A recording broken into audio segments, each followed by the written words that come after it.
Chapter 439. Fang Yixing's stab was very fierce, and it pierced right into the black-robed man's heart.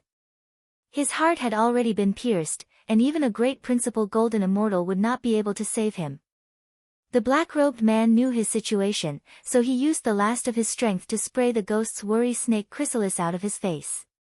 When he felt his heavy head lighten up, he finally closed his eyes slowly. The black-robed man died in battle. The curtains fell on the snake monarch. He died pitifully and miserably. Even in death, he did not fulfill his wish. "Master!" The snake monarch rushed over and hugged his master's body. The snake monarch's body was dripping with blood, and his body gradually became cold. Fang Yixing's body twitched non-stop, and his exposed skin had already turned purplish-black. Originally, his head and face were frozen stiff, and his hair and eyebrows were covered in frost. However, in just a few seconds, he began to sweat profusely, as if he was being roasted by a high temperature. His nose began to bleed, and black blood flowed out. Then his eyes, mouth, ears, and even some of the newly formed holes on his face began to bleed. The chrysalis found a new body to attach to, and began to feast on the fresh blood and flesh. All the blood was black in color. The blood had already been stained with the venom of the chrysalis, and became a pool of unusable blood. Fang Yixing's hands scratched his face randomly. He wanted to tear off a piece of skin and a piece of flesh to pull out those little bugs from his body. However, this was simply too difficult. His face and body were badly mutilated from his scratches. Bai Xiu walked over, and looked at Fang Yixing, who was lying on the ground in pain. He frowned slightly. After hesitating for a moment, he used the tip of his sword to stab Fang Yixing's 18 acupuncture points.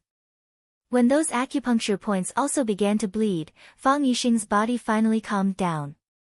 He cut off Fang Yixing's pain nerves, so he did not have to endure such pain. Of course, he did not have to bear any pain. He became a vegetable who did not understand pain and cold. In less than a minute, Fang Yixing was tormented by the chrysalis that had drilled into his body, and looked like he was neither human nor ghost. He looked like he had aged several decades. Bai Xiu squatted on the ground, looked at Fang Yixing and asked, "What do you have to say?"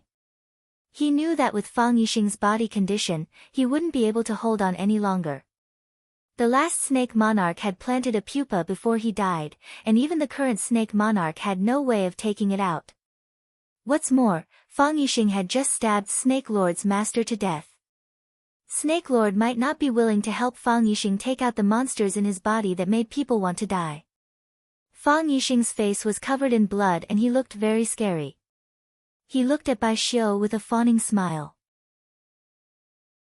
She wasn't trying to curry favor with him, but rather, she was begging him to pass on her words. Because Bai Xiu was the only person he could entrust it to. "I've always been proud of Fang Yan, proud to have such a son. He's very talented in the path of martial arts, and he's also very smart. I don't need to tell him this, he knows this." Fang Yixing said softly. "I don't know how far he can go in the future, but I know that he will go very, very far in the future. He will go to the place that we, the ancestors, can't see. I firmly believe this, because he's my son, although I, as his father, can't be like him. No matter how hard I try, I can't be better than him. I trust Fang Yan very much, so I have nothing to say. My father only hopes that he can take care of himself, and I know that Fang Yan can take good care of him. I want you to pass on a message to Lu Wan." Fang Yixing's eyes were sad, and 2 streaks of bloody tears slid down his cheeks. He said with a sad and regretful voice, "I can't tell her face to face, and I can't say it in front of her, I love her. I've never said this before, and I won't have the chance to say it in the future. If I don't say it now, I may never be able to say it to her in this lifetime. Fang Yixing, have been mediocre all my life, and I may not have the chance to enter the ancestral hall of the Fang family after I die. If I have the chance to enter, write on my plaque that I'm the husband of a good woman and the father of a good son." Fang Yixing reached out to grab Bai Xiu's hand, and begged, "Bring it back for me." "I will bring it back," Bai Xiu nodded and said. "Thank you, Fang Yixing said in a weak voice. His hand fell down, and he closed his eyes unwillingly. Fang Yixing of Swallow Dock died in battle. Fang Yan finally arrived. He saw his grandfather's disciple, Wang Dong, and his father, Fang Yixing. He saw two corpses. Fang Yan's hair was disheveled, and his clothes were torn. He ran over barefooted. His eyes were full of murderous intent, and he looked like a mountain ghost or a savage man. He knelt in front of Fang Yixing, and didn't dare to touch his body. There was no sadness or joy on his face, as if he had become an idiot. Yes, Fang Yan had indeed become an idiot. He couldn't accept the fact in front of him, and he didn't want to accept the fact in front of him. How could his father die? How could his father die? Fang Yan, get up and practice. Dad, it's only 6:00, the sun isn't even up, the ancients dance at the sound of the rooster, and the rooster has crowed 3 times. Get up quickly, and don't be lazy. A father was strict, because he couldn't do it himself, so he hoped that his son could do it. He put all his hopes and efforts on Fang Yan. This was also the reason why Fang Yan had a grudge against him, and the relationship between father and son had never been so close. Fang Yan had a good relationship with his mother, Lu Wan, but he lacked friendly communication with his father, Fang Yixing. Fang Yixing liked to scold his son with a straight face, but Fang Yan didn't fall for it at all. He felt that his son was stubborn and inflexible. Conflicts between the two often broke out. Fang Yan, there are 3 mistakes in the rules for a disciple that you wrote down from memory today. Go and copy it 30 times. Are you going to copy the mistakes 30 times? Yes, copy the whole thing 30 times, Dad, don't disobey. Because he liked ancient literature, he hoped that his son could also like ancient literature. He taught him how to write with a brush, and taught him how to leave blank and how thick the ink should be. He hoped that his son would be well versed in both literature and martial arts. He hoped that his son would become a dragon among men. He hoped that his son would be the most outstanding son in the world. Therefore, when his son made a mistake, or when his son wrote a wrong poem or sentence, he punished his son very severely. Fang Yan, I want to discuss something with you, Dad. You say, your grandfather and the Yi family have discussed it, and they want you to compete with the girl from the Yi family. Dad, why should I compete with the woman from the Yi family? She doesn't like me, and I don't like her. She's cold and always has a straight face, as if everyone owes her $200. It's an exchange competition to deepen the relationship between the two families. Friendship comes first, competition comes second. You just need to go on stage and do a perfunctory job, don't think too much, okay then. I'll just have a casual competition with her. Fang Yan, I want to discuss something with you, Dad. You say, your grandfather and the Yi family have discussed it, and they want you to compete with the girl from the Yi family again. Compete again? Didn't we just compete last year? No, I won't compete with her. She hit my eyes until they were swollen, and I didn't have the face to go out for more than a month. It's because you lost last year's competition, and your grandfather isn't convinced, so he wants you to compete with her again. Your grandfather is old, and his health isn't good. Why don't we just accommodate him? It hasn't been easy for the old man to live his life. Isn't he just fighting for his pride now? Dad, I'm afraid I can't beat her. That woman is too powerful. Her Yi family's fist is already at the 3rd rank. That won't happen. You are our Fang family's most talented Taiji successor. Even underestimate says that you are a martial arts genius. Your grandfather has pinned all his hopes on you, and I also believe that you can do it. What if I lose again? Impossible. What? Fang Yan is sick. Shoo, lower your voice, our son has just fallen asleep. Just now his fever reached 39. 6. Tell me, what kind of lousy training method are you thinking of? What kind of method is not good? But you want him to take off his clothes and run along the shore of Shihizi, and use the snow to wipe his body. How low is the temperature today? How can the child not get sick on such a cold day? That's because his physique is too weak. If his physique is strong enough, would this bit of cold wind be enough to make him catch a cold? That won't do. Our Fang family doesn't have such a weak bone. When he recovers, we have to double the difficulty of the training. Don't you dare. The child is already so sick, and you're still thinking of how to torture him. I don't agree, and I won't allow you to train the child in such a way. You're just being unreasonable, do you know that? A loving mother will spoil her son. Fang Yixing slammed the door and left. When Fang Yan was half asleep, a gentle and honest man's voice came over. Fang Yixing held a bowl of black Chinese medicine and squatted beside Fang Yan's bed. He lowered his voice and said softly, Fang Yan, I made a bowl of medicinal soup for you. Come, drink the soup. You'll be better after you drink it. The medicine is bitter. It's not bitter. I specially added a piece of rock candy for you. Fang Yan, the weather is cold, your mother told you to take care of your body. Fang Yan, have you been busy with your studies recently? Your mother told you to come back when you have time, she's been talking about you recently. Fang Yan, your mother said, this was a tough and gentle man. This was a man who was stubborn and tolerant with no bottom line. This was a man with great literary talent but was not good at expressing himself verbally. This was an excellent husband, a great father. Dad, Fang Yan hugged Fang Yixing's stiff body that was wrapped in ice and snow, shouting hoarsely. Tears gushed out like a fountain. Chapter 440. When the news of Fang Yixing's death reached Swallow Dock, everyone was shocked. Fang Yan carried Fang Yixing's body back to the village. One by one, the red doors were pushed open in the wind and snow. He was a real man. A stocky middle-aged man sighed. What a pity. They all say that Yixing doesn't look like a man from Swallow Dock.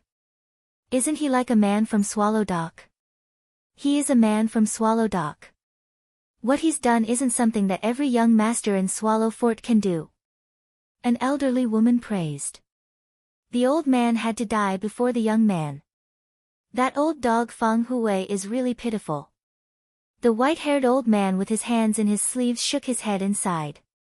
It's a pity that he didn't die on the battlefield. Otherwise, we can carve his name on the stone tablet at the village entrance. A young man said. Regardless of how the villagers of Swallow Dock felt about Fang Yixing's death, wherever Fang Yan passed by, huge soul-summoning white banners would be raised in the courtyards one after another. On the biggest tree in front of or behind each house, a long white cloth with a spirit-summoning talisman was raised. There was a line of words on the white cloth. The Eastern Pole Immortal Tai ordered the Golden Boy and Jade Girl to lead my father and mother to the world of immortals. The white cloth was unfolded in the wind and fluttered in the cold wind. In the end, the whole village was hung with the spirit-summoning flags. This phenomenon had just occurred not long ago. The sword god from East Ocean, Chiba Bin, died in battle. The villagers of Swallow Dock felt his loyalty and spontaneously hung white flags to summon his soul. This was a great honor for the villagers of Swallow Dock. Fang Yan's expression was stiff. His hands were no longer his hands, and his feet were no longer his feet. His face wasn't his face, and his heart wasn't his heart. Every step he took was like a machine without any emotion. Behind him, white banners rose up one after another. In front of him, there were many Fang family members lined up to welcome him. At the front of the line was Fang Hui. His hands tightly grasped the handle of the wheelchair. Because he used too much force, several pieces of the old paint were rubbed off. He didn't dare to look at his son's body in Fang Yan's arms. His eyes were red, and there were turbid tears in his eyes. He shouted in a hoarse and heroic voice, "A good man dies on the battlefield. He doesn't retreat or hide. He dies a heroic death. Raise the flag." First Aunt Fang Yisin and second Aunt Fang Yiling were crying uncontrollably. Lu Wan had already fainted from crying when she heard the news. Now he collapsed on the bed, unable to stand up. First Uncle Fang Hao, second Uncle Zhao Qingxin and a group of men ran over and took Fang Yixing's body from Fang Yan's hands. Then, he ran towards the coffin that had been set up in the inner room. According to the rules of Swallow Dock, the deceased had to be revered by their loved ones for 3 days before being buried. Fang Yan seemed to have lost his soul. There were no tears, no sorrow, and he couldn't even speak a complete sentence. He passed by his grandfather Fang Hui, the weeping women, and his mother's room. Then, he came to the mourning hall and knelt in front of the coffin. Some people burned incense, some people set off firecrackers, and some people burned paper money. Some people cried, some people howled, and some people mourned. Some people knelt beside Fang Yan, some people comforted Fang Yan to drink water and eat, and some people told Fang Yan to restrain his grief. Fang Yan had long lost his self-awareness. His divine sense had entered another world. He automatically rejected and abandoned everything in this world. In the world he was in, there were only him, Lu Wan, and Fang Yixing, and his family of 3. There were scenes of him cheering when Fang Yixing bought him his first bicycle. There were scenes of Fang Yixing correcting his mistakes in the Tang and Song poems. There were also scenes of Fang Yixing angrily whipping Fang Yan because he was lazy in practicing martial arts. He was erudite and had a good memory. His calligraphy and painting were first class. The famous calligraphy and painting master, Mr. Chen Daoming, once said that he was qualified to be a professor at Shuemu University and Yenjing University. However, he was never good at expressing his feelings. He only scolded and scolded his son. Every time he showed concern, he had to use, "Your mother said so." He was polite to his wife. He didn't have a diamond ring or rose, and he never said, "I love you." However, he loved and protected them with all his heart. With all that he had and all that he could do. Every farewell hug had to be stronger, because this might be a farewell forever. Every wish had to be fulfilled as soon as possible, because there might be no future. Yi Daoling returned. He took half a day out of his busy work and brought his daughter, Yi Zi, to pay respects to Fang Yixing. After he offered incense in front of Fang Yixing's memorial tablet, he looked at Fang Yan who was kneeling on the ground. He sighed softly and took his daughter's hand to leave. Yi Daoxian came, and he brought his son, Yi Fengsheng. Yi Daoxian offered incense. Yi Fengsheng knelt in front of the memorial tablet and kowtowed 3 times. His head was bleeding, and he cried even more miserably than Fang Yan. Yi Daowen also came, and he came with his wife. Yi Daowen offered incense in front of the memorial tablet, while his wife went to the inner room to comfort Lu Wan who had been lying on the bed for 2 days. The old lady of the Li family came, and the old man of the Zhang family came. The old lady of the Ruan family came. The teacher came. The teacher went to visit the old man Fang Hui and then left. Yi Rou came. Yi Rou came and knelt. She knelt beside Fang Yan without saying a word. Her face was cold. Summer came. Jiang Qin and Yuan Lin also came after receiving the news. Qin Etian also came. Qin Etian knelt on the other side of Fang Yan. He didn't say a word to him, nor did he smile. The people she brought were busy helping with Fang Yixing's funeral, as if they were treating their own family. Bai Xiu also came. Bai Xiu offered 3 incense sticks in front of Fang Yixing's memorial tablet, and then stood in front of Fang Yan. He looked at Fang Yan and asked, "Are you very sad?" Fang Yan didn't respond. He couldn't hear what the others were saying, and he didn't want to hear what they were saying. The person he wanted to listen to the most was now lying in that narrow wooden box. What did it matter to him what the others said? "When I went there, he was already dead," Bai Xiu said in a flat voice. But he couldn't swallow his last breath, and he didn't want to use his last strength, he just wanted to stab him. He just wanted to stab him, you didn't see the satisfied expression on his face. He always wanted to do something for his son, and that was his only wish. He did it, so he left with peace of mind. He had a lot of things he didn't want to do, but he didn't have the slightest regret. He wanted to be a good father, and he was indeed a good father. Bai Xiu glanced at Yi Rou and Qin Etian, who were kneeling on both sides of Fang Yan, and then turned around and walked toward the inner room of the Fang family. Lu Wan's room was crowded with people. Fang Yan's 3 aunts and some women who were close to Swallow Dock all gathered there, talking about family trivia and comforting Lu Wan, so that she would not go to extremes. Bai Xiu stood at the door of the room and knocked on the door, but he didn't enter the room. Lu Wan hadn't eaten or drunk for 2 days in a row, and she was extremely haggard. Her cheeks were thin, and her eyes were deep.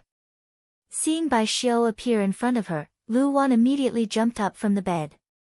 She ran to Bai Xiu, grabbed his arm, and asked anxiously, Bai Xiu, when Yixing left, you were the only one who was with him. Tell me, did he suffer? Did he have any regrets when he left? Did he ask you to bring any message? Not only Lu Wan was concerned about this question, but the 3 sisters of the Fang family and other women also gathered around. They wanted to know the last situation of Fang Yixing, and they hoped that he didn't have any pain or regret when he left. Since he couldn't live well, then they hoped that he could leave peacefully. Bai Xiu's expression was calm, and his voice was gentle. He said gently and elegantly, Aunt Lu, Uncle Fang left peacefully, and he didn't leave any regrets. He said that he trusted Fang Yan very much, and he was proud to have such a son. Lu Wan's eyes became moist and big drops of tears rolled down her cheeks. She said in a sad voice, Yixing never said it, but I know he has always been proud of his son. He always wanted to call his son, but he didn't know what to say to him. Every time he dialed the number, he would ask me to pick it up. He would secretly listen to the conversation, as if he was talking to his son on the phone. Since he had promised something, he must do it. Therefore, even though he thought it was cruel, Bai Xiu still told Lu Wan truthfully, Uncle Fang asked me to bring you a message. What message? What message did he ask you to bring? He said. Bai Xiu's expression was respectful, and his voice was serious. He regretted that he couldn't say this to you face to face, and he said that he couldn't say it in front of you. He was afraid that if he didn't say it at that time, he wouldn't have another chance. Bai Xiu looked at Lu Wan and said softly, he said he loved you. Wah! Lu Wan burst into tears, and she cried until she fainted. After the coffin was stopped for 3 days, Fang Yixing would be buried. Fang Yan wore mourning clothes and walked at the front of the farewell procession with a mourning stick in his hand. Fang Yingying, Fang Haohan, Yi Fengsheng, Li Xiaotian, and a group of friends who hadn't left Swallow Dock followed closely behind, carrying the banner. According to the tradition, girls like Yi Ro and Qi Nitian only needed to wear a short mourning ceremony. But the 2 insisted on wearing the same mourning ceremony as Fang Yan, which made the old man in charge of the funeral in the village feel awkward for a long time. He discussed it with the old man Fang Hui for a long time before he agreed. When Fang Yan dropped the first handful of dust, the men who had been waiting at the side shoveled the soil into the grave. Wang Dong's grave was dug behind Fang Yixing, and the 2 brothers were together in life and death. Soon, the deep pit was filled, and the coffin was covered. From then on, they were separated by life and death. The old man in the village sprinkled the spiritual water with a willow branch, and shouted in a long sad tone, Homeward bound, homeward bound, homeward bound.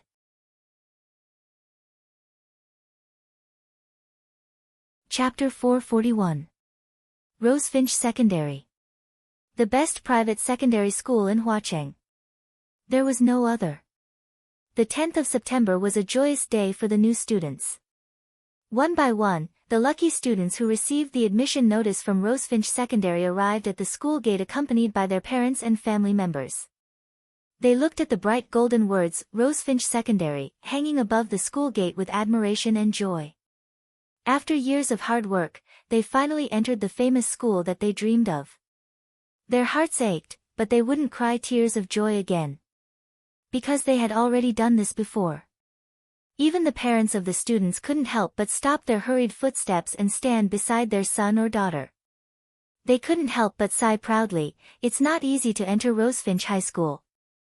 All the students knew that being able to enter Rosefinch High School was equivalent to having one foot in the door of a university.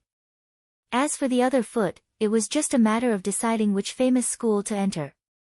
Rosefinch Secondary had the most powerful teachers, the most advanced facilities, and the most open and free learning atmosphere. Here, no teachers would force you to learn anything. They would only guide you to take the initiative to be interested in a certain field. You could write poems or draw. You could practice calligraphy. You could be proficient in a foreign language. You could study history or chess. You could do whatever you wanted to do and unleash your passion for learning. Because you would find that when you do the things you like, you would need a lot of knowledge and preparation. The deeper your love, the more thorough your research, the more you would feel weak and insignificant. You would be like a hungry monster that opened its huge mouth, hoping to swallow all the knowledge into its stomach. The new principal of Rosefinch High School once said this in the media: every student is a treasure house, and the teacher is the key to this treasure house. If the teacher treated himself as a treasure house and the students as a warehouse to transfer their wealth, then the wealth in the warehouse would become less and less. In the end, the warehouse would become unsightly and pitiful. Senior brothers and sisters in white shirts, blue uniforms, and black ties were busily making their way through the crowd, attentively guiding the new juniors to go through various procedures and introducing some related facilities and club information of the school. Our school has a literature club. The famous writer Liu Xia-fan is the honorary president of our literature club. The current president is the youth best-selling author Luo Yi. The standard of our school's Go Club is quite high. This year, we represented Huaqing in the International Youth Go Tournament in Japan and won the first prize for both the individual and the team. Oh, this is already the second year that we've won a Grand Slam. The Tea Ceremony Club was established by Senior Qin Etienne. Do you know Senior Qin Etienne? Back then, he was a legendary figure in our Flower City. What? You guys know Senior Sister Etienne? Anyway, if you like the tea ceremony, you can go and sign up. Let's not talk about other things. The beauties in the tea ceremony society are the most elegant. A man in a black robe stood at the gate of Rosefinch Secondary. He looked at the ancient gate of Rosefinch Secondary in silence. His eyes were clear and pure. It was easy for people to have a good impression of him. But when you looked into his eyes, you would find that the pool was deep and boundless. If you were not careful, you would fall into it and be unable to get out. His chin was clean-shaven. There was only a light green stubble left. His body stood perfectly straight, like a spear that would never bend, like a pine tree that could support the heavens and the earth. This was a very contradictory personality. He had the demeanor of a young man, but he also had the experience of an adult. These two characteristics fused together to form his unique charm. "Hey!" a clear voice called out from behind him. The man in the robe turned around and saw a beautiful girl talking to him. The girl was wearing a set of white sportswear, a pair of white canvas shoes, and a red cap on her head. Her face was rosy, and there were fine beads of sweat on her forehead. She exuded a youthful aura. There was a Hello Kitty suitcase beside her feet. She should be one of the new students who came to Rosefinch Secondary today. Are you talking to me? The man in the robe looked around and doubtfully asked. If I'm not talking to you, who else could it be? The girl giggled. There's no one else in front of me. Are you talking to a ghost? What's the matter? The man in the robe silently laughed and asked. You're so strange, the girl said. I've been staring at you. You've been staring at the gate of this school. You've been standing here for a while now, not saying a word, not moving at all. What are you thinking about? I was also standing here 3 years ago, the man in the robe said. He was also standing here 3 years ago. At the time, he was in a good mood and felt refreshed. Being bullied by a violent woman was already a big deal. 3 years later, things are still the same, but people have changed. 3 years ago. Ah, you're also a student of Rosefinch Secondary? Then you're my senior. Senior, which university are you studying at right now? I heard that Rosefinch High's university entrance exam results have been quite good these past few years. There was even a class that was 100% accepted into a famous school, shocking the entire education world at the time. The man in the robe lightly shook his head and spoke with a nostalgic tone. I'm not a student, not a student. I'm a teacher at Rosefinch High, the man in the robe said. Ah, the girl opened her eyes wide and said, no way. You're a teacher. How come I can't tell at all? The girl was thinking that it would be lucky to have such a handsome teacher at school. The man in the robe chuckled and said nothing. I'm Suki. Then you, what's your name? The man didn't answer her question and said, goodbye. Saying so, the man walked towards the gate of Rosefinch Secondary. How annoying, the girl stomped her foot in annoyance and said, you still haven't told me your name. The old man in the robe didn't hear her complaint because his figure was already far away.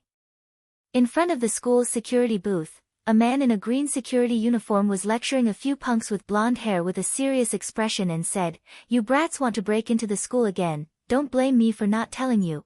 What is this place? It's a place for students to learn, a place to train talents for the country. You don't study properly, you don't find a good job outside, instead you want to run into the school all day to harm the girls inside. How can you do that? Harm. A blonde with a row of shiny earrings on his right ear sneered and said, I say, Baldy, do you know how to talk? I'm here to visit my girlfriend, how am I a harm? We're in love with each other, do you know what in love with each other is? You don't, right? Look at you. A coward with weeds growing on his head, probably no girl will like you in this lifetime. You call that, in love with each other? You pursued Li Jingjing, a second-year student, and she was so scared that she avoided you. Because you guarded the school gate all day, Li Jingjing didn't dare to go home for several days. I say, you guys should do some good and let the girls study in peace, and not worry about you punks all day, or else, I'll send you to the police station. The punks looked at each other and then laughed. Brother Xing, he said he'll send us to the police station. I'm so scared. Police station? What is that place? Have we been there? Is there a buffet inside? Brother Xing likes to visit the police station when he has nothing to do. We're familiar with that place. Baldy, do you want me to take you in for a tour? The man with the earring pointed at Baldy with an arrogant expression and said, I say, Baldy, don't blame me, Brother Xiaoxing, for not giving you face. Since you've said it, then send me to the police station. If I beg you for mercy, you'll be my biological father. Baldy was so angry that his face turned red, and his body trembled. He pulled out the baton at his waist and said angrily, I'm telling you, as long as I, Baldy, guard the school gate, you hooligans won't be able to step into the school gate. I can't go in even if you guard the school gate, but you can't do anything outside the school, right? Is it illegal for me to pursue a girl outside the school? I don't care if it's inside or outside the school. I won't allow you to bully the students of our school, or else, I'll call the police and arrest all of you. Who do you think you are? You're just the school's security captain, not Huaqing's police chief. Damn Baldy, you can't control me. Before the earring man's voice died away, his body had already left the ground. He wanted to speak, but he found that the back of his neck was being strangled. He couldn't struggle, couldn't speak, and even had difficulty breathing. His lackeys saw that their big brother was being humiliated, and immediately rushed toward their target. Bang! The first hooligan who rushed up was kicked away. He was flying freely in the air, and it seemed that he wouldn't land for a while. Crack! The second hooligan who rushed up was punched in the nose, and the sound of his nose breaking was sharp and ear-piercing. Pa! The third hooligan who rushed halfway wanted to turn around and run away, but his butt was kicked. His body rolled on the ground, and then he fell to the ground in an extremely embarrassing manner. The other hooligans were silent, and their faces were full of fear. They stood still and didn't dare to move. The man in the robe pulled out the little black tie from the earring man's neck, and skillfully tied his hands and feet with the bundling technique, making him look like a dumpling. Then he carried the big dumpling and hung it on the old locust tree at the entrance of the conservative pavilion, and said, "Hang it here, is the tree okay?" He was afraid that the old locust tree couldn't bear the weight of the earring man's body, and the trunk would be crushed. Baldy's eyes were red, and he rushed up to pull the arm of the man in the robe, and said in a choked voice, "Fang Yan, you're finally back."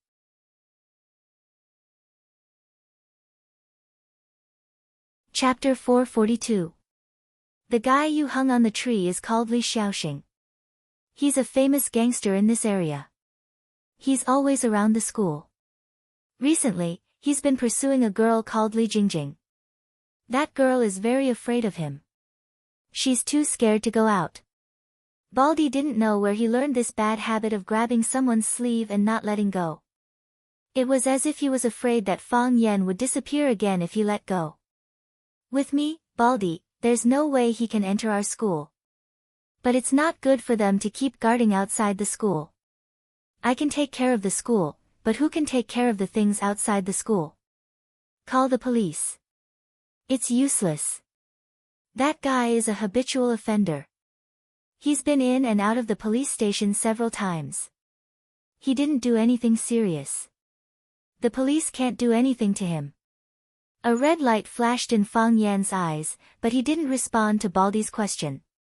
Principal's office. Zhong Dei placed a cup of hot tea in front of Fang Yan. He then sat on the sofa opposite him and looked at him seriously. After a long silence, he said with a sigh, Fang Yan, it's been 3 years. We've been waiting for you for 3 years. You're finally back. Fang Yixing died in battle. Fang Yan stayed in Swallow Dock to mourn for 3 years. 3 years had changed too many people, and too many things had happened. The old principal of Rosefinch Secondary, Zhang Xiaofeng, retired. Before he retired, he invited the former principal of Ivy League School, Zhong Dei, to be the new principal of Rosefinch according to the agreement he made with Fang Yan. Zhong Dei was indeed a famous madman principal in Huaqing's education circle. After he came to Rosefinch, he carried out bold and decisive reforms. The good ones were promoted and the bad ones were cut down. He handed in a beautiful answer sheet in the shortest time possible. The teachers and students of Rosefinch, who were originally dissatisfied or hostile towards him, looked at him in a new light. Rosefinch High School's performance over the past 3 years had been outstanding in Huaqing's education circle. Regardless of whether it was its results or its reputation, it had become the private high school of choice for Huaqing's students. There were even many parents who traveled a great distance to ask for their children's education. In the past, I never had the chance to talk to him properly, so I spent 3 years by his side. Fang Yan's voice was calm and gentle, and there was no emotion on his face. However, there was still a trace of sorrow in his eyes that was difficult to dissolve. I talked a great deal to him, and heard him talk a great deal to me. I felt I understood him better. She wanted to know what kind of person he was. Isn't it too slow and cruel for you to only understand what kind of person the most important person in your life is? Zhong Dei sighed softly and said, regarding your father's matter, I also feel very sorry in my heart. Filial piety is the way of human relationships. I can't blame you for doing something wrong. But you have to know that there are many students waiting for you here. They waited for you for 1 day, 2 days, 3 days. They waited for you for 1 year, 2 years, 3 years. They asked the school countless times, why didn't Mr. Fang come back? Why didn't Mr. Fang come back? They couldn't get through to your phone, and they didn't have your contact information, so they could only ask the school again and again. They waited from the 1st year to the 2nd year, and from the 2nd year to the 3rd year. In the end, they didn't manage to wait for you. This year, they all took the exam, except for Qin Etian, who didn't participate in the exam. The entire class of 40 students were all admitted to famous universities in various fields. They became the college entrance examination legends of our Huaqing's education circle, or rather, the entire Huaxia's education circle.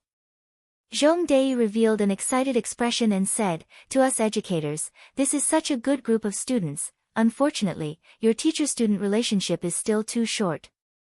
If you could take care of them for 3 years and personally send them to the examination hall, what kind of ability would they display? What kind of people would they become? How many writers would there be? How many philosophers would there be? How many mathematicians or calligraphers would there be?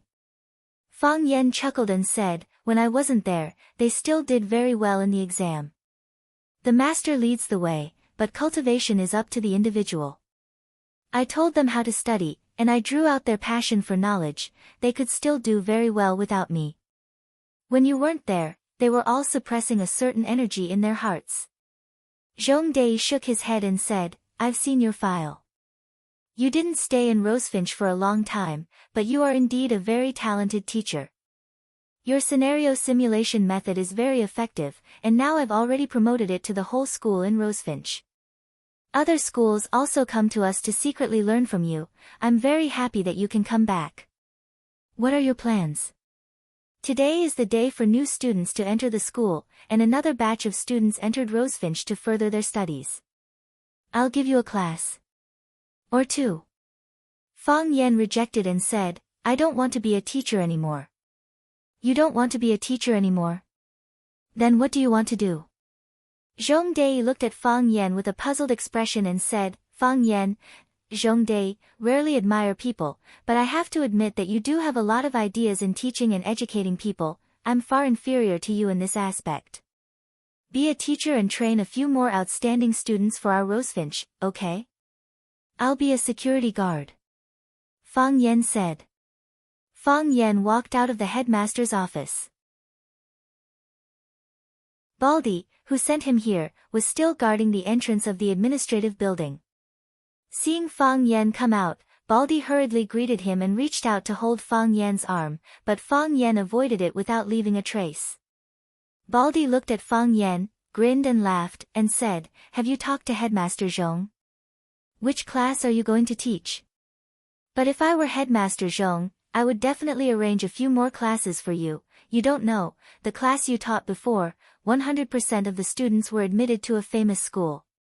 If you stayed in the school, you would have been promoted for 3 years, and the bonus from that year would have been, oh, this school is yours. How can you reward yourself? I won't teach classes. Fang Yan said. You won't teach classes? You won't be a teacher? Baldy looked at Fang Yan in horror. Fang Yan, are you here to say goodbye to everyone? The last time you went back for the spring festival, you didn't come back for 3 years. If I let you go this time, I'm afraid you'll never come back to see us again, right? I'll be a security guard. Fang Yan said. He looked at Baldy's anxious face and felt a warm feeling in his heart. These friends really cared about him and hoped that he could stay in Rosefinch to teach. If it wasn't necessary, who would be willing to say goodbye so easily? From today onwards, I'll be one of your soldiers. Baldy also showed an expression of disbelief. His eyes were as big as Headmaster Zhong Dei's, but the difference was that Headmaster Zhong Dei was so angry that he smashed his cup. That was his favorite handmade cloisonné cup, and he usually treasured it very much. Fang Yan stood next to the bus stop at the school gate. He didn't have to wait too long before a black Mercedes-Benz slowly drove over. Fang Yan opened the door and got in. A familiar fragrance wafted into his nose. Lu Chaoga, who was wearing a silver suit, reached out and grabbed Fang Yan's hand. She didn't say anything and just looked at him with a joyful expression. The car stopped in front of a small courtyard in the villa area. The door was opened by a man in black from the outside. Lu Chaoga took Fang Yan's hand and got out of the car. She bent down to help Fang Yan take his slippers. After Fang Yan changed his shoes, she pulled Fang Yan to sit on the sofa in the living room. She put a cup of fragrant top-notch silver needles in front of Fang Yan and turned on the TV to the documentary channel. Then she quickly went upstairs while giggling. When Lu Chaoga came downstairs again, the exquisite suit on her body had disappeared. Of course, she changed into a set of white casual sportswear.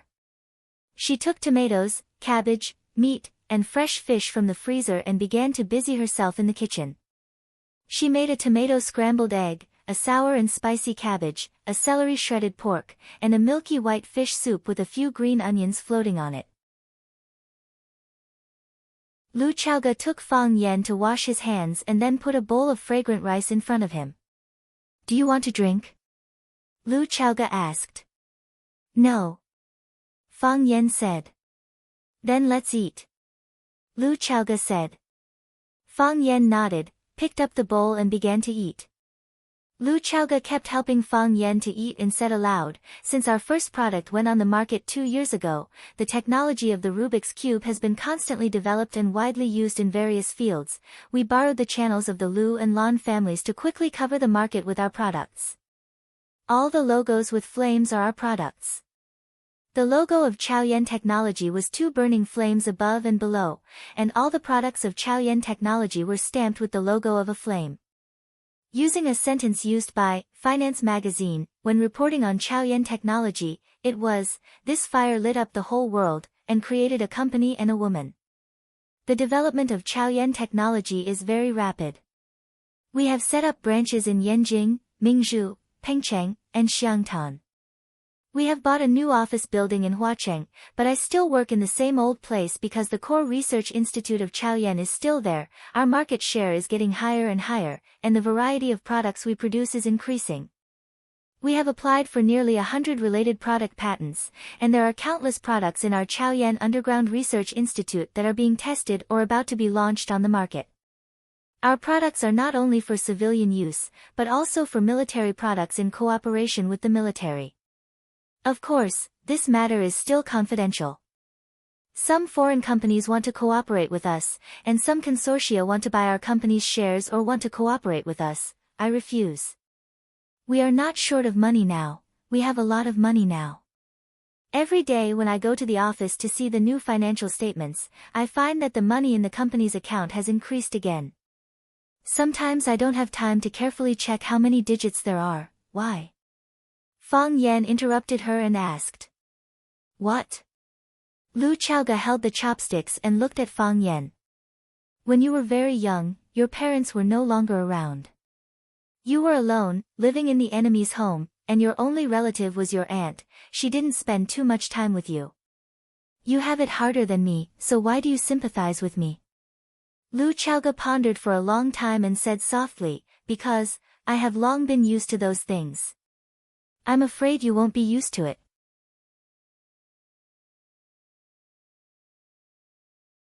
Chapter 443. She was used to the death of her parents. She was used to being helpless. She was used to being wronged. She was used to all kinds of misfortunes and disasters. However, she was worried that Fang Yan would not be used to it. When a person's fate was full of misfortunes and tribulations, when a person suffered too much pain and lost too much, her heart would become hard, and her body would become strong.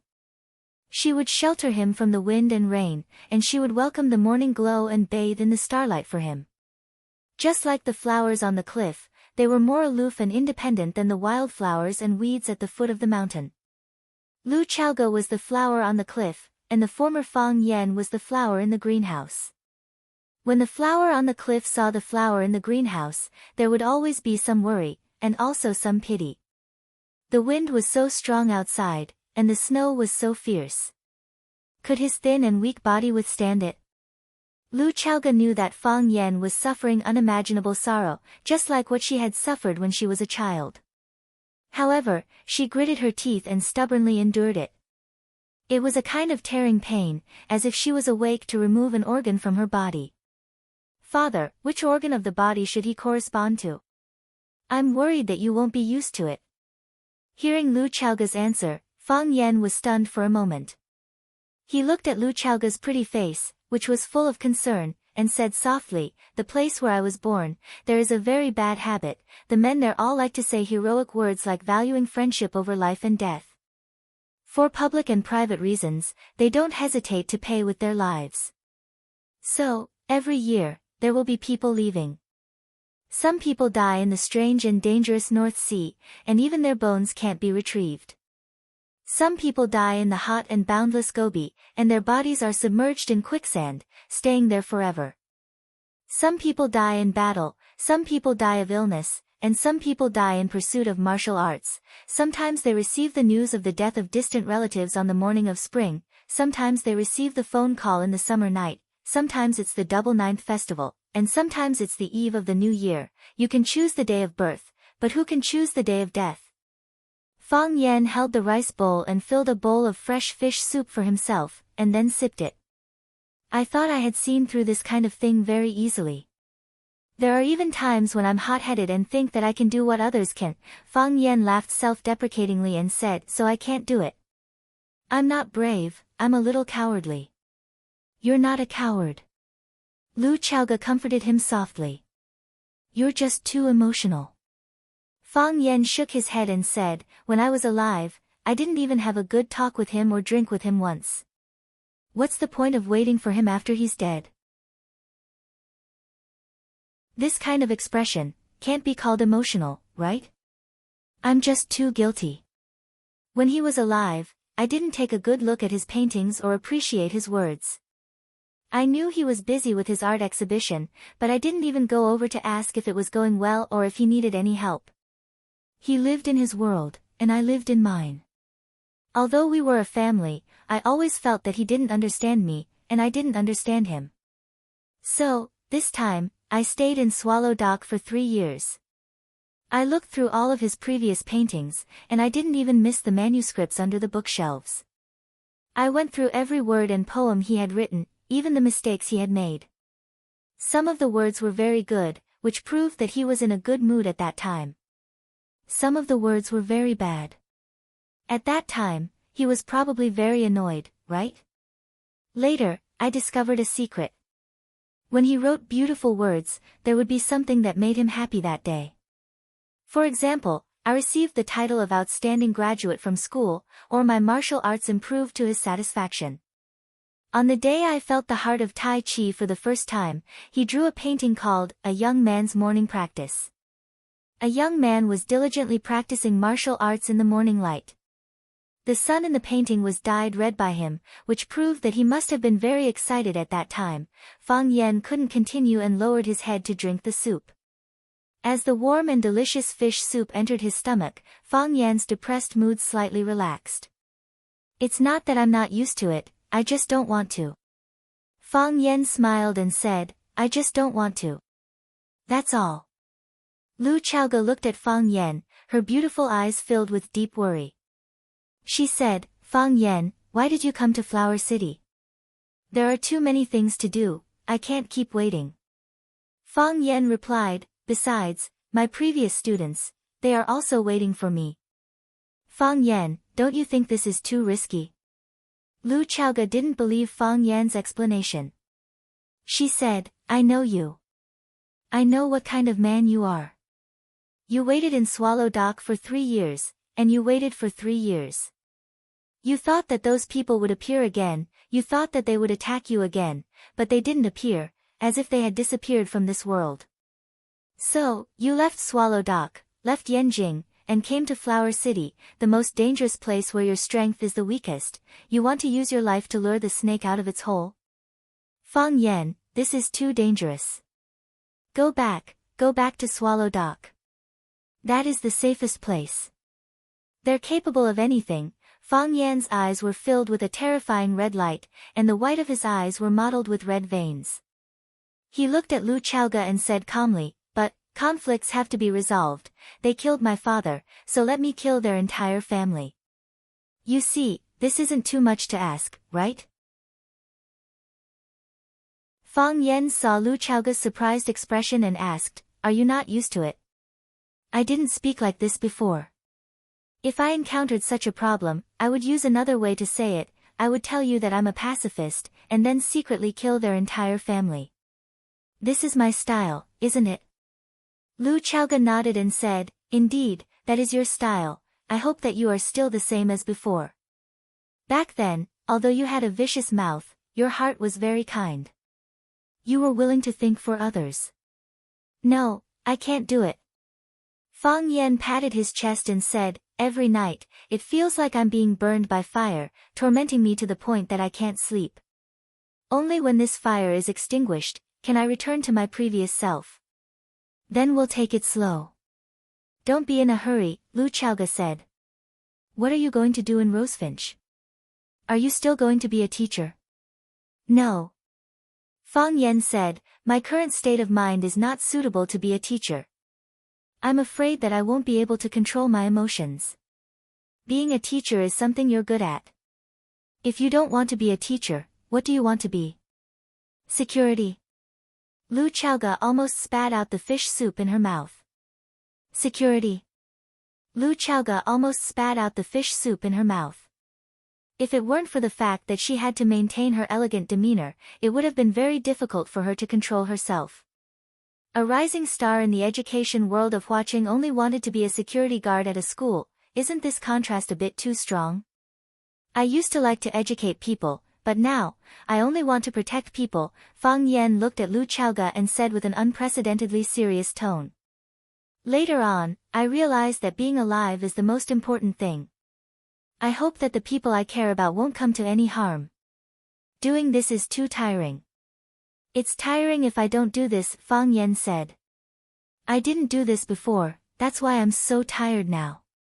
Lu Chaoge sighed softly and said, what can I help you with? Help me be Chao Yan, Fang Yan said. I'll need money in the future, a lot of money. I need resources, all kinds of resources. I don't just want a person to be strong, I need a family to be strong. Only then will I be able to confront those schemers hiding behind the scenes. Only then will I be able to chop off their dirty hands and pierce their dirty hearts. Lu Chaoge nodded and said, you were mourning in Swallow Dock for 3 years, and I didn't visit you for 3 years. I spent all my time and energy on the development of Chaoyan technology. I knew that this day would come, and I hope that when you come out, Chaoyan technology can be your strongest support. I think that Miss Qin also thinks so. After Fang Yixing's funeral, Qin Etienne immediately left. She became her mother's assistant and one of the decision-makers of the Qin family's business. Her eyes were always on Chaoyan technology, and she used the Qin family's resources and connections to protect Chaoyan's development. If it weren't for Qin Etienne's support, if it weren't for the Qin family's support, Chaoyan technology, which was as fragile as a baby and had infinite potential, would have long been torn into pieces and swallowed by those ambitious people. It could be said that if it weren't for Lu Chaoge standing in the light to attract the gunfire, if it weren't for Qin Etienne standing in the back to cast thunder, the 2 small flames of Chaoyan technology would have long been extinguished by others. I owe you too much, Fang Yan said in a deep voice. He didn't say thank you, because that word was too weak to express his feelings at this moment. Lu Chaoge smiled silently and began to clean up the dishes. She said, go watch TV for a while, and live here with me from now on. Fang Yan felt restless. He felt that he was in a bad mood right now, and it wasn't appropriate to think about the matters between a man and a woman. Moreover, he and Lu Chaoge still lacked some emotional seasoning. He felt that he wasn't ready yet. If they slept together, it wouldn't be appropriate, right? Fang Yan was in a dilemma. He didn't know what reason he should use to refuse Lu Chaoge's invitation without hurting a woman's proud self-esteem. Because he hadn't spoken much in the past 3 years, he felt that his language skills had deteriorated seriously. I've already cleaned up the room for you. Lu Chaoge walked into the kitchen with the bowls and chopsticks. Only then did Fang Yan realize that he was thinking too much.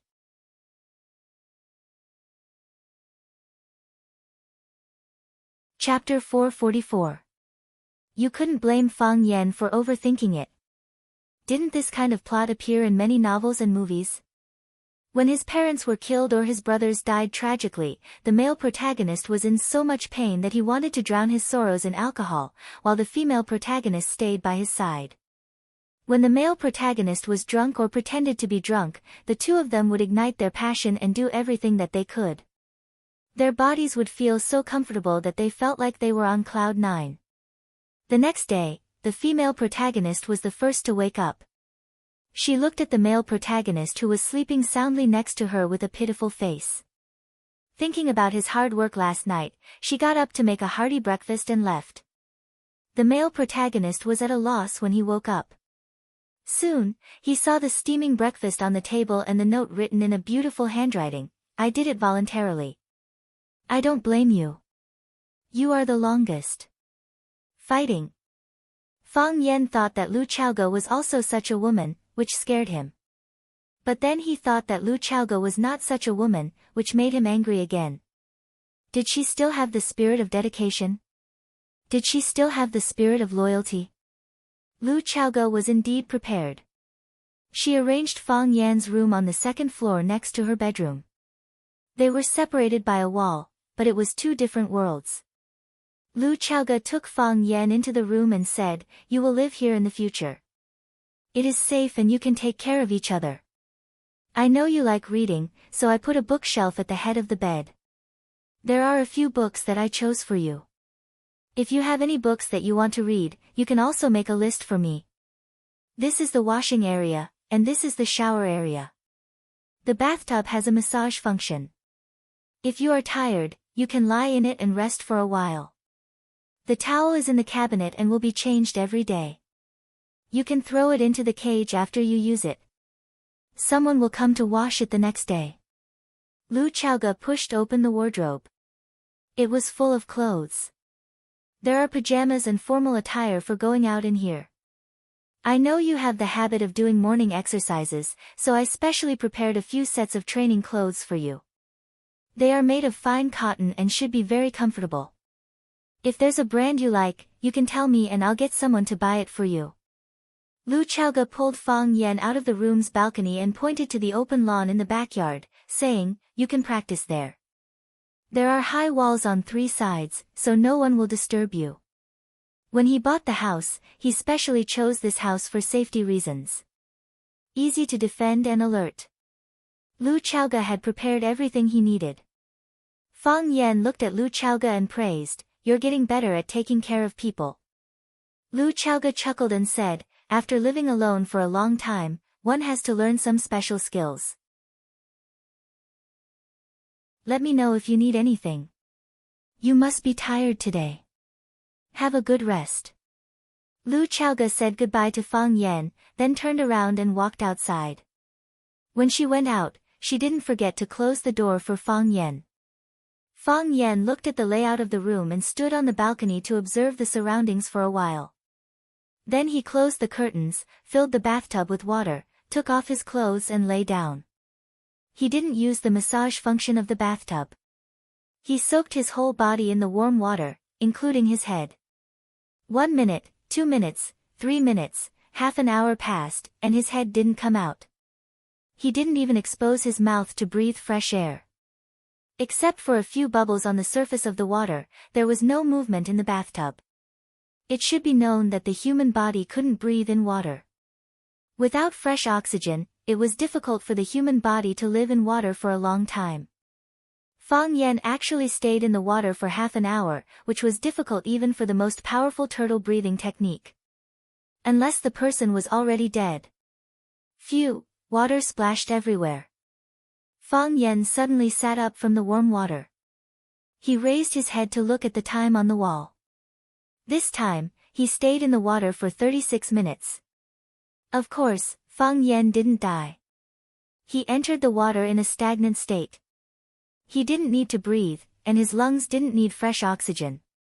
He used the Tai Chi heart to circulate his whole body, using the power of Tai Chi to maintain the operation of his body's organs, so that his body could fuse with the warm water. The bubbles that occasionally came out were the waste gas released by the Tai Chi heart, and he only needed the most primitive breath before he entered the bathtub to continue. It was like how a normal person needed a piece of bread for a meal. If they didn't eat for 7 days, they would starve to death. However, Fang Yan could only need 1/10 of a piece of bread for each meal. He could divide this piece of bread into 10 pieces to sustain his life. Using the same principle, he could hold the fresh air in his mouth and then divide it countless times, so that his body could maintain its vitality under the most extreme conditions. This was the existence of another ultimate state of the Tai Chi heart, fake death. Because Fang Yixing really died, he comprehended this fake death state during his 3 years of mourning. The Tai Chi heart was your sincerity. If your mood was happy, it would be happy too. Thy heart is sorrowful, and it is sorrowful. For a long time, Fang Yan's heart was like dead ashes. Lu Chaoge returned to her room and sat on the sofa in a daze for a while. Then, she opened the bathtub and began to fill it with water. She also poured a box of rose petals into the bathtub. She tied up her hair and wrapped it in a white shower cap. She took off her coat and removed the black bra that bound her chest. Then, 2 extremely plump snow-white jade rabbits jumped out. Lu Chaoge stood in front of the mirror. The 2 jade rabbits trembled and swayed in the mirror, as if they were unwilling to live on a woman's body for a long time and wanted to escape. She had a beautiful face and a pair of intelligent eyes. There was not a single blemish on her pink and white skin, not even a pimple that grew because of excessive heat. Her breasts were tall and straight, her waist was slender, and her round and slender thighs could instantly capture the eyes of any man. She used her hands to gently hold up the two fat rabbits. Only then did they lie down on her palms. Lu Chaoga looked at herself in the mirror and sighed softly. She reached out and tore off her purple lace underwear, then stepped into the bathtub with her long legs. She had just laid down in the bathtub and was about to enjoy the massage of the bathtub's lover's hands when the smartphone hanging by the side of the bathtub suddenly rang. Lu Chaoga didn't get up. She only called out, "Chao Yan," and the phone was automatically connected. "Boss, Dr. Lin Jibin from GS Studio encountered an accident. His car crashed into the railing on the Long Valley Bridge. His car was destroyed and he died." Lu Chaoga was silent for a long time, then said, "I got it." After hanging up the phone, Lu Chaoga closed her eyes tiredly. Those people hadn't given up yet. This kind of thing often happened. If it weren't for the powerful human resources provided by the Qin family, as well as the famous school cooperation plan that Chao Yan carried out later, Chaoyan's Underground Research Institute would probably have no researchers available now. What was the most important thing for a high-tech research company? Talent. There was no doubt that their opponent was very good at killing: white shirt and black shoes, handsome face and starry eyes. Holding a cup of tea, he had a natural and unworldly aura. Fang Yan sat quietly in the security booth and drank tea. Baldy felt uncomfortable standing next to him. Seeing that the two subordinates beside him kept signaling him with their eyes, Baldy had to stand up and speak. He looked at Fang Yan with a flattering smile and said, "Mr. Fang, let's discuss something. Why don't you take a walk around the campus? Go to the martial arts club to teach the students martial arts, go to the tea ceremony club to drink a cup of new tea made by the children, or you can go home and sleep for a while. There's nothing much here. Even if something happens, us brothers can help you. Is that okay?" Fang Yan looked up at Baldy and said, "You want to kick me out?" "No, no." Baldy waved his hand repeatedly. The few hairs on his head were almost scared off. "How could we kick you out? We can't kick you out of anyone else. I'm just worried that you'll be tired." "I'm not tired," Fang Yan said. Hee, as long as you're not tired. As long as you're not tired." Baldy giggled, but he was already crying in his heart. Who was Fang Yan? He was the man of Lu Chaoga, the director of Rosefinch Secondary School.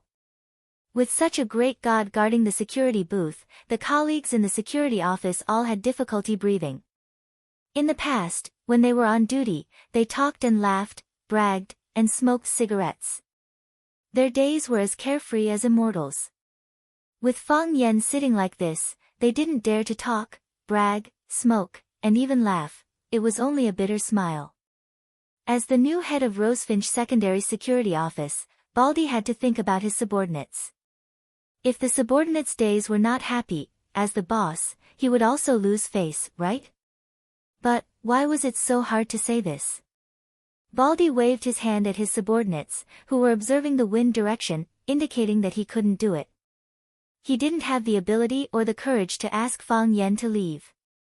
The old fox Xing Chang patted Baldy and whispered in Baldy's ear, "You're our head, the highest official in our security office. Whether he's a prince or a prince, when he comes to our security office, he has to listen to you. Would he dare to not listen to what you tell him to do?" Baldy thought about it and agreed. He was the head of the security office, how could he let Fang Yan suppress his brilliant power?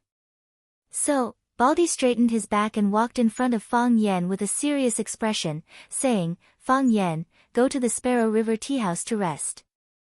After thinking for a while, he added majestically, "This is an order."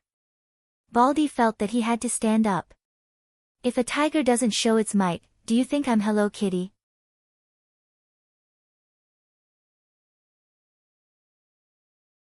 Chapter 445. There was a tea house called the Sparrow River Tea House by the river near the Sparrow Bridge. Some teachers who liked this style liked to drink a cup of tea and look at the river view when they didn't have class. Students with good family backgrounds also liked to come here to lament the passing of time. Maybe they would be inspired and come up with a good poem or essay. Fang Yan was stunned for a moment. He put down the teacup in his hand and said, "There's no need to rest. I'll go to the back garden." Fang Yan walked out of the security booth and headed to the back garden of the school. That was the student dormitory area. Some naughty students would smoke, play cards, and even get into fights there. It had always been the focus of the security office. If boys or girls sneaked into the girls' dormitory, it would be an even bigger problem. This was something that the school would not allow. He really left? Baldy stared at Fang Yan's back. His face was full of shock and disbelief. He was just saying it. Why did Fang Yan really listen to him? Could it be that, as the leader, he was really a deterrent? He really left. Zheng Chang also found this behavior hard to understand. Why didn't he get angry? Baldy kicked Zheng Chang's butt and scolded, "Brat, are you waiting for him to get angry at me? If he yells at me, you guys won't have a good time either." He wouldn't dare. Zheng Chang patted his chest to show his loyalty. "If he dares to get angry at you, I'll be the first to fight him." Phew, this feels good. You guys don't know that I was about to go crazy from holding back. Exactly. My smoking addiction is acting up. I want to find a place to smoke but I don't even dare to. You're still thinking about smoking? I don't even dare to speak. He's sitting there with a teacup like he's my grandfather. I have to report to him when I go to the toilet. I'm afraid he'll think I'm slacking off and going somewhere to sleep, everyone complained to Baldy. Because Fang Yan was too imposing, it was really painful for them to be next to him. He took the initiative to patrol the back garden this year. What about tomorrow? What about the day after tomorrow? Zheng Chang asked the crux of the problem. We can't send him to the back garden every day, can we? Exactly. If he doesn't leave, will we still have a good life in the future? Division Chief, why don't you talk to him and ask him to retract his divine ability? A pretty boy, why did he become a security guard instead of a good teacher? How good would it be to be a teacher? The salary is high, the benefits are good, and I can rest for 4 months a year. If it weren't for the fact that I don't have a diploma, I would also want to be a teacher. Baldy was also very worried about this problem. Others were afraid of Fang Yan, but he was also afraid of Fang Yan. However, he still comforted his subordinates and said, "You don't have to worry about this problem." What kind of person was he? How could he really be a security guard like us brothers for a lifetime? He was a dragon among men, a man that even Chairman Liu and Headmaster Zhong valued. Don't worry, he won't be able to work for long. Maybe he'll leave in a few days. Everyone felt that what Baldy said made sense. How could a young hero like Fang Yan be a security guard for the rest of his life? With this thought, everyone's mood immediately became happy. Baldy remembered how he looked in front of Fang Yan just now, and he was secretly happy. He waved his hand and said, "Brothers, after work, we'll have little sheep hot pot at the entrance, my treat." Long live the division chief. Everyone shouted. Rosefinch Secondary, Fang Yan used to be very familiar with this school. But now he felt a bit unfamiliar when he walked there. The previous basketball court had been heavily renovated, and the east and west courts were combined into one, turning it into a dedicated basketball area. The embroidered chairs on the football field had been removed and replaced with soft and elastic cement. The students sat directly on the concrete floor to watch the game, and no longer prepared chairs. Also, the previous club's activity venues were all scattered. For example, the literature club was in a lecture hall in the teaching building, the English corner was next to the fountain, and they played pure English movies. There was also the Taekwondo club and the tea ceremony club, which were relatively independent. Now the school specially allocated a piece of land to build a building named Rosefinch Building, which was used as a library and for various club activities. Every society had a fixed venue for their activities. Even the tree-lined path under Fang Yan's feet, which he had walked hundreds of times before, had changed. The short grass had grown taller, the railings on both sides had been strengthened, and the strong parasol tree seemed to have aged a bit. A lot of things could happen in 3 years. He had already spent 3 years reflecting, so Flower City would be a new beginning for him. Huacheng, this was the origin of everything, and also the origin of the tragedy. If he hadn't come to Huacheng, if he hadn't encountered those things, if he had just been a quiet teacher, if that was the case, wouldn't his father not have died in battle? A strong sense of guilt rushed over him like a tidal wave, surging violently. It almost overturned the dam of one's mind. Come, all of you. Fang Yan clenched his fist and said. His eyes were filled with blood, and it looked like a pair of black pupils were soaked in blood. His eyes were like a wolf's or a dog's, like a demon that crawled out of hell. Let's fight to the death again. Affected by his ruthlessness, the Taiji heart spun wildly, and the Taiji domain naturally unfolded. The Taiji heart released energy, sweeping up the withered leaves on the ground.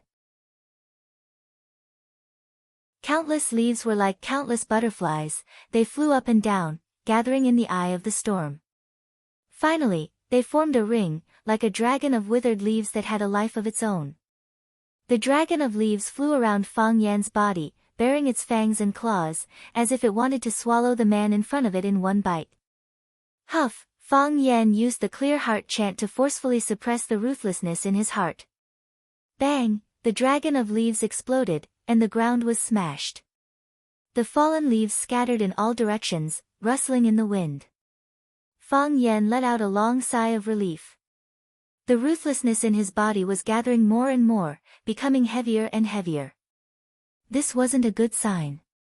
Even the pure and untainted Taiji heart began to feel uncontrollably collapsing when it was tainted by this. Fang Yan was very worried. He was worried that one day, the Taiji heart would no longer be under his control. In other words, the Taiji heart would only start spinning when he used violence or was in a ruthless mood. If that was the case, wouldn't he become a monster? Don't worry, Fang Yan said to himself. They will come. They will definitely come. He can feel their presence. Fang Yan seriously thought about it, and walked towards his original destination. In the depths of the flowering shrubs, a beautiful girl watched the scene unfold in front of her with wide eyes. She walked to the place where Fang Yan was standing, and looked at the withered leaves that had been blown into tiny pieces, her eyes full of doubt and curiosity. What kind of man is he? The girl muttered to herself. 3 years ago, Fang Yan was an influential figure in Rosefinch Secondary. 3 years later, batch after batch of Rosefinch's students had left, and there were only a few students who knew him. It was currently the students' lunch break, and class would start in half an hour. The students weren't sleepy, and were gathered in groups of 3 to 5, chatting noisily. There were also some new students who had brought back their military training uniforms to try on. They would be participating in the new military training starting tomorrow. Fang Yan, who was wearing a white shirt, walked in the middle of the crowd, and naturally attracted the attention of countless students. Some people even pointed at him, feeling that he was a very strange person. A tall boy was handing out cigarettes to the students around him. When Fang Yan saw him, he walked over and said, "I don't object to you smoking, because I know I can't stop you from smoking. But, can you change to an empty place? You're standing at the door of the dormitory, it's very easy to cause a fire." The tall boy lit up the cigarette in his hand, put it in his mouth, and took a puff. He sneered and said, "Who are you? Who do you think you are?"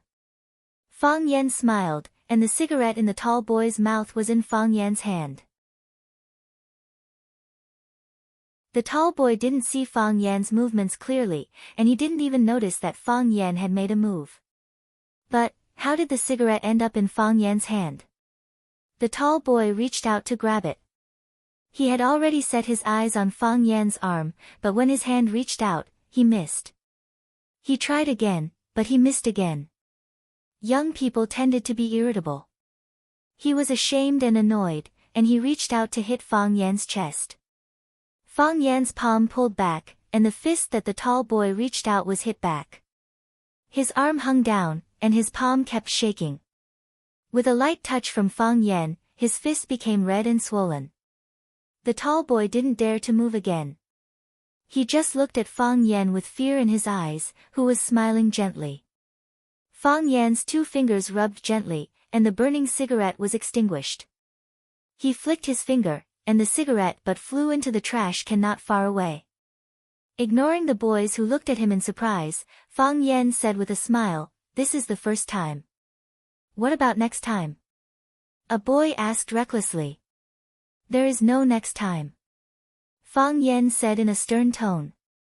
Some people said that young people should be allowed to make mistakes. In the past, Fang Yan also thought so.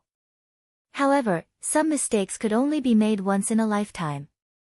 Just once, it was already painful to the bone. When Fang Yan was patrolling the backyard, Zheng Chang from the security office ran over with sweat on his head. "Fang, Mr. Fang," Zheng Chang shouted while panting, "those punks are here. They came to trouble Director Kai." Fang Yan frowned and said, "I'll go take a look." Fang Yan followed behind Zheng Chang. When the 2 of them rushed back to the security booth at the school gate, they found a group of people making trouble at the gate. Baldy and another security guard on duty blocked the gate with their bodies, not letting these ferocious guys step into the school gate. Fang Yan looked at the crowd opposite and couldn't help but be stunned for a moment. He actually found an acquaintance.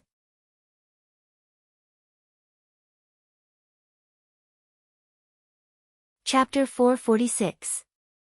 Brother Yellow Hair, it's not that I want to trouble you, it's the people from Rosefinch Secondary Security Office who are bullying us too much. The road is facing the sky, we each walk our own path. We weren't even in their way, we were just looking in from the school's entrance and they attacked us. Is there still any law? The man with the earring stood next to a man with a head full of blonde hair and said indignantly. After being bullied by Fang Yan yesterday, he had been thinking of getting back at them. As a gangster, he was most afraid of losing face. If he lost face, how could he lead his underlings? Therefore, he asked his big brother to help him take revenge. Brother Shaoxing is right, they bullied Brother Shaoxing like this, aren't they purposely making Brother Yellow Hair lose face? On this street, who dares to make Brother Yellow Hair lose face? On Rosefinch Avenue, Brother Yellow Hair is invincible.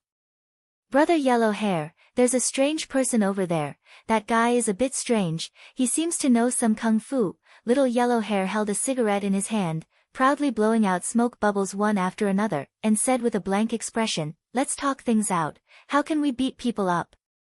This is a society with the law, beating people up is against the law. I want to see who dares to hurt people at the school gate. You all went to the hospital yesterday, right? Did you bring the report?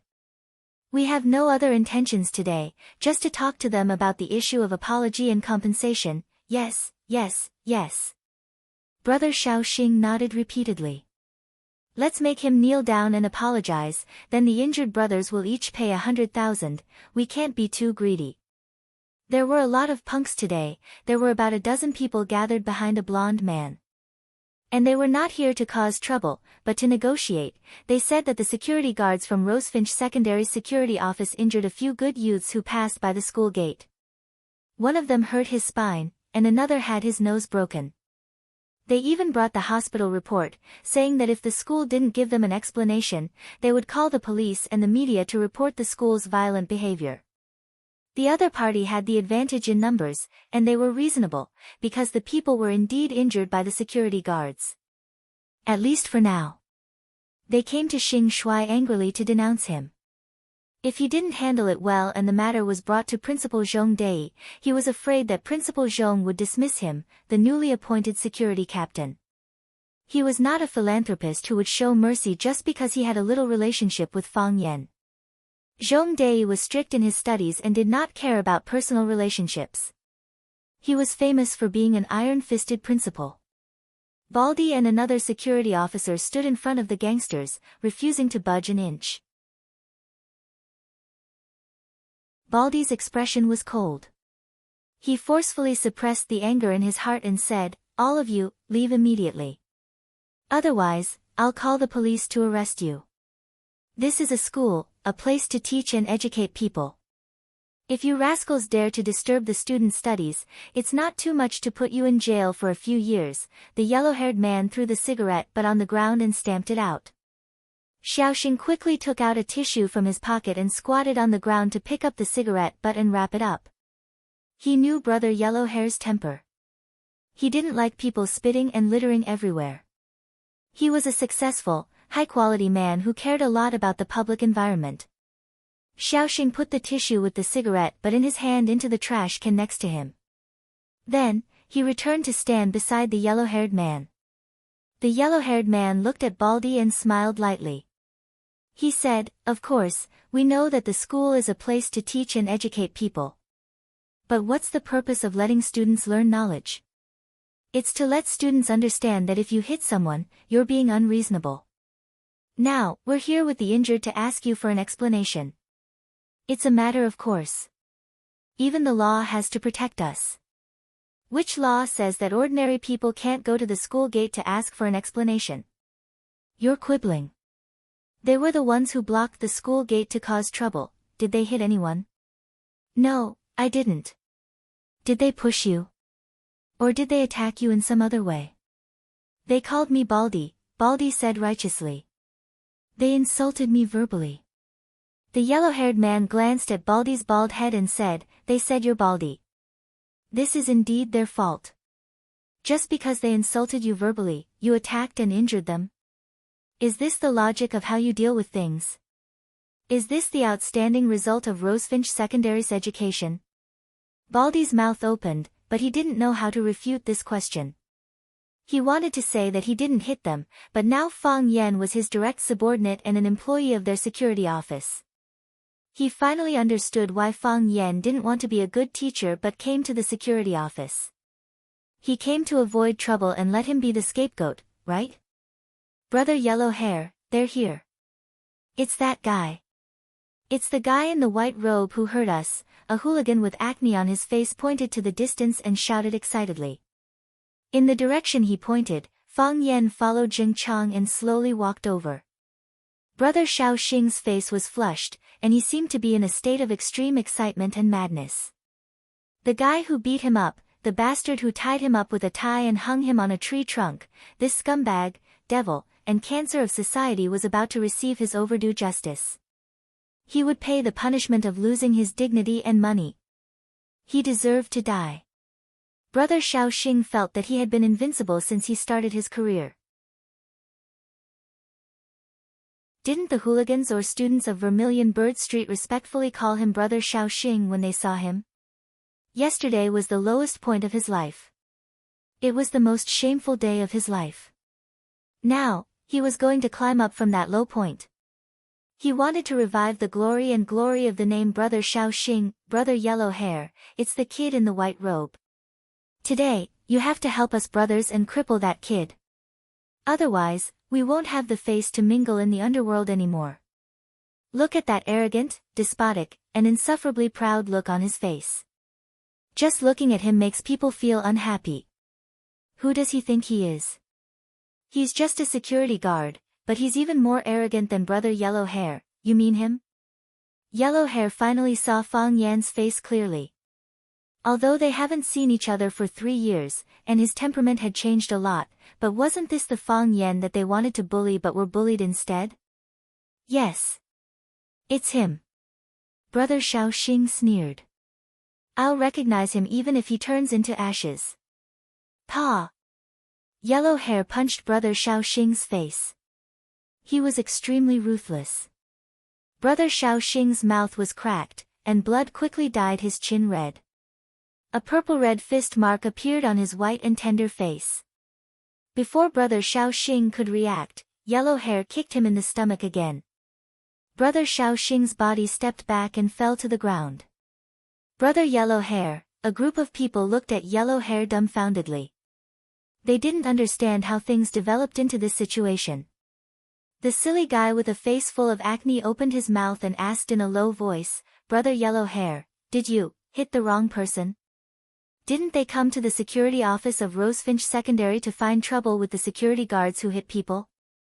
Why did the boss hit his own people now? It's him. Yellow Hair gritted his teeth and scolded. These bastards, they're just pushing me into the fire pit. Yellow Hair trotted to Fang Yan, bowed to greet Fang Yan, and said with a smile, Mr. Fang, long time no see. Do you remember me? I'm Yellow Hair, the one who had some misunderstandings with you before. Do you remember me? Fang Yan looked at him in a trance and didn't answer his question. Of course, he knew this Yellow Hair. The incident with Brother Wolf behind him was one of the crises he encountered when he first entered Rosefinch 3 years ago. Because of the media's attention, he was almost hyped up as a perverted teacher who had an abnormal relationship with a female student. Although he quickly solved the matter with a thunderous method, he was still chased out of his rented house by his sister Li, who was worried about her daughter's puppy love. After that, he moved into Lu Chaoga's Rosefinch house and fought with waves of evil forces. In the end, his father, Fang Yixing, died in battle at the entrance of Swallow Dock. It could be said that the Brother Wolf incident was a watershed in his life. At that time, he was high-spirited, laughing and scolding. Other than feeling that there was a woman who was very annoying, he felt that the sky was blue and the water was clear. Even Baldy's bald head looked ugly and cute. How depressed and heavy was his mood now. After not seeing each other for 3 years, he really missed his life at that time. Unfortunately, he couldn't go back. Seeing that Fang Yan didn't respond, Yellow Hair thought that Fang Yan didn't remember who he was. He introduced himself even more diligently and said, at that time, my face was smeared with chicken blood and I even held up a banner at the school gate to denounce you. Oh yes, I wrote, kill and taste life. You were very angry and said that I wrote taste wrong and added a side at the side. Do you remember now? Fang Yan finally pulled himself out of his memories. Looking at Yellow Hair's expectant face, he nodded and said, I remember you. Yellow Hair was so emotional that he was about to cry. With red eyes, he said, after that incident, I realized that being uneducated is indeed a very shameful thing. After that, I self-studied the law course at the Radio and Television University. I am now a university graduate. Give me another 2 years and I will be able to get my lawyer's license. Mr. Fang, you are my first teacher and second parent.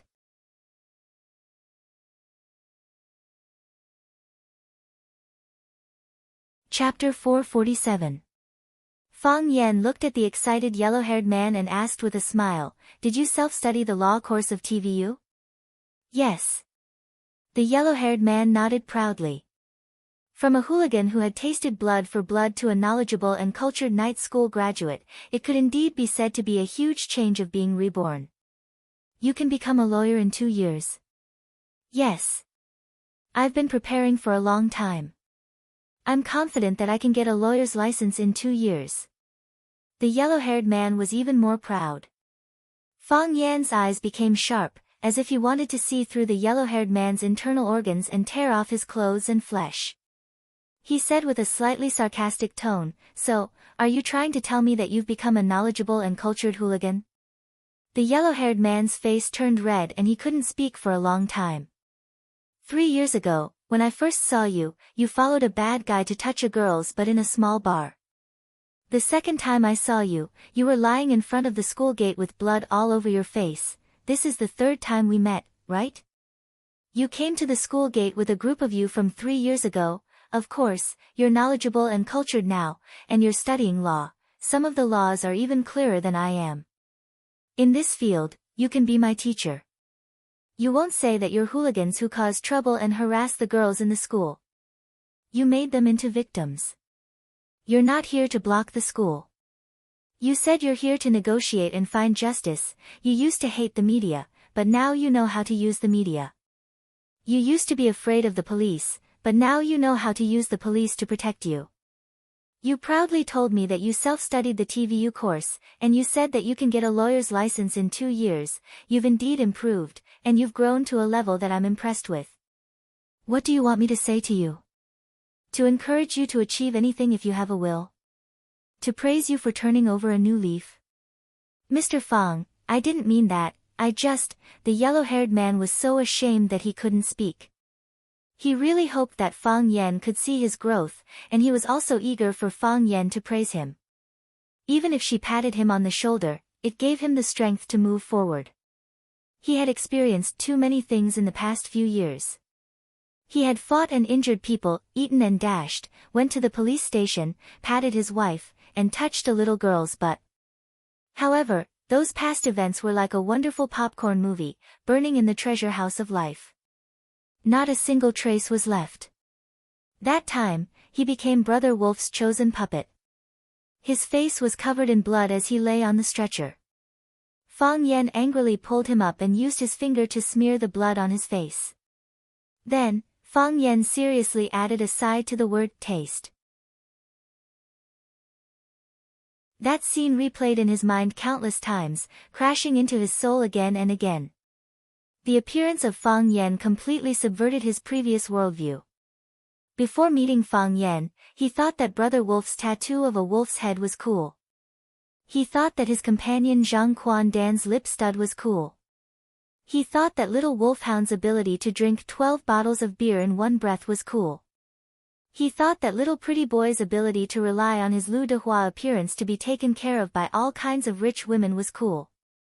Of course, until now, he still thought that little pretty boy was cool. He was born with skills that made people envious. However, after getting to know Fang Yan, he felt that Fang Yan was cool when he grabbed the glass bottle in his hand and broke it piece by piece. He was cool when he rushed up and lifted Brother Wolf's body. He was cool when he faced the gangsters and the media. He was cool when he used his finger to smear the blood on his face. Most importantly, he did not have Lu Dehua's face, but many young and beautiful girls liked him. It was as if a candle had suddenly appeared in a dark room, and Fang Yan was the one who had brought the candle to her. He felt that he should change and become a knowledgeable and charming man. So he began to study hard and became the most outstanding graduate of the TV university that year. He liked the law and began to strive for a lawyer's license. All of this stemmed from the influence of the man in front of him. He came to Rosefinch Secondary to look for Fang Yan several times, but he was disappointed every time. Today, he was surprised to meet him, but it was in such an awkward situation. Fang Yan looked at the yellow-haired man and said, "If you study hard day and night just to become a cultured hooligan, if you work hard to get a lawyer's license just to defend yourself and your companion's innocence, then I regret reminding you in the first place. I regret teaching you how to arm yourself with knowledge. It's better to let you taste blood. It's also less destructive to society." The yellow-haired man respectfully bowed to Fang Yan and said, "Mr. Fang, I know I was wrong. I relied on what I learned and became arrogant and complacent. I felt that I had a few drops of ink in my stomach, so I wanted to help my brothers to vent their anger. There was a problem with my mentality, and there was also a problem with my mind. I didn't use what I learned where it should be used. I'm sorry for your education." Fang Yan's expression softened a little, looked at the yellow-haired man and asked, "What's your name?" "My name is San Xian." The yellow-haired man said embarrassedly. He also felt that his name was really not presentable. "My surname is Hai. My parents used to sell seafood at the ferry, so they named me San Xian." "San Xian, don't feel ashamed of your name." Fang Yan patted him on the shoulder and said, "You should work hard to make your parents proud of your name." San Xian nodded and said, "My parents are already very proud of me. They didn't let me go home a few years ago, but now they call me several times a month and ask me to go home when I have time. They will be even prouder in the future." Fang Yan smiled and turned his eyes to Xiaoxing and the group of minions he brought with him. Where Fang Yan's gaze landed, everyone took a step back in unison. How could they dare to go against a man that even their boss had to bow down to? San Xian's face was extremely embarrassed. He took the initiative to explain to Fang Yan, "Mr. Fang, this matter is indeed our fault. It's up to you to punish or punish us. If it wasn't me you met today, but anyone else in the security office, what would you do?" "Seek justice," San Xian said frankly. "How do we seek justice?" Ask them to apologize to the injured and pay for medical expenses. This is the standard method of our brothers in the underworld. San Xian said. Otherwise, make the matter bigger. Most schools don't want negative news to be reported by the media. You guys are good at scheming. Fang Yan said with a smile, I won't beat you or punish you. I'll let you remember this. Mr. Fang, what do you mean? San Xian had a bad feeling in his heart. He respected Fang Yan, but he was more afraid of Fang Yan. This fear came from the bottom of his heart. It was as if this man could turn into a monster by opening his mouth or waving his hand. Dang dang dang, the school bell rang. There was a brief silence, then the whole ground began to shake. The clamor, the sound of footsteps, and the students rushing out of the classrooms were like a flock of sheep spreading around the school before gathering at the school gate. When they passed by the school gate, they found a strange and eerie scene. More than 10 men lined up in 2 neat lines. They stood on both sides of the gate of Rosefinch Secondary as if they were greeting guests at the entrance of a restaurant. Some of these men had terrifying tattoos, some wore cheap and dense ear studs, and some had colorful, non-mainstream hairstyles. These men looked like delinquents at first glance, but they were doing something that did not match their image at all. It's been hard on you, please go home safely. They bowed deeply to the students and shouted together. It's been hard on you, please go home safely. They stood up and performed the same etiquette to the next group of students. It was the peak time for students to enter and leave the school. Just as they raised their bodies, they had to lower their heads again to remind the students who passed by them to go home safely. Oh my God, isn't that the ear stud guy Xiao Xing? He's amazing, I heard he has a lot of underlings. Ah, that big fatso, he asked me for 100 yuan and hasn't returned it to me yet. What's his name again? The one with a scorpion tattoo on his neck is Brother Scorpion. I heard he's a famous gangster in this area.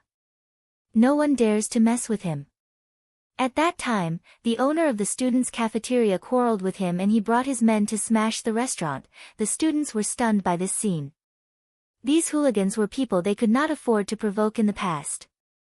Now, they were bowing respectfully to them and asking them to go home safely, in a considerate manner. Did the big bad wolf eat grass now? Many students took out their phones from their pockets in surprise to record this strange scene. It was rare to see such a lively scene. Fang Yan sat in the security booth and drank tea. Baldy and the others stood at the door with their heads held high. They stared at the gangsters with majestic and disdainful eyes. They tried very hard to express to the students that the reason why these gangsters were so docile and did such unreasonable things was because they were conquered by our domineering aura. Baldy's face was full of pride and glory. The few strands of hair on his head were fluttering in the autumn wind. Very silly and very unruly.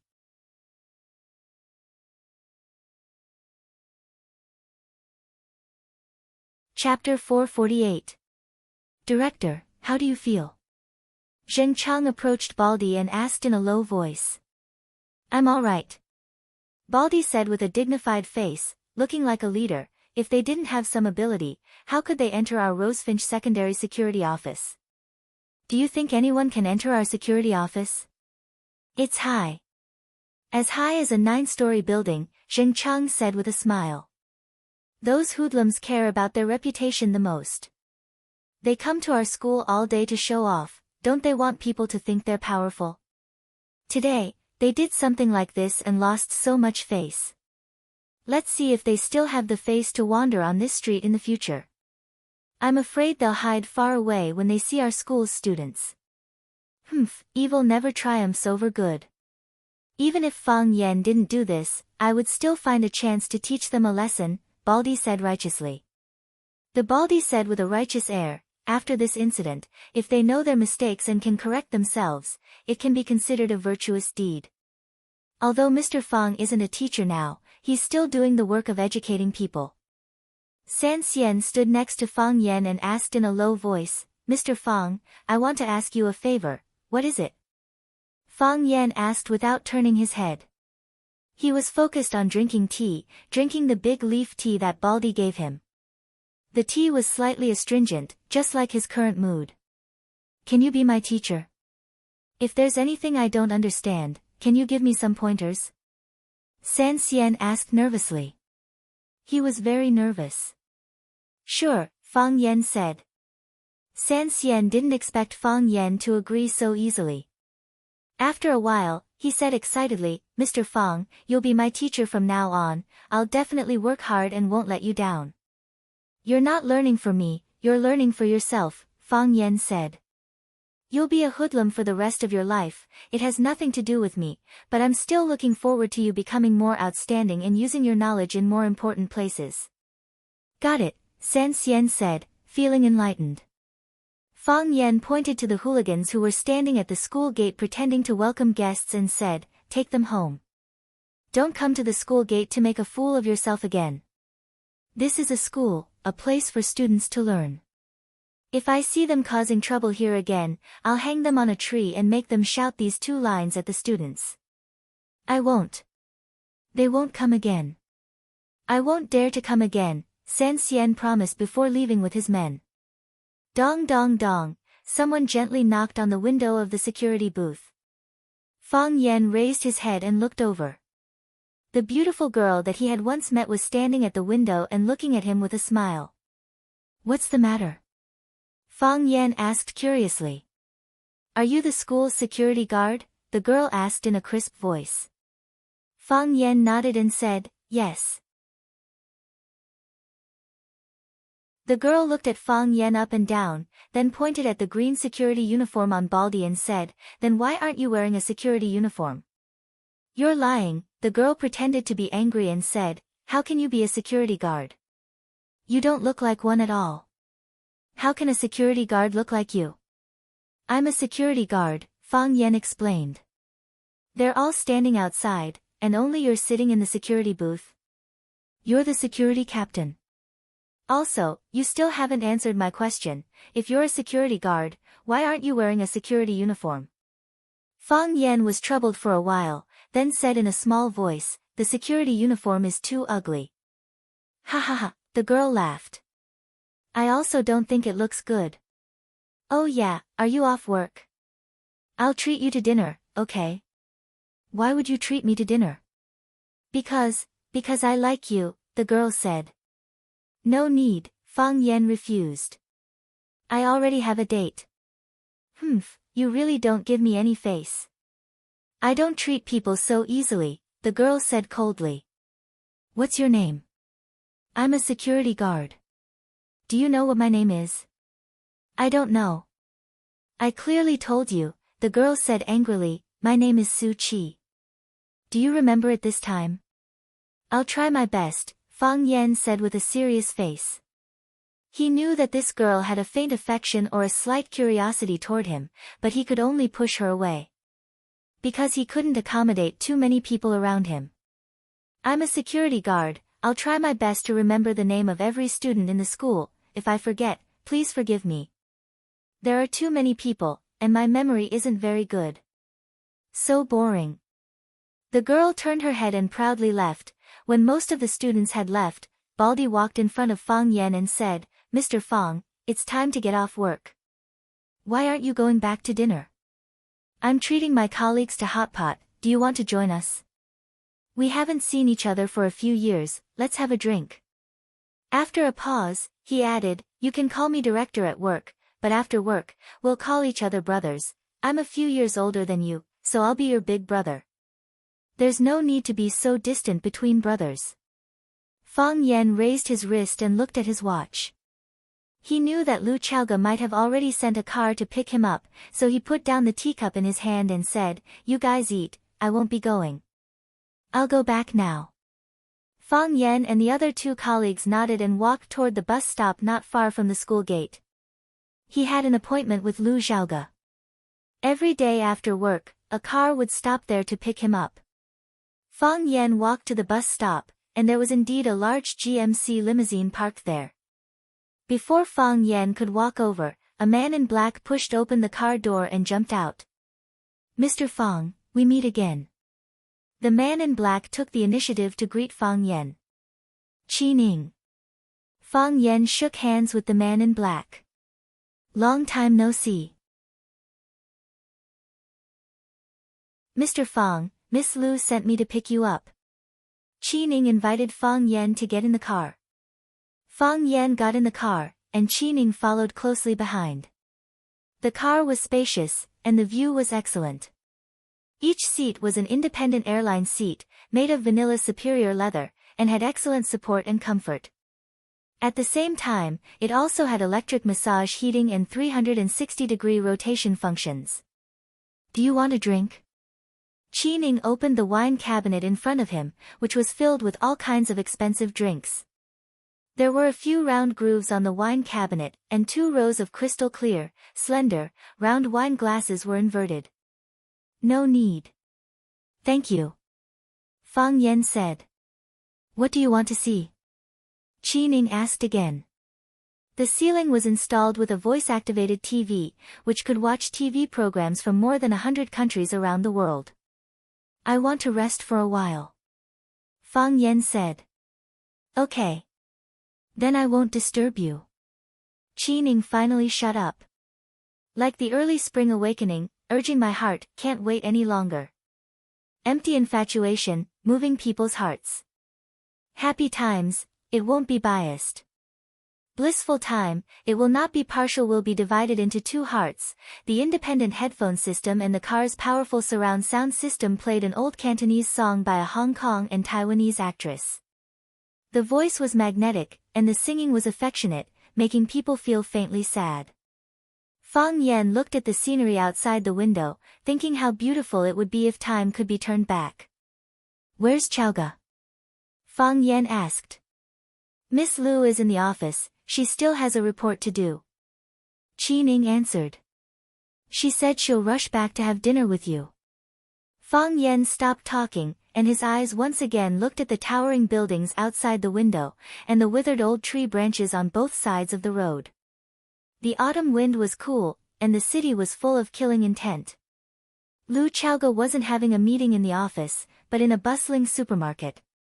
She was wearing a black professional suit tailored for her by the world's top clothing brand, Angel. On her hand was a limited edition Queen's watch produced only 99 pieces by Patek Philippe. This watch was popular all over the world because it was worn by the Queen of England. The Hermès scarf around her neck was intellectual and exquisite, and her high heels were black and shiny, spotless. Such an elegant and beautiful woman stood out like a crane in a flock of chickens. She didn't fit in with the aunties around her who were carrying baskets or pushing shopping carts. Many people looked at her with eyes full of doubt or hostility, and some people even said that she was a mistress who came to buy groceries to please her sugar daddy, and so on. Her assistant quietly pushed the shopping cart behind her. In front of them, on the left, and on the right, there was an inconspicuous man forming an iron triangle that surrounded her in the middle, so that they could get close to her in the shortest time possible in the event of an accident. Lu Chaoga didn't care about her surroundings, and she didn't care about the gossip floating in her ears. The sad experience when she was young had long made her heart as strong as the toughest diamond. She held a small piece of paper in her hand, and was carefully studying the scribbled words on it. Scrambled eggs with tomatoes. He doesn't like to eat too sweet food, but scrambled eggs with tomatoes is an exception. Broccoli gravy soup. He drank 2 bowls yesterday, and there's no broccoli at home, so we need to replenish some stock. And fish. He ate some of every kind of fish, so which kind of fish does he like? Then let's just buy some of each kind. Lu Chaoga kept stuffing the shopping cart with the fresh ingredients she had bought, and the shopping cart was already piled up like a small mountain. Baby vegetables. He likes to eat baby vegetables.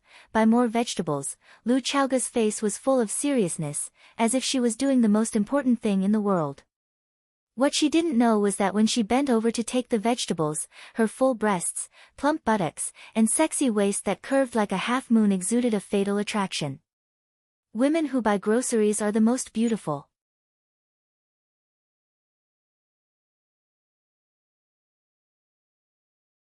Chapter 449. Lu Chaoga didn't go home, so Fang Yan didn't have anyone to talk to. He sat downstairs and drank a cup of green tea, then returned to his room to fill the bathtub with water, and buried his body in the pool.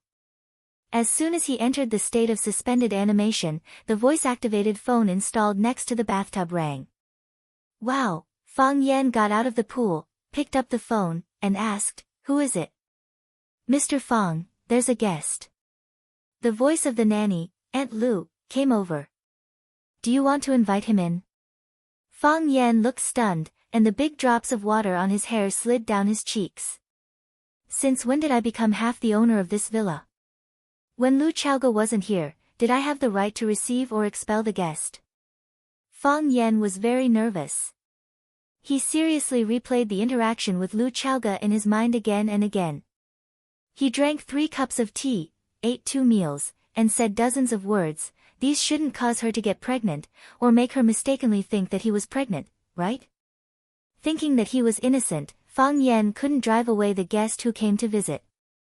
Because, if his relationship with Lu Chaoge wasn't so close, he had to respect her more, and also respect her friends. If Lu Chaoge had become his woman, he could drive away all the guys he didn't like or who were too handsome. Of course, this kind of bullying behavior, which thought that he was nobler than women and loved and protected women, might be scolded as the sand pig doctrine. If there was such a day, Fang Yan didn't mind being a pig. "Invite the guest in for tea," Fang Yan said. "Okay, Mr. Fang." The nanny quickly agreed. After hanging up the phone, Fang Yan got up and took a cold shower. He wiped his hair and body clean, changed into the white satin clothes that he usually practiced martial arts, and went downstairs. Because he had just taken a shower, his face was ruddy, and he was in high spirits. Dressed in a white shirt and black shoes, he had an outstanding temperament. When he walked down the stairs, he gave off the feeling of a graceful and beautiful young man. "Long time no see. Mr. Fang is still as elegant as ever." The guest put down the teacup in his hand and praised. The man was handsome and had a calm demeanor. There was a faint smile on his face that made people feel as if they were bathing in the spring breeze. His eyes were gentle and deep, making people feel that he was a kind person, but also a scheming person. It was rare to see a scheming and kind person receive such an evaluation.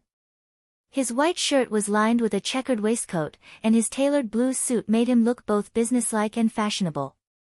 On his wrist was an exquisite watch with a brown crocodile leather belt.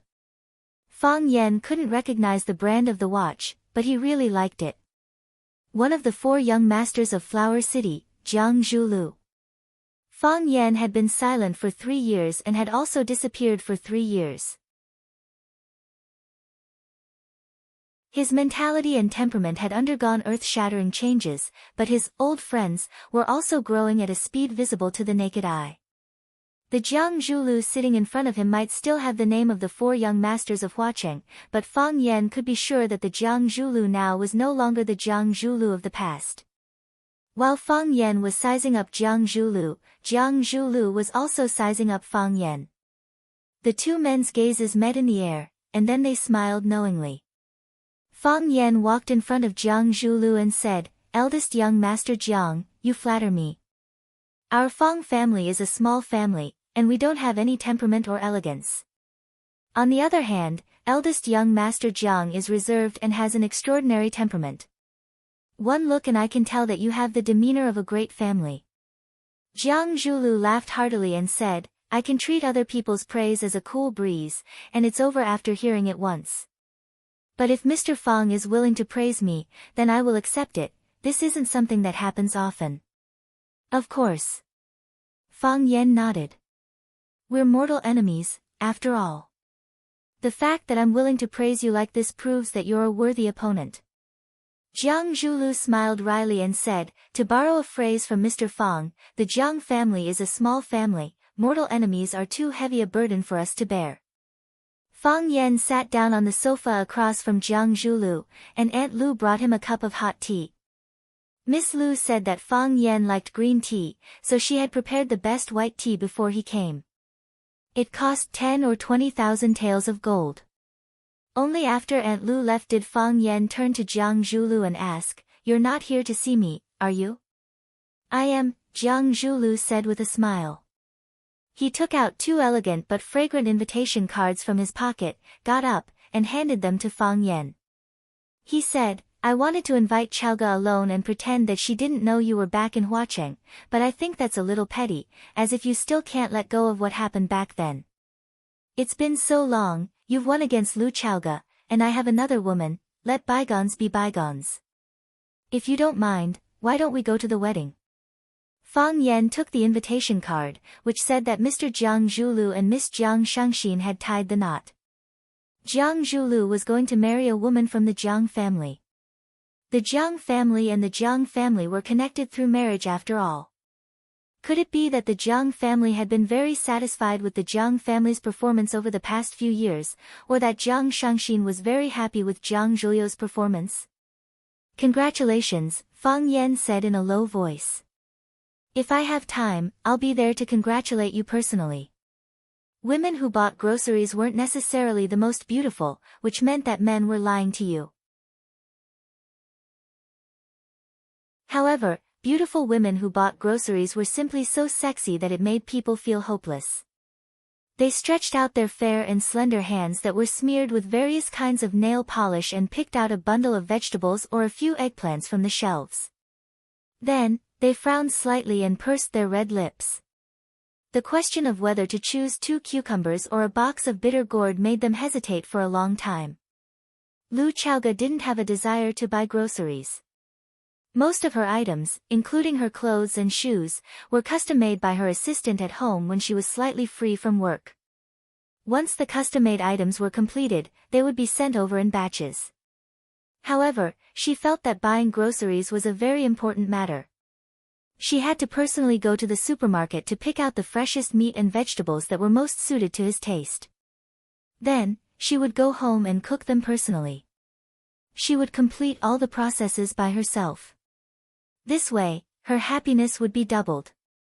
Lu Chaoga felt very happy now. This was because she finally had something else to do after work.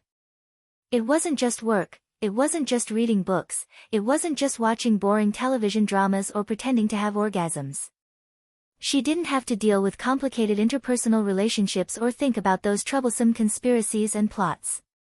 She could be like other women, go to the market to buy a big basket of good vegetables and then go home to cook soup with her bare hands. The most important thing was that there was a man at home for whom she was willing to cook soup. After Lu Chaoga chose several kinds of delicious and precious fish, her assistant, Jing, had to remind her, "Boss, the cart can't fit anymore. Should we get them to bring another cart over?" Can't fit anymore. Only then did Lu Chaoga retract her thoughts from the small piece of paper in her hand. She turned to look at the shopping cart that was piled up like a mountain and said regretfully, "There are still a lot of things that I haven't bought." "Boss, we'll just buy the items that you need the most. As for the other minor items, we can make a list and get the housekeeper to buy them, or I can buy them myself." And Jing looked at the mechanical watch on her wrist and said, "You've been out for 29 minutes. You're about to cross the crisis line. We have to escort you back." Lu Chaoga knew that what Jing said made sense. When had she ever had a comfortable day all these years? The Rubik's Cube was a Pandora's box that she had opened with her own hands, attracting batches and batches of demons and devils to surround and covet her. Time and time again, killing intent after killing intent, it was truly exhausting.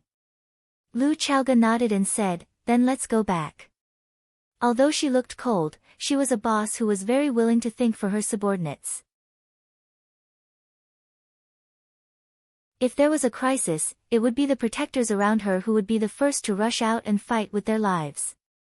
They were the most dangerous targets. A man in black pushed the shopping cart over to pay the bill. Lu Chaoga and Jing walked toward the surface parking lot under the escort of 2 men in black. The underground parking lot was too dark and desolate. There were too few people and too many surveillance blind spots. It was easy for all kinds of accidents to happen. If the car was parked on the surface, with the huge flow of people in the shopping mall, it would not be easy for those peeping behind the scenes to do anything even if they wanted to. They also did not dare to brazenly expose themselves in front of the public. The engine of the custom-made bulletproof Mercedes-Benz was on. The driver in the driver's seat could start the car at any time to evacuate or drive the car anywhere to pick someone up. Sitting in the passenger seat was a middle-aged man who wore glasses and looked like a bookworm. His nickname was Bookworm. He constantly patrolled the area to prevent any suspicious people from approaching. A man in black opened the car door and Lu Chaoga bent down to get into the car. And Jing sat beside Lu Chaoga as the car door closed. The Mercedes-Benz slowly started up as another escort car followed behind it. The car drove out of the bustling shopping mall and onto the main road, heading for the flower district where Lu Chaoga's villa was. And Jing felt an itch on her head. She reached out and grabbed a black bug. "Why is there a fly here?" And Jing exclaimed. "Gotcha!" The fly's body suddenly exploded. White light blazed as it turned into a palm-sized saucer-shaped communication device. "This is a genetic bomb. Once it explodes, none of you will be left." A man's calm and powerful voice sounded from the communication device. He didn't remove his original voice and use a mechanical voice, proving that he didn't care if these people knew his true identity. "Then, congratulations. You've been kidnapped."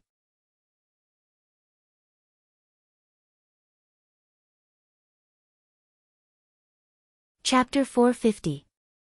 The development of technology had pushed the technology of crime forward. In the past, people had to slash with knives, stab with swords, strangle with ropes, and poison in drinks. There had to be something in contact with the human body. Right now, the criminals were thousands of miles away, and it was possible for them to carry out a large-scale massacre. All Jing did was grab a tiny black fly from her hair, but the fly instantly exploded, turning into a genetic bomb that could communicate and explode. It was even more powerful than Monkey Sun's 72 transformations. Lu Chaoga had been busy with the research of the Rubik's Cube in recent years, so it was impossible for her not to know the notoriety of the genetic bomb. And Jing was originally an outstanding graduate of a famous university. After interviewing for a job at Chaoyan Technology, she was placed in an important position by Lu Chaoga and promoted to a business assistant. Over the years, she had followed Lu Chaoga and seen too many conspiracies and hunts. She also had a deep understanding of the genetic bomb. As for the driver and the bookworm in the passenger seat, they were all carefully selected security personnel by the Qin family. Their understanding of the genetic bomb was deeper than anyone present. Hearing the man on the communicator say that it was a genetic bomb, everyone was extremely shocked but did not panic. The driver continued driving calmly, but a thin layer of sweat appeared on his forehead. The bookworm took off his glasses and wiped them with a silk handkerchief. When he put them back on, his eyes that looked casual earlier were now emitting a frightening and fierce light. There was an alarm system on his glasses. If there was a crisis in the car, he could send a message through the glasses in time. At the very least, the guard car following behind didn't know if anything had happened here for the time being. If they could receive the alarm, they could take timely action or report the kidnapping to a higher-level figure. Unfortunately, his attempt failed. The alarm could not be sent out, and the car they were in was shut down by the holographic screen. They had lost contact with the satellite in the sky. Everything was under the enemy's control. "Bookworm, are you feeling very disappointed now?" A man's pleasant but disgusting voice came from the communicator. The king of individual soldiers who wreaked havoc in South Africa, the legendary figure who single-handedly wiped out half of Chief Akamsi's army, after returning to Huaxia and being taken in as a servant by the Qin family, her days became more and more comfortable, and she became more and more careless. "Don't you feel powerless and aggrieved that you can't do anything? Don't waste your time. The gadget in your hands is called King Kong. It has a shielding program installed in it that can block all signals and wavebands in the car. Don't try to dismantle it, because if you move, I will immediately detonate the bomb." Needless to say, the button to detonate the bomb was pressed under my thumb. "As long as I use the slightest bit of force, or if I'm not careful, you'll be incinerated into thin air by that beautiful green liquid. Not only you, but also the car you're sitting in. Nothing will be left." After a pause, the man continued, "Oh, I almost forgot to tell you that your every move is under my watch. Allow me to introduce myself. I am a sovereign. Don't try to resist me, because I really like killing people." Bookworm sat quietly in the front row, not saying a word, not accepting the mockery and provocation of the sovereign. He was not surprised that those people knew his past information so clearly. With the expansion of the influence of the Rubik's Cube and the increasing importance of Lu Chaoga, he was sent to replace Qi Ning as Lu Chaoga's security captain, directly responsible for Lu Chaoga's personal safety. In these 2 years, he had defeated countless snipers. In such a long confrontation, if they wanted to understand a person, they could even find out how many times he had peed on the bed when he was a child and how old he was when he was weaned. He had such an ability. "What do you want?" Lu Chaoga asked aloud. "The goddess. We want the goddess. We only want the goddess." The man said with a smile, "Miss Lu, don't get me wrong. The goddess we are talking about is not you, perhaps you don't know, but our organization has constructed a plan to capture the goddess. We will use any means and pay any price to get the goddess from your hands. Yes, the goddess is the Rubik's Cube. This does not mean that we deny Miss Lu's appearance. Miss Lu is a one-in-a-million beauty, a rare goddess. Unfortunately, I don't like women. No matter how beautiful a woman is standing naked in front of me, I can't have the slightest interest. We are more interested in the Rubik's Cube goddess. As long as we have her, our children and grandchildren will not have to worry about food and clothing, and can even become the master of this world. Miss Lu, I don't think you will let us down, right?" "No." Lu Chaoga's voice was crisp. "What a woman with character. If I were a man, I think I would fall in love with you." The man's voice came from the intercom. "But, what are you going to do? Your life is in my hands now. As long as I use a little force, such a beautiful body will be blown to pieces. How regrettable is that? Even if I am not a man, I will feel sorry for those who are secretly fascinated by you. The Rubik's Cube goddess, this is the code name they gave you. You must like it very much, right?" Lu Chaoga was not interested in continuing to talk to the Lord God, but said to Bookworm in the front passenger seat, "I leave this matter to you. Everyone should do what they are best at," and now they encountered the field that Bookworm was best at. What she had to do was to trust Bookworm and wait quietly. "Do as they ask," Bookworm said. He took King Kong from Njing's hands. At least he had no way to get rid of this little thing. If he could, he really wanted to press down the window and throw it out. However, he knew it was impossible. This was because the moment he pressed the window, King Kong might have already exploded. Besides, who knew if those people had any tricks up their sleeves? The enemy could take risks, but he couldn't drag Lu Chaoga to take risks with him. He knew how important Lu Chaoga was to the Qin family now, and how much the elders of the Qin family valued her. If it wasn't for the talented Miss Qin supporting them, those proud figures of the Qin family would probably be suppressed by her. It was not a pleasant thing that the person in charge of the subsidiary company was too capable. No king would use a general who was difficult to control. Fortunately, at least for now, the two sides were still in the honeymoon period. How to get rid of King Kong in his hands was really a tricky problem. Since Miss Lu doesn't want to talk to me, then, Bookworm, let's communicate directly. Do as I say, and obey every word unconditionally. The voice of the Lord God became cold and determined. Lu Chaoga's attitude completely irritated him. The first thing you have to do is to get rid of the escort car behind you in a minute or something. I don't care what reason you use, but your every move is seen by me. If they do anything suspicious, I will put the debt on your head. Don't forget, I like to kill people, and I like to kill beautiful women even more. They exist in this world, it's really annoying." The Bookworm didn't waste this precious time and motioned the driver to turn the car to the fast lane on the innermost side of the main road. Slow down the speed, and then turn left quickly when the red light is about to shine. When the guard car behind wanted to follow, a large number of cars had already rushed over from the left and right sides, blocking them in place and making them unable to move. Beautiful. The Lord God praised. The second thing is to drive into the Seaview lane and go in the direction of the Seaview platform. Without the bookworm's explanation, the driver had driven into the Seaview lane. The Seaview lane was the main lane to enter the seaport. There was a lot of traffic. A car squeezed in the middle would soon be surrounded by a long line of cars. The front and back were impenetrable, and it was difficult to escape. The guard team lost contact, and there was no external force to rely on. The car was trapped in the middle of the traffic, and the hope of self-help was slim. Now the situation was even more critical. The sweat on the driver's forehead was getting denser, and the blood in the bookworm's eyes was getting stronger and stronger. His eyes were looking at the surrounding environment sharply, looking for possible opportunities to break through. And Jing was just like her name. She sat beside Lu Xiaoge as usual. She didn't speak or scream. She was no different from usual. But her right hand kept waving a button under the seat. It was the alarm device of the car's security system. Even if she knew that the chance of success was very small, but what if the headquarters received their message?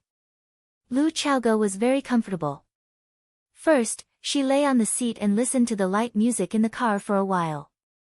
Finally, she was a little bored, and simply pulled out a fashion magazine from the back of the seat to read to kill time. She had fantasized about such a result countless times. She knew that there would be such a day after all. As long as the Rubik's Cube was in her hands, those people would not give up. She could escape a hunt, she could escape 10 traps, but could she escape 100 ambushes? Whether she was there or not, the Rubik's Cube must be there. Therefore, she simply refused the Lord God's request to take away the Rubik's Cube. There was no room for discussion or negotiation in this matter.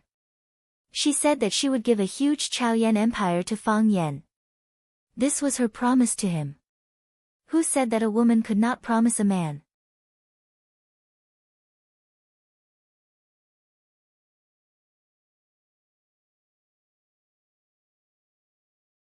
Chapter 451. Aren't you afraid? The Lord noticed Lu Xiaoge's ease and asked doubtfully.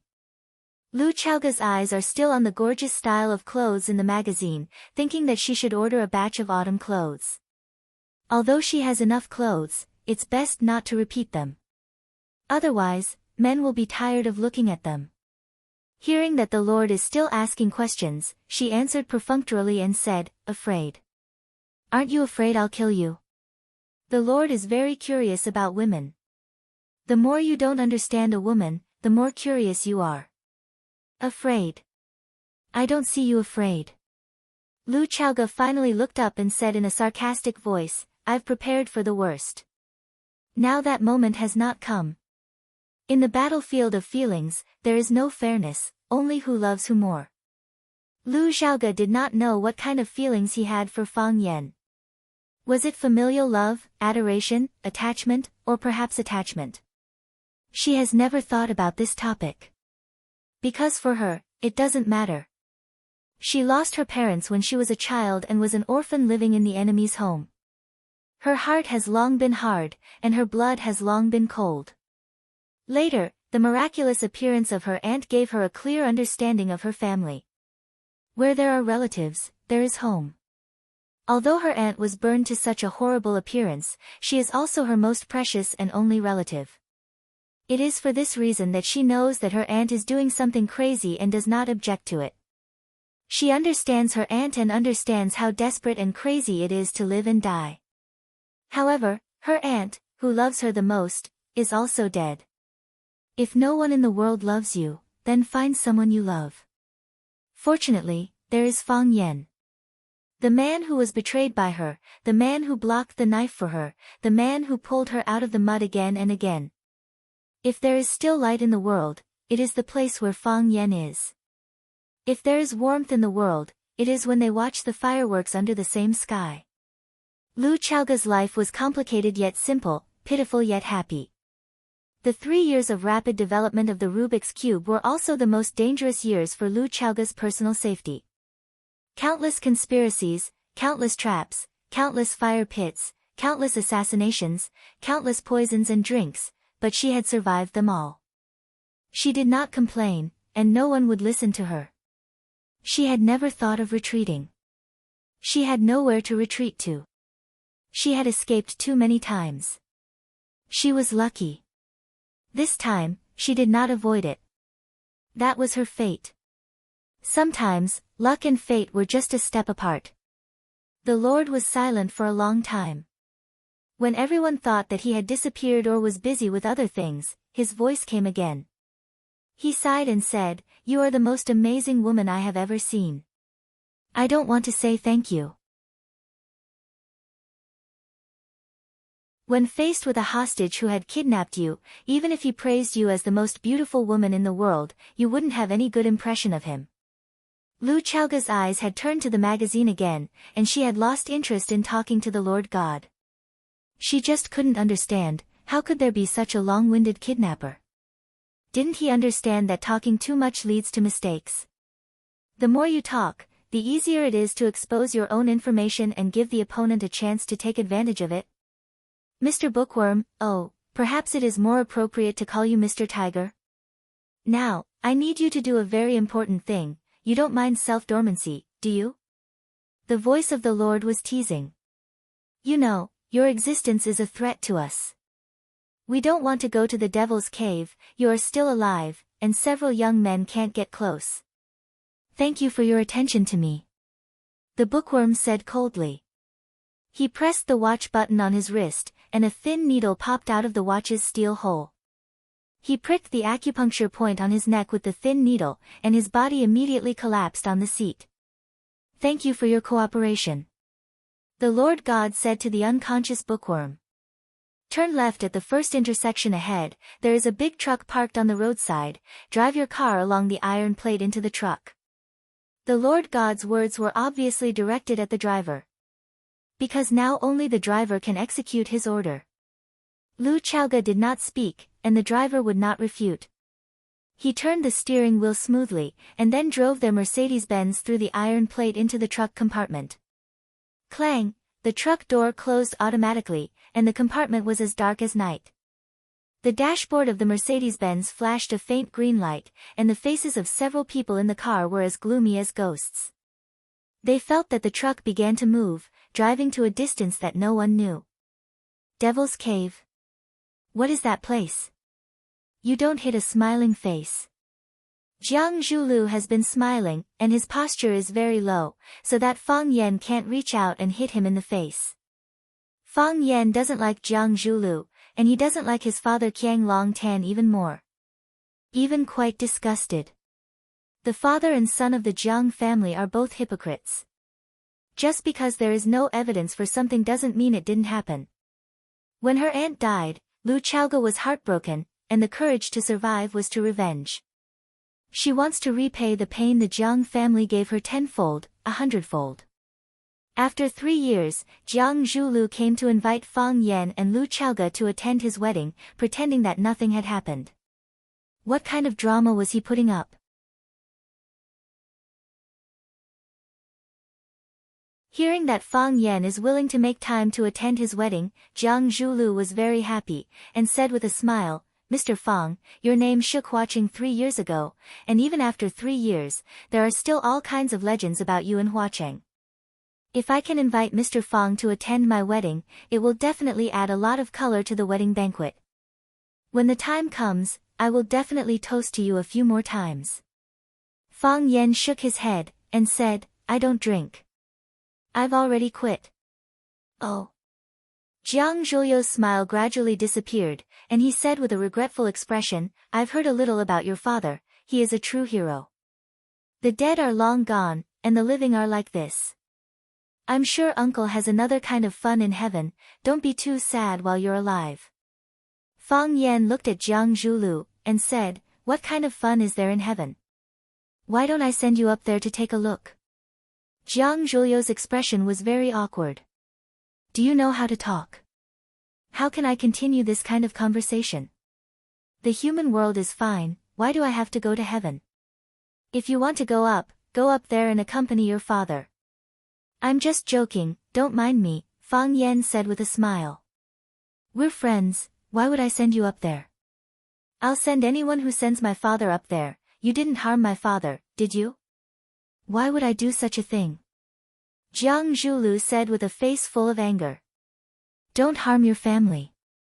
What grudge do I have with you? Why would I do such a thing to your family? I also hope that Mr. Fang can find the real culprit and avenge your father. At that time, I will naturally accompany Mr. Fang and get drunk.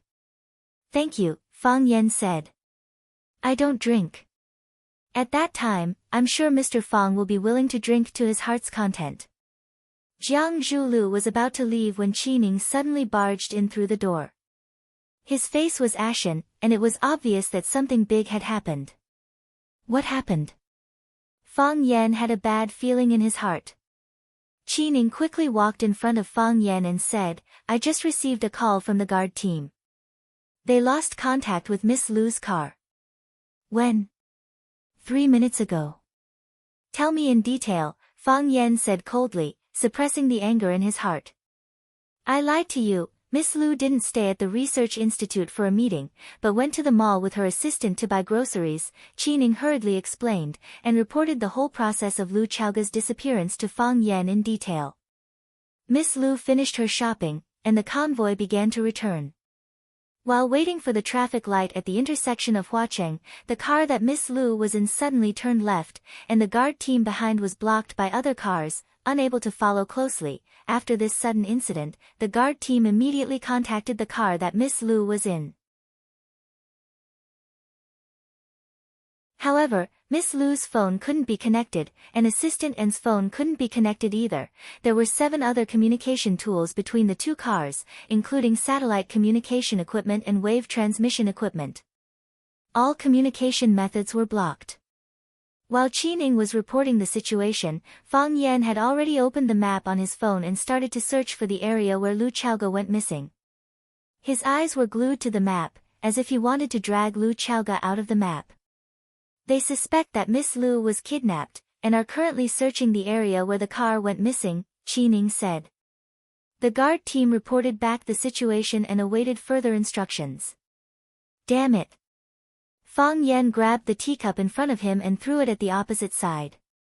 Jiang Zhulu, who was holding the teacup and listening to the conversation between Fang Yan and Qining, couldn't dodge in time, and his forehead was hit by the flying teacup. Smack!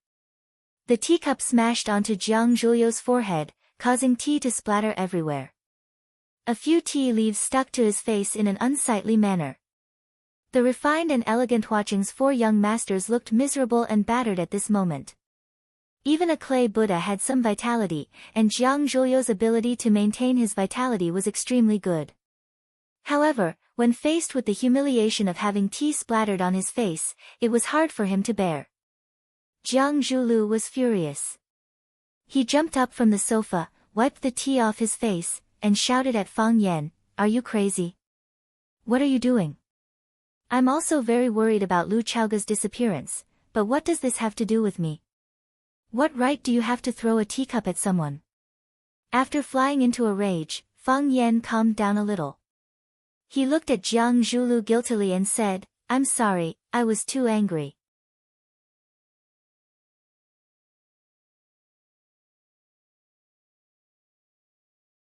Chapter 452. You're angry. Shouldn't I be? Can I hit someone just because I'm angry? Can I hit you just because I'm angry? Jiang Zhulu didn't believe Fang Yan's bullshit about hitting someone because he couldn't control his emotions. This guy didn't play by the rules, and he had been beaten up by him several times 3 years ago. Every little move he made had a deep meaning behind it, and he didn't realize it until the truth was revealed.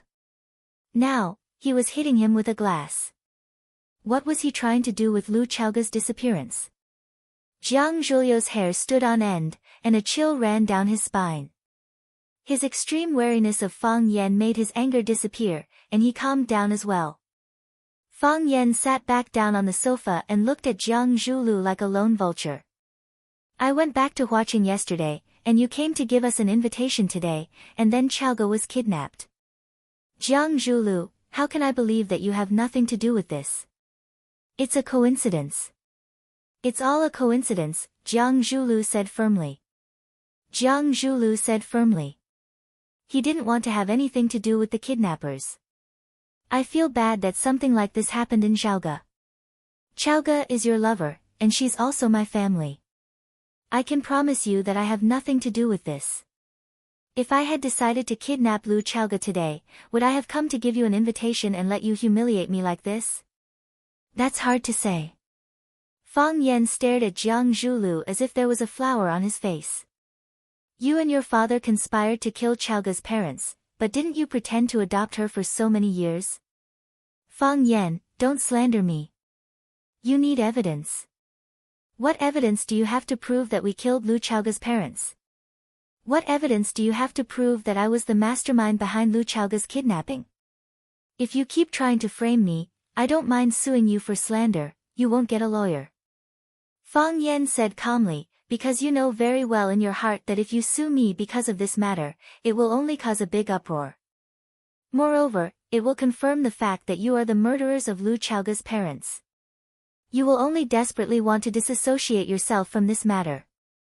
Jiang Zhulu glared fiercely at Fang Yan and said, so, you saw that it was difficult for us to defend ourselves, so you wanted to pour this basin of dirty water on us, father and son? I won't wrongly accuse a good person, Fang Yan said, but I won't let any bad person go either. If you're the bad guy, we can only fight to the death. It seems like we can never be friends, Jiang Zhulu said as he looked at Fang Yan. I don't befriend people with evil intentions. I hope you're right. Jiang Zhulu sneered. He walked in front of Fang Yan, picked up the 2 invitations on the coffee table, and turned to walk towards the door.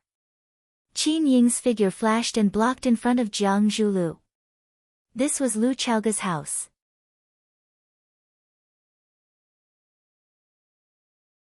When Lu Chalga wasn't here, Fang Yan was the owner of this house. The owner didn't say anything, so how could he be allowed to leave as he pleased? Moreover, Fang Yan said that the kidnapping incident was related to Jiang Zhulu. Was it related or not? This matter had to be cleared up before he could leave. Jiang Zhulu looked at Fang Yan and sneered, saying, what? You want to keep me here? If the owner wants to keep me here, then I'll really be an unwelcome guest and not leave. Fang Yan looked at Qining and said, tomorrow is someone else's big day, how can we detain the groom, let him go. We still have to go to his wedding tomorrow. Qining was full of doubts, but still listened to the order and moved to the side. Although I know you'll definitely refuse, I still have to say this, I'm also very worried about Lu Chalga's disappearance. If there's a need, you can give me a call. My Jiang family also has some connections, so we'll definitely do our best to search for Lu Chalga's whereabouts. Jiang Zhuliu's voice was loud and clear as he said, Lu Chalga has misunderstood my Jiang family, but my Jiang family will always treat her as a family member. Why should I refuse? Fang Yan asked. Go on, do your best to find her. When you find Lu Chalga, I'll treat you to a drink. Jiang Zhulu took a deep look at Fang Yan and strode out of the villa. At the entrance of the villa's courtyard, a champagne-colored Bentley was parked. An old man in a well-ironed suit stood beside the car. When he saw Jiang Zhulu coming, he immediately opened the door of the KAI in a gentlemanly manner. Jiang Zhulu got into the back seat of the car, and the old man gently closed the door. After the old man sat down in the front passenger seat, the Bentley slowly drove out of the neighborhood. Young master, you've been wronged, the old man said softly as he handed over a white and soft silk handkerchief. When Jiang Zhulu went in, he had an extraordinary bearing, but when he came out, he was extremely angry. It was obvious that the conversation inside wasn't very friendly. Jiang Zhulu took the silk handkerchief and wiped the water stains on his face and clothes. He said with a light smile, Fang Yan is a mad dog. He bites anyone he sees, and he changes his attitude faster than flipping a page. He's just like that, and I've known him for a long time. He bears a grudge against you, young master, the old man said. Hatred is like a seed. The longer it lasts, the higher it grows. In the end, it will become a towering tree. He never thought of becoming friends with young master, so his words and actions are unrestrained. This kind of person is the most taboo, because no one knows when he will turn hostile. And when he turns hostile, he won't show any mercy. Let him be, Jiang Zhulu said. However, there's a piece of news that we should pay attention to. Lu Chaoge has disappeared. It's very likely that she's been kidnapped. Young master, do you have a suspect? No country can do without 3 types of people.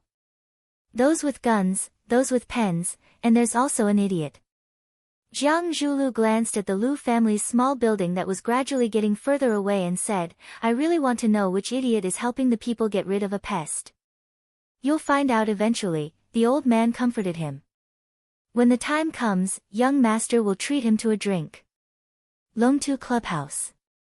This was a luxurious business clubhouse that Longtu Group had invested nearly 1 billion to build.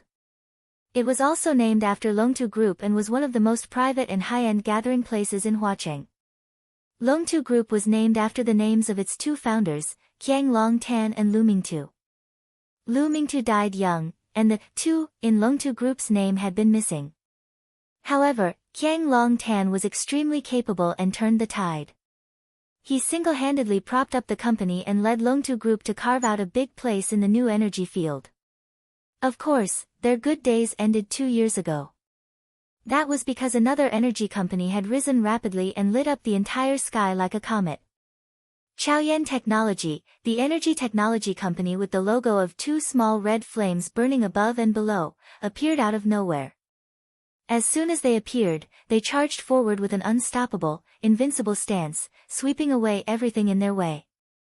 They were not only a nightmare for Longtu Group, but also a nightmare for energy companies in Huaxia and even the entire world. Under the suppression of Chaoyan Technology, although Longtu Group was not as powerful as it used to be, it still used Qiang Longtan's magical operating methods and a large amount of financial support to wantonly merge with Shou Group, firmly occupying the 2nd place in the energy field in Huacheng. The 1st and 2nd place were natural enemies. The 2 companies fought fiercely against each other repeatedly. The chairman of Longtu Group, Qiang Longtan, had publicly announced through the media that if possible, he was very willing to expand the scope of cooperation with Chaoyan Technology. However, the strong female leader of Chaoyan Technology, Lu Chaoge, who was deified by countless media outlets, sharply rejected him. We can talk about acquisition, but not cooperation. Jiang Zhulu went to send invitations to Lu Chaoge and Fang Yan, inviting them to attend his wedding. This was also a show of goodwill. Lu Chaoge was pressing hard, and the Jiang family's days were not going to be easy. That woman was full of murderous intent. She was determined to take down Longtu Group. Unfortunately, it was unknown whether Lu Chaoge's luck was too bad, or whether Jiang Zhulu did not look at the almanac when he left the house. He and Fang Yan were chatting happily when news of Lu Chaoge's kidnapping came.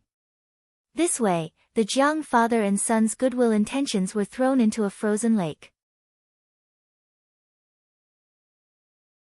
Sending invitations on the day Lu Chaoge was kidnapped, who would believe that you had nothing to do with this matter? Today, Longtu Club was not open to the outside world, because the son of Longtu Group's big boss, Jiang Zhulu, was going to hold his wedding here. The seats were full, and luxury cars were everywhere.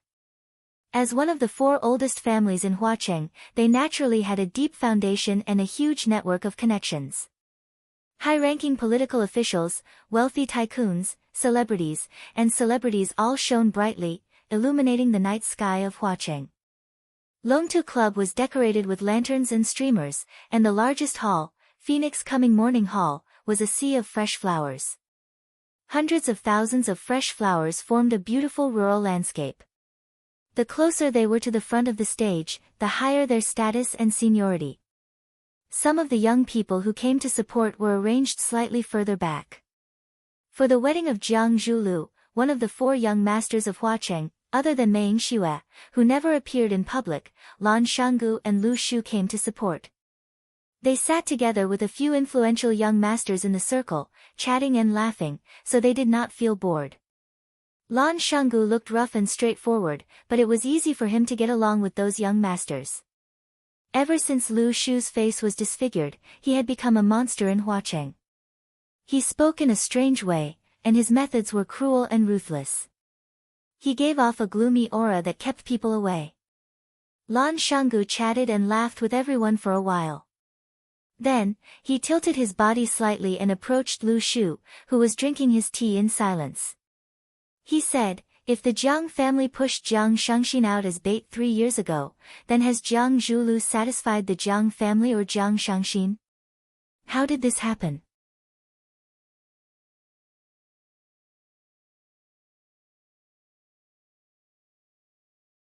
Chapter 453. You have a close relationship with the Jiang clan. Is there a story behind this? Lan Shanggu looked at the willow tree and asked curiously. The Lu clan and the Jiang clan were related by marriage.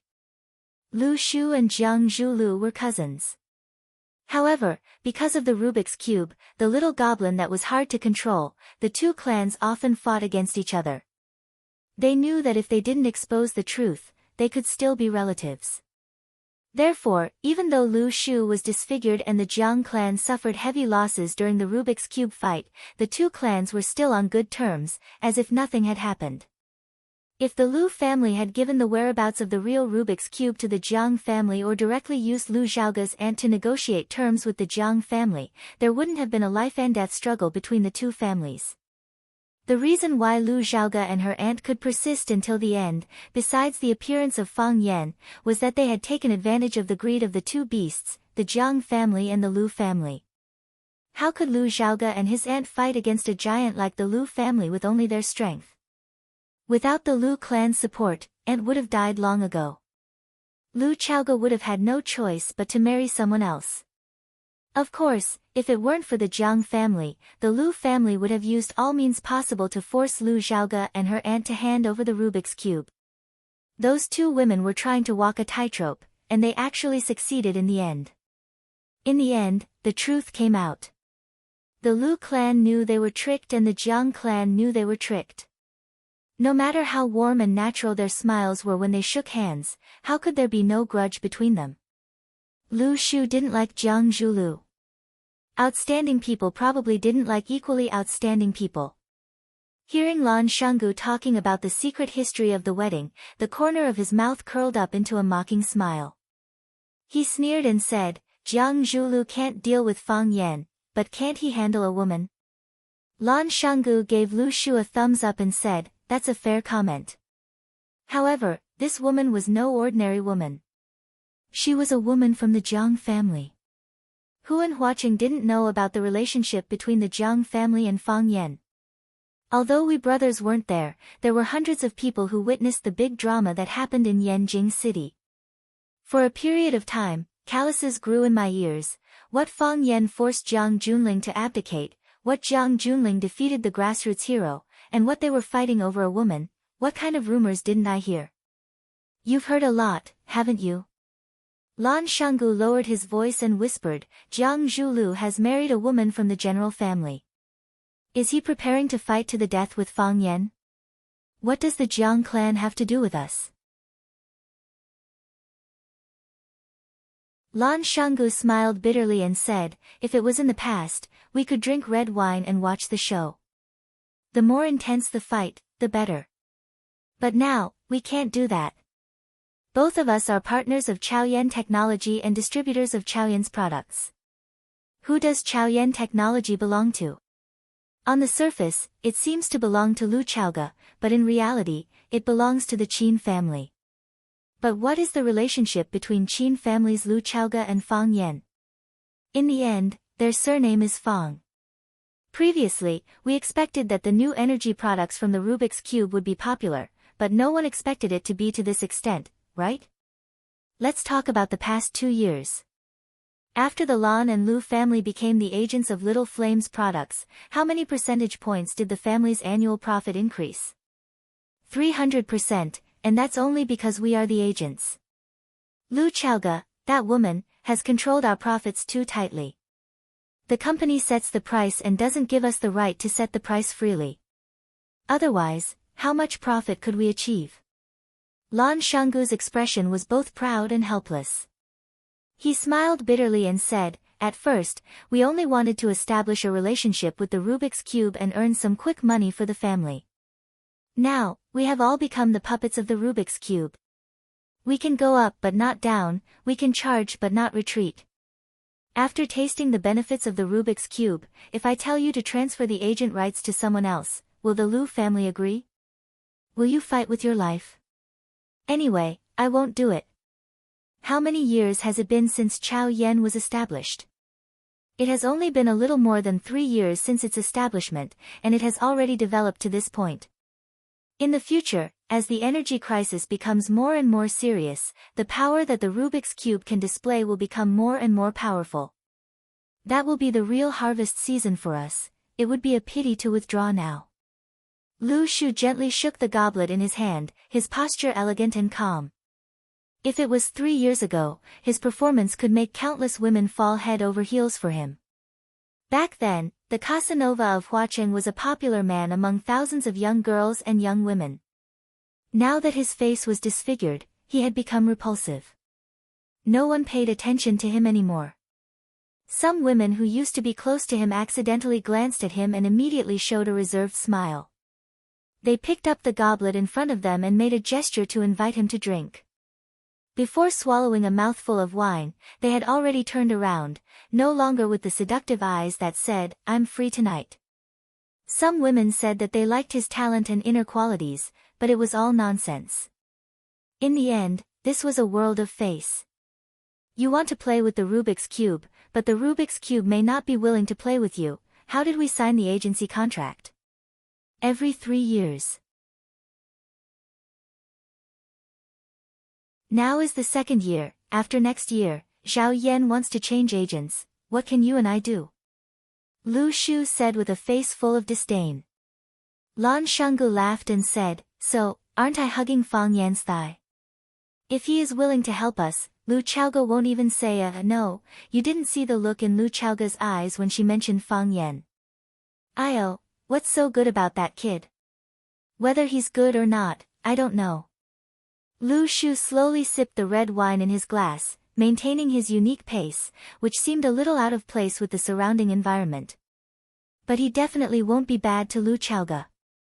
A woman will fall in love with a bad man, but she will never fall in love with a man who treats her badly. Hit the nail on the head. As expected of the Casanova.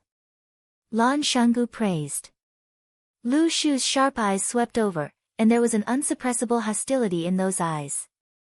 Lan Shanggu knew he said the wrong thing, and didn't take it to heart.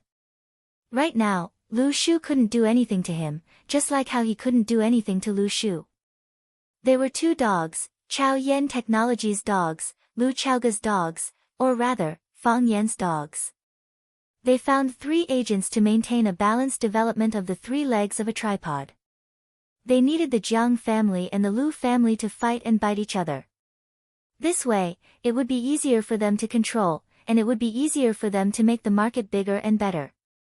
Of course, even if the Jiang family and the Lu family joined forces to fight with Chao Yen Technology for the right to speak, it wouldn't have any pressure on them. Because they still had the Qin family's huge sales system to help them sell. No matter what, the Qin family wouldn't stand on their side. Unless the Qin family wanted to become the biggest shareholder of Chao Yen, and join forces with the Jiang family and the Lu family to force Lu Chaoga to abdicate. Was that possible? Thinking about it, they were a bit expectant. However, Lan Shanggu and Lu Shu both knew that there was a 99% chance that this would happen. Why would the Qin family give up on Lu Chaoga, who was easy to control and suppress, and choose Lan Shanggu and Lu Shu, a huge family with a lot of resources? Everyone understood the logic of not being able to get rid of a big family. "Don't joke with me," Lu Shu said with a gloomy voice. "Because that would make me feel like a joke." Lan Shanggu patted Lu Shu's shoulder and said, "Brother, you misunderstood me, it was just a slip of the tongue, I really wanted to praise you in my heart." Lu Shu looked at Lan Shanggu and said, "Although we really want to get the long-term agent of Chao Yen technology, our two families also need to maintain our dignity and independence. If we always put down our pride and bow, not only will they look down on us, even we will look down on ourselves." "What do you mean?" "Close cooperation," Lu Shu said. "Keep a distance, that makes sense." Lan Shanggu laughed and said, "Will Lu Chaoga and Fang Yan come to Jiang Zhuliu's wedding?" "It would be a slap in the face if he came, but it would be a slap in the face if he didn't come. The Jiang father and son are in a difficult position." Lu Shu lowered his head and drank his wine, not answering Lan Shanggu's question. Lan Shanggu felt bored and turned around to flirt with a young beauty beside him. On the tea stage surrounded by flowers, the lights shone brightly. In the warm and joyful wedding march, a couple walked out hand in hand. The applause below the stage was thunderous. Jiang Zhulu was dressed in a black suit, looking very handsome. He covered Shangxin's face with a white veil, looking extremely beautiful. When this beautiful couple walked out, everyone felt that they were a perfect match. After the MC finished his speech, it was the newlyweds' parents' turn to speak on stage. Qiang Long Tan had a strong aura, but he only said the usual words of wishing his daughter a happy life after marriage. The representative of the Jiang family was Jiang Shangxin's mother, Li Yun. She was a charming young woman. Her daughter had already married someone else, but she seemed to have gone back in time and did not age. "Even though we are holding a Chinese-style wedding today, I am a devout believer. I would like to use the Western wedding etiquette to ask this couple a question in front of all the guests and their relatives. Shangxin, are you willing to marry this man to become your husband? Love him, take care of him, respect him, accept him, and be faithful to him until the end of your life, regardless of sickness or health, or any other reason." Li Yun was very emotional. Tears welled up in her eyes when she thought about how she was about to marry her precious daughter off. "I am willing," Jiang Shangxin replied in a sweet voice. "Zhulu, are you willing to marry this woman to be your wife? Love her, take care of her, respect her, accept her, and make her the happiest woman in the world, regardless of sickness or health, or any other reason." "I am willing," Jiang Zhulu replied in a determined voice. "I am not willing." At the same time, a low voice sounded at the entrance of the banquet hall.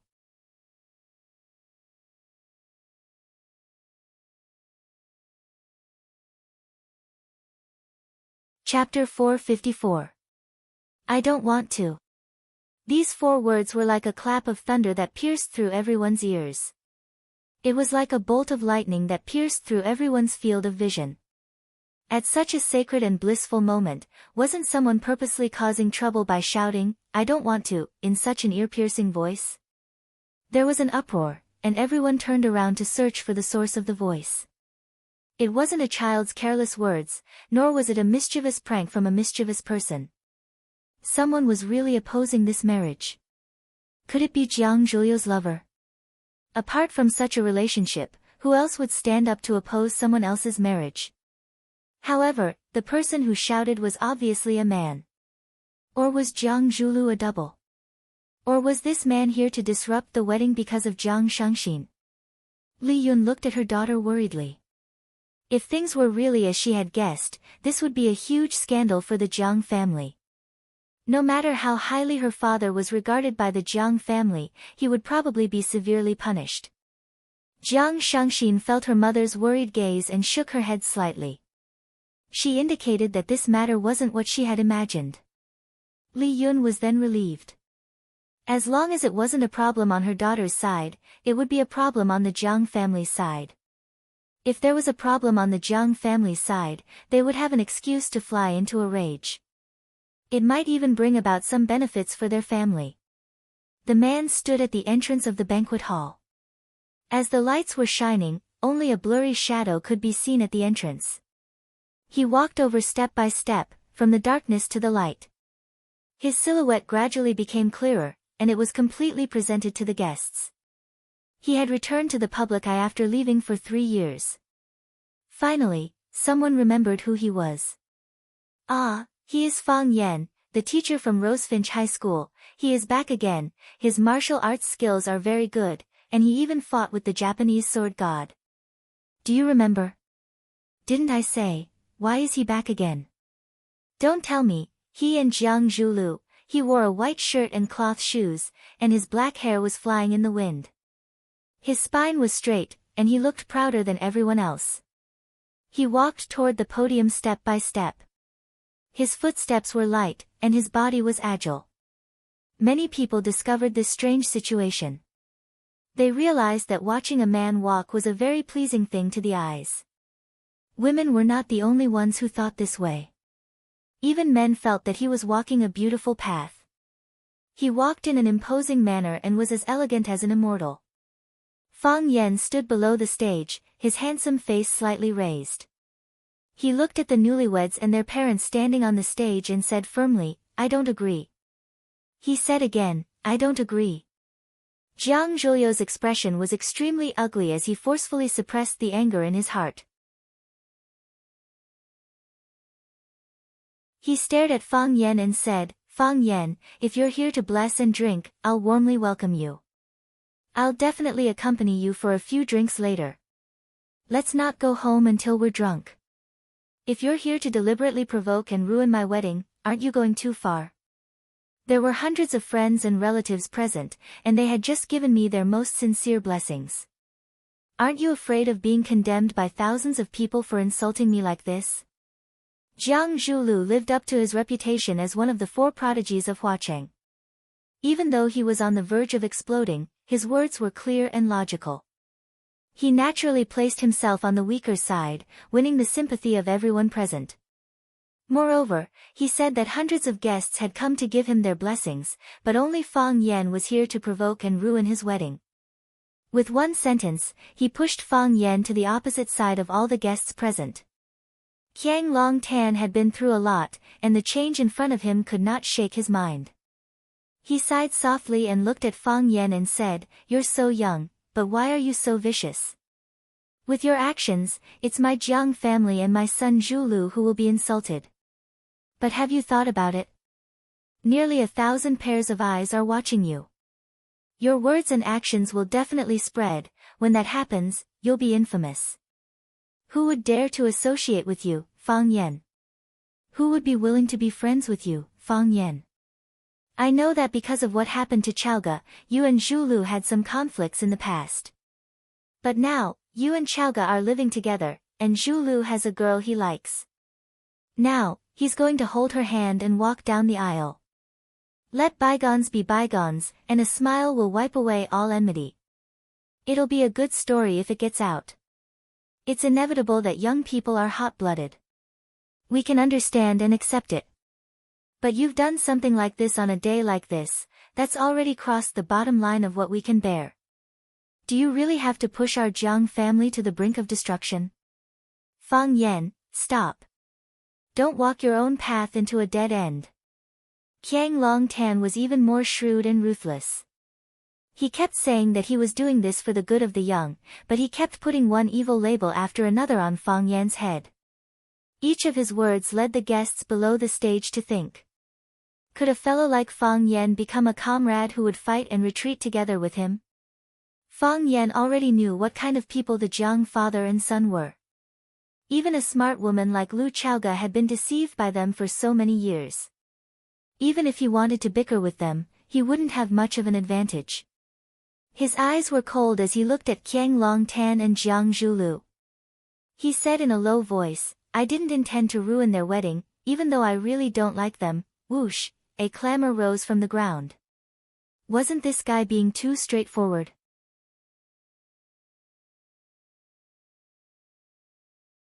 Even if he really thought that way, there was no need to say it out loud in front of others. Wasn't this a public slap in the face? But this kind of feeling was really refreshing. It could be seen from the ashen complexion of Jiang Longtan and Jiang Zhulu, as well as their twitching brows. Fang Yan held out his hand to Qiang Longtan and said, Give me Lu Chaoga, I'll turn around and leave. Lu Chaoga? What happened to Lu Chaoga?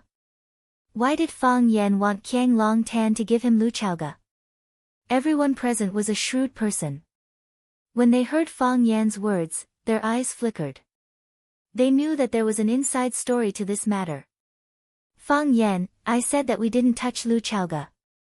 The last time I saw Lu Chaoga was at a business conference a few months ago. I haven't seen Lu Chaoga since then. What does Lu Chaoga's disappearance have to do with the Jiang family? Jiang Zhulu shouted through gritted teeth. What happened to Lu Chaoga? Qiang Long Tan looked at Fang Yan worriedly. He asked anxiously, what happened to her? What happened to her? Lu Chaoga was kidnapped. Fang Yan said viciously, his eyes flashing with a murderous light. She was kidnapped by you. You're slandering me. Jiang Zhulu said angrily. You're slandering us. When did we touch Lu Chaoga? What evidence do you have to prove that we kidnapped Lu Chaoga? You don't have any, and you're slandering us in front of so many people. Just wait for the indictment. Qiang Long Tan threw a dirty look at his son, Jiang Zhulu, and said, Zhulu, now is not the time to deny responsibility.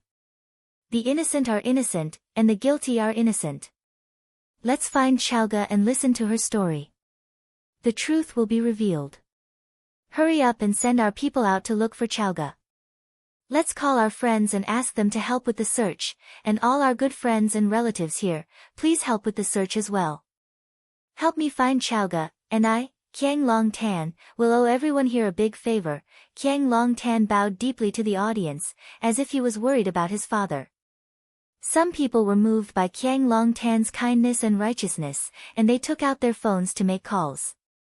For a moment, the crowd kept ringing. Leverage. This was what it meant to be a master of leverage. No matter how dangerous the situation was, no matter how big the crisis, they could always find a fulcrum and successfully leverage it to lead things in the direction they wanted. From now on, Qiang Long Tan's image would be magnified in many people's hearts.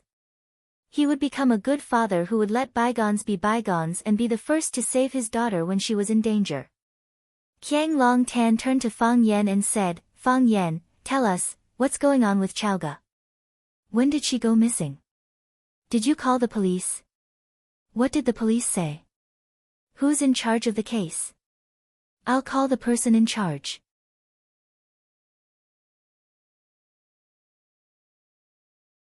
It'd be best if someone can come here and explain the situation.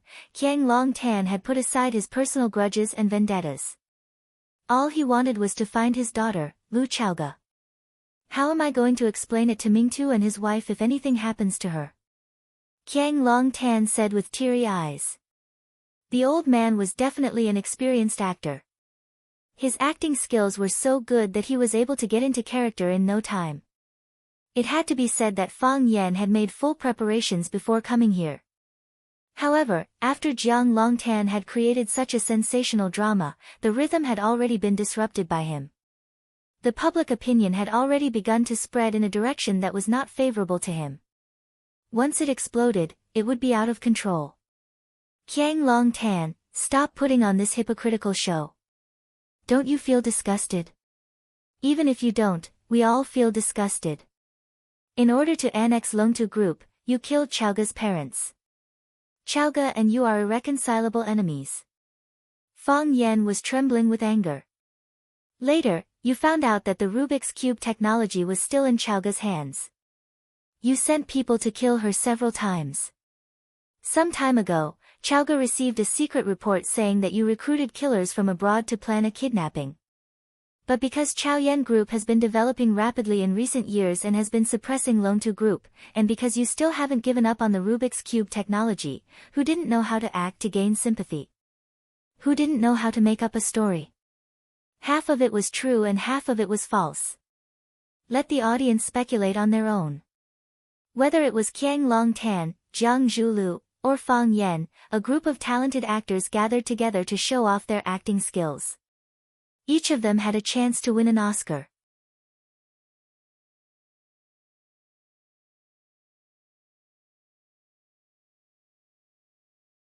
Chapter 455. History was written by the victors, and the truth was made up by the victors. No one knew the truth, except for the person who knew the truth. Fang Yan resorted to all means possible to smear the Jiang family's father and son. He blended what he knew and then poured it all on the Jiang family's father and son. Jiang Zhuliu's counterattack was to show weakness and attack Fang Yan's character from the standpoint of the weak to win everyone's sympathy. Qiang Longtan's response was selflessness and love. He made himself into a great father who could bear any humiliation and grievances for the safety of his children. He didn't speak the truth, didn't present evidence, and didn't respond to Fang Yan's attack. However, this was the best way to respond. Each of them used their unique skills, and the hundreds of guests were dazzled and couldn't tell the truth from the lies. It was easy for humans to believe in what they saw and what they heard. However, what they saw and what they heard must be true. Now that Fang Yan jumped out and angrily accused the Jiang father and son, it naturally gave people the impression that the Jiang father and son had stabbed them in the back. At least there were suspicions in this regard. If they didn't stab them in the back, how could Fang Yan come over on the day of the Jiang family's wedding to ask for them? Hearing Fang Yan slander him for murdering his friend and his wife for money, Qiang Longtan's face turned angry. He glared at Fang Yan fiercely and shouted, "Ignorant boy, who ordered you to come here to frame me? I, Qiang Longtan, have always been upright, and I've never done anything like what you've said. If I say even half a word of falsehood, let me be struck by lightning and die a horrible death. Mingtu and his wife are my close friends and also my right-hand men in my business. I often think that if the two of them were still alive, what level would Longtu Group have reached by now? Is it number 1 in Huaxia? Or is it number 1 in the world?" With a sad and regretful expression, Qiang Longtan said, "It's a pity that the heavens are jealous of the talented. Ming Tu had passed away early, so he had passed all the work to me. My management ability was inferior to his, and my research ability was like the difference between a firefly and moonlight. But I can't slack off. I can only do my best to move forward. I'm also very sad that Mingtu is gone. But he's gone. What can I do? I took his only daughter, Chaoga, to the Jiang family and treated her like my own daughter. I loved her more than Zhu Lu, and I doted on her more than Zhu Lu. Everyone here, when have you ever heard of us mistreating Chaoga? Have any of you ever heard of our family treating Chaoga unfairly or wrongly? She said she wants to study abroad, and I support her. I support you 100%. The only thing we argued about was that she wanted to go to the country where her parents were killed.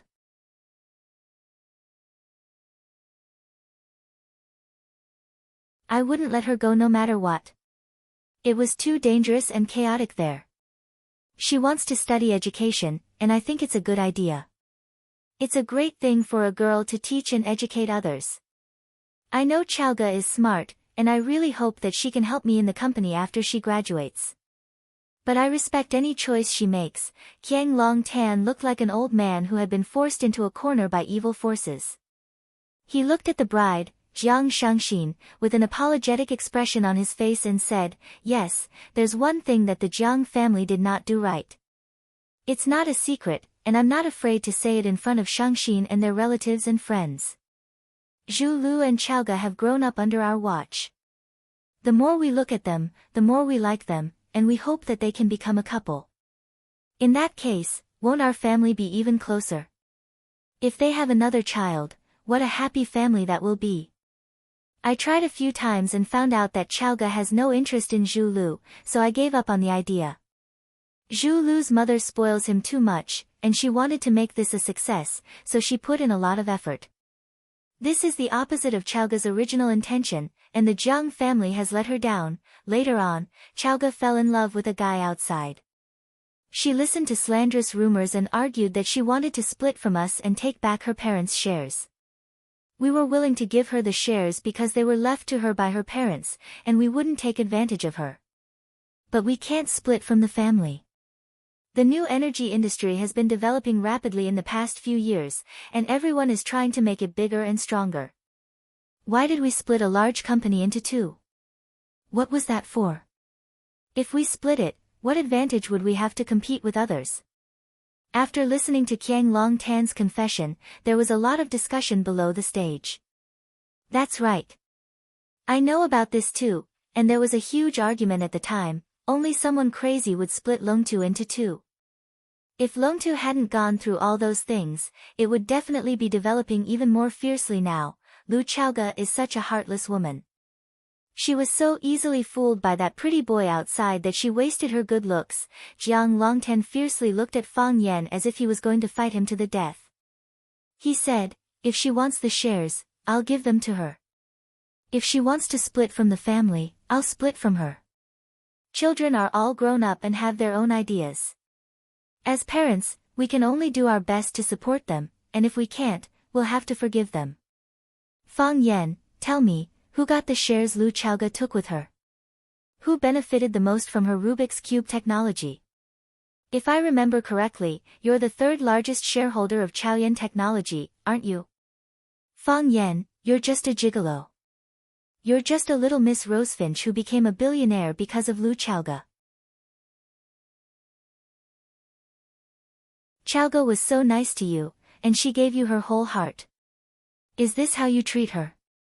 She's missing, she's been kidnapped, and we don't even know if she's alive or dead. Instead of trying to find someone to get her back, you're here to pester me. What's in it for you? If it makes you feel better, Jiang Longtan suddenly jumped down from the stage and rushed in front of Fang Yan. Like an angry rooster, he patted his chest and said to Fang Yan, if you feel comfortable doing this, then punch me a few times, kick me a few times, as long as it can make you happy and vent your anger, then please help me find my daughter Lu Xiaoga. She's too pitiful to be alone outside. Qiang Longtan was like a crazy father who had lost his mind. He had lost his usual gentleness and composure.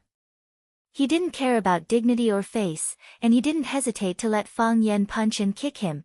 Some people fought with their lives, while others fought with their power. Jiang Longtan had thrown caution to the wind at the most crucial moment and fought with his power. Therefore, he had taken control of the entire situation and gained the upper hand. No one would think that Qiang Longtan had lost his composure, because he was a father who had abandoned everything for his daughter. He was a father worthy of admiration and love. As a result, not only was Fang Yan hated by everyone present, but Lu Chaoga was also condemned as a disloyal and unfilial son.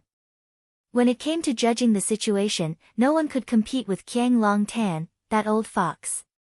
Fang Yan naturally couldn't punch and kick Qiang Longtan, because when Qiang Longtan finished speaking, a large group of people had already rushed over and used their bodies to shield Qiang Longtan, as if Fang Yan was really going to punch and kick Qiang Longtan. This old man was too cunning and too smart. While he was doing this, he had already calculated the reactions of the surrounding onlookers. Fang Yan looked coldly at Qiang Longtan's exquisite performance, and said in a steady and firm voice, "Don't take advantage of your seniority to play this kind of ridiculing trick. Hand Lu Chaoga to me, and I'll leave with her immediately. Otherwise, don't even think about continuing with today's wedding." Fang Yan swept a glance at Jiang Zhulu and Jiang Shangxin, the newlyweds, and said, "You guys kidnapped my woman, so I won't let you guys live happily ever after." Seeing that a group of men in black, who were in charge of security, had received Jiang Zhulio's order to come over and arrest them, Fang Yan said with an indifferent expression, "I can't win against you guys with words or acting, but I can win against you guys in a fight. Why don't you guys give it a try?" The moment he said this, the crowd quietened down instantly. The men in black who were running toward him also stopped in their tracks, and they looked at Fang Yan, who was standing at the same spot and looking at them with a look of disdain. Was this guy really not a lunatic? They had seen arrogant people before, but they had never seen someone as arrogant as him. There were hundreds of guests present, and in addition to the service and security personnel, there were more than 1,000 people in the entire Longtu Club. Why did he have the courage to say something so stupid like he was the best in martial arts? If an expert were to stand out and beat him up, wouldn't he be so embarrassed? Qiang Longtan felt very aggrieved. The aura that he had painstakingly built up had been destroyed by these idiotic bodyguards just like that. Even if he couldn't win, he still had to go up and fight. There were still the police if he was injured. The police would only be able to charge him with intentional assault if they were injured. Of course, standing in his position, it wasn't very appropriate for him to get someone to go up and fight with Fang Yan at this point in time. Thus, he waved his hands to dismiss the bodyguards in black. He looked at Fang Yan and said, I know that you, Fang Yan, are very skilled, and even if all of us here were to join forces, we wouldn't be a match for you. I didn't kidnap Lu Chaoga, and it's impossible for me to kidnap Lu Chaoga either. Otherwise, you can beat the entire Jiang family to the ground and search for them yourself. Or you can help me find Lu Chaoga. No matter what, don't stand here and waste time. I won't waste my time, and I won't waste my time saving people, Fang Yan said loudly. I have evidence to prove that the Jiang family kidnapped Lu Chaoga.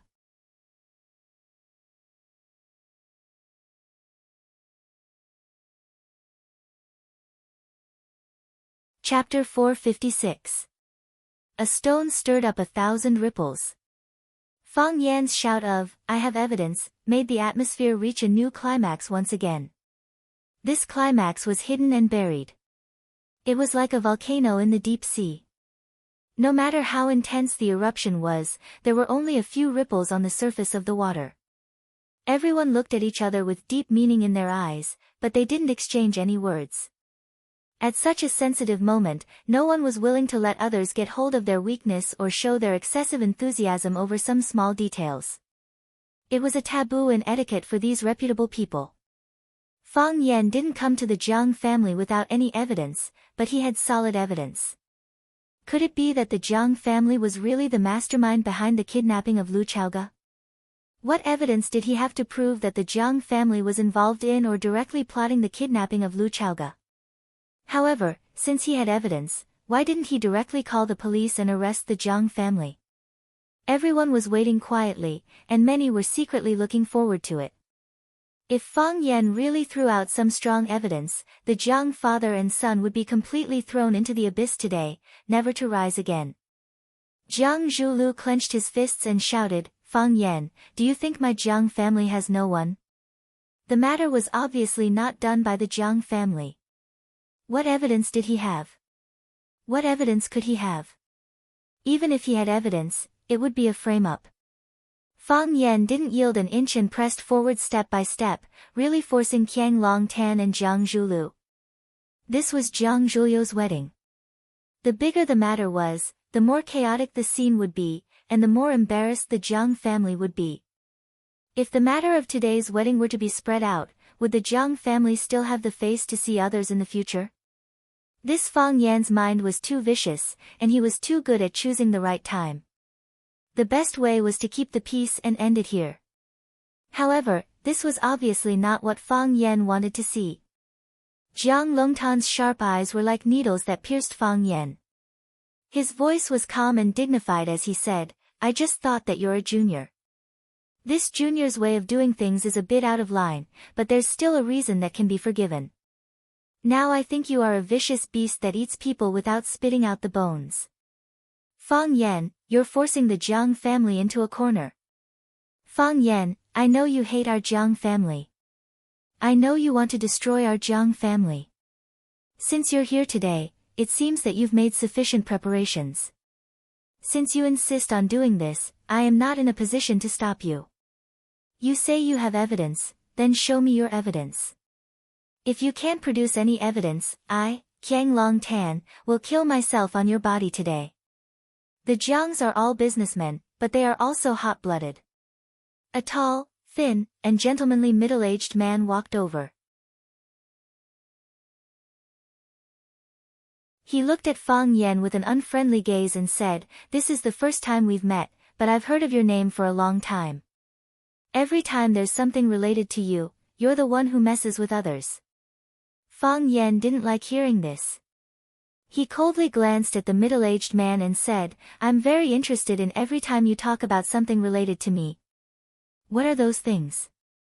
You must not remember, right?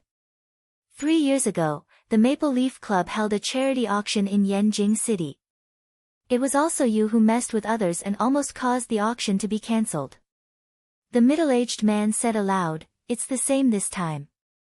This is a wedding, the most sacred and happiest moment for a couple of families. You jumped out and made a scene. Your words were vicious, your means were cruel, and you forced and humiliated people to death. Aren't you afraid of retribution? Fang Yan sneered and said, I'm sorry, but I still remember what you said. 3 years ago, when I returned to Yanjing for the festival, I heard that the music addict was going to perform at a gathering with my friends. I shamelessly asked someone to help me bring her into the Maple Leaf Club. I didn't expect that there would be people who didn't like us.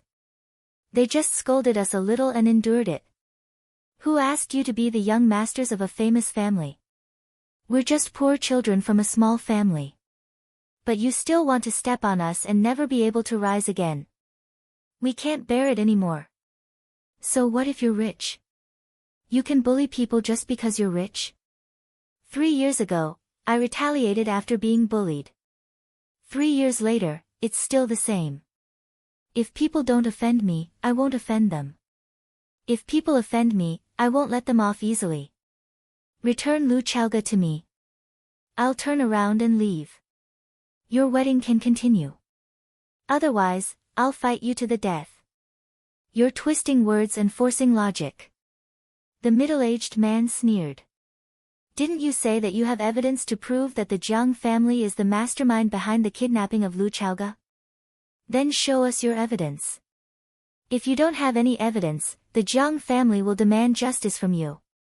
Jiang Fengxing was a direct descendant of the Jiang family. He was highly respected in the Jiang family because of his outstanding ability. Some of the important investments of the Jiang family required his approval. He was also Jiang Shangxin's father. This time, he represented the Jiang family to attend his daughter and Jiang Zhuliu's wedding. Naturally, he hated Fang Yan in every way for such a thing to happen during the wedding. His words on behalf of the Jiang family naturally had the power to make people take him seriously. Sure enough, the way some people looked at Fang Yan changed when they heard Jiang Fengxing mention the Jiang family's name. Everyone had heard that Fang Yan didn't have a harmonious relationship with the Jiang family.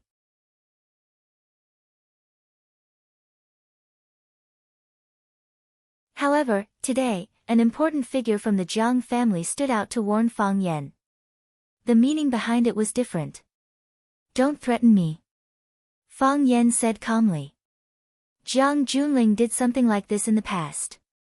I slapped him back, you're the same. What a good slap back. I, Jiang Fengxing, will stand here and see how you're going to stir up trouble. Jiang Fengxing's face was as dark as the bottom of a pot. His wife, Li Yun, quickly walked over and comforted him. She advised him not to get angry. Where's the evidence? Qiang Longtan stared at Fang Yan and shouted, Fang Yan, where's the evidence you mentioned? Master, return Miss Lu to him. The old butler, who was standing beside him, said. Boom. It was like a volcano erupting on the ground. Lava suddenly filled the sky. Everyone could no longer remain calm. No one continued to stay silent. Heavens, the old butler of the Jiang family actually stood out to accuse the boss. Could it really be the Jiang family? It's hard to guard against a thief from the same family. The Jiang family father and son never thought that they would be defeated by their own family. Qiang Longtan's performance just now was really amazing. This old fox, he's really capable of anything. No one thought that the old butler of the Jiang family would stand out and accuse Jiang Longtan of asking him to release Lu Zhua. This knife was aimed straight at the heart. The pain was bone deep. Slap. Jiang Zhulu slapped the old butler's face. His eyes were bloodshot as he roared, Old dog Lu, tell me clearly. Who do you think should release Lu Zhua? The old butler's original name was Lu Tong. He was an old man who had followed Qiang Longtan to fight for the world. He was the person that Qiang Longtan trusted the most. He was also Jiang Longtan's brain and heart. Just like how every king had some dirty and evil things that needed someone to clean up. For example, the eunuchs and the imperial secret service in ancient times. Lu Tong was the confidant that Qiang Longtan had chosen to clean up these most private matters. It was also because of his recognition of Lu Tong that he entrusted the future hope of the Jiang family to him. Jiang Zhulu had deep feelings for Lu Tong. He had always called him Uncle Lu. He had never treated him as a servant. So, now that Lu Tong had stood out to stab the father and son, it was equivalent to betraying Jiang Zhulu emotionally. Even with Jiang Zhulu's years of self-control, he couldn't bear to lash out in anger. Lu Tong's face was slapped, but he still stood in the same place. He looked like he was ready to be whipped. "Young master, I watched Miss Lu grow up. We're a family. There's really no need to be so ruthless." Jiang Zhulu was even more anxious and angry. He wanted to lash out again, but Qiang Longtan grabbed his arm. "Zhulu, stop," Qiang Longtan said in a hoarse voice. Jiang Zhulu didn't dare to go against his father's words. He glared at Lu Tong viciously. If there weren't so many people present, he would have beaten this dog slave to death. Qiang Longtan patted Lu Tong's shoulder and said, "I'm usually too busy with work, so I let you discipline Zhulu. He has feelings for you and has always treated you like family. That's why he's a little too emotional. As an elder, don't take it to heart. The child doesn't know any better." "Master, I'm not angry," Lu Tong said. His expression was calm, but he was clenching his fists tightly. He was currently suffering in his heart. No matter what the reason was, standing out to report his master was a betrayal in the eyes of everyone. From now on, no one would ever trust him again. "Zhulu doesn't treat you like an outsider. The Jiang family doesn't treat you like an outsider either. I even treat you like my best brother." Qiang Longtan's voice was hoarse, and he looked very emotional. "Master, your love for me is as heavy as a mountain. I'll never forget it," Lu Tong said with red eyes. "It's not easy for everyone to live. Maybe you have your difficulties, and I understand you. But I don't understand. Why? What can he give you? If you want, you can ask me for it. We're brothers. As long as you're willing to ask, I'll give you everything." "Lu Tong, what can Fang Yan give you? What did he use to bribe you?" "Master, Fang Yan didn't bribe me." Lu Tong shook his head in denial. "I've been by your side for a long time. When you and Mingtu first established Longtu Group, I was behind you. I was your trusted and taken care of. I watched Zhulu grow up, and so did Chaoga. I don't care what conflicts or grudges you have, and I can't do anything about it. But Chaoga has already lost her parents and left the Jiang family. Shouldn't we give her a way out? Isn't this a little too violent?" Lu Tong bowed deeply to Qiang Longtan and said, "Master, let Chaoga go. She's still young and doesn't know any better. Give her a way out."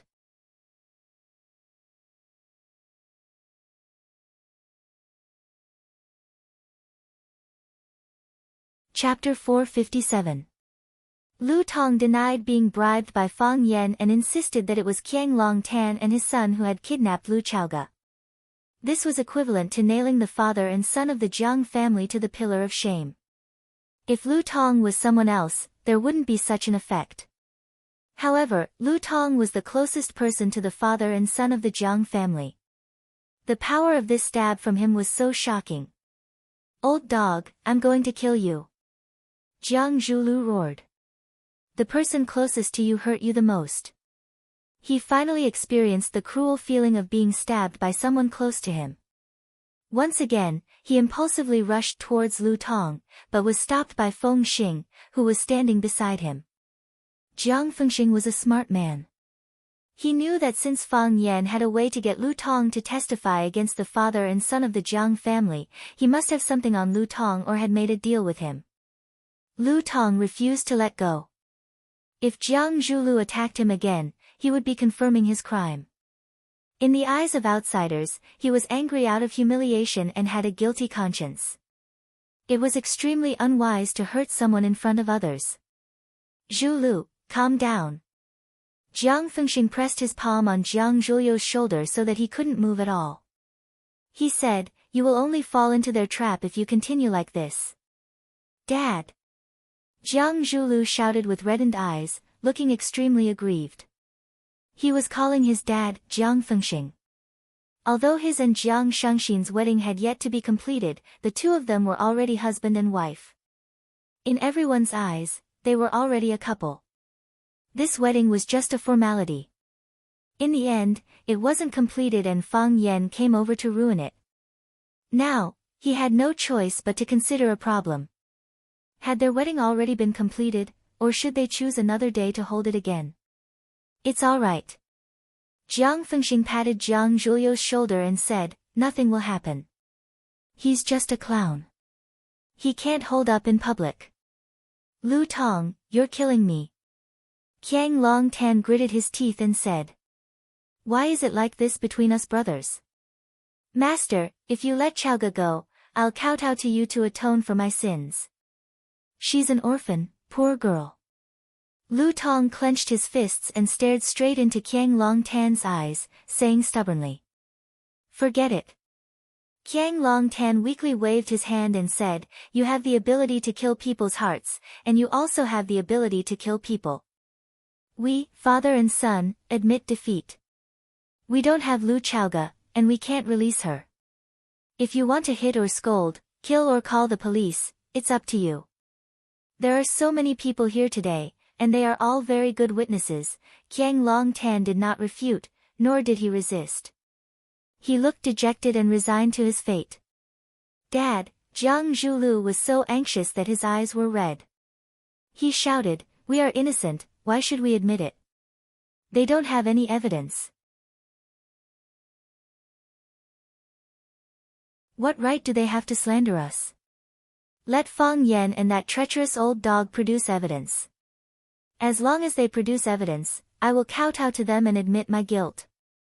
Otherwise, don't expect me to bow my head. Don't expect me to admit defeat.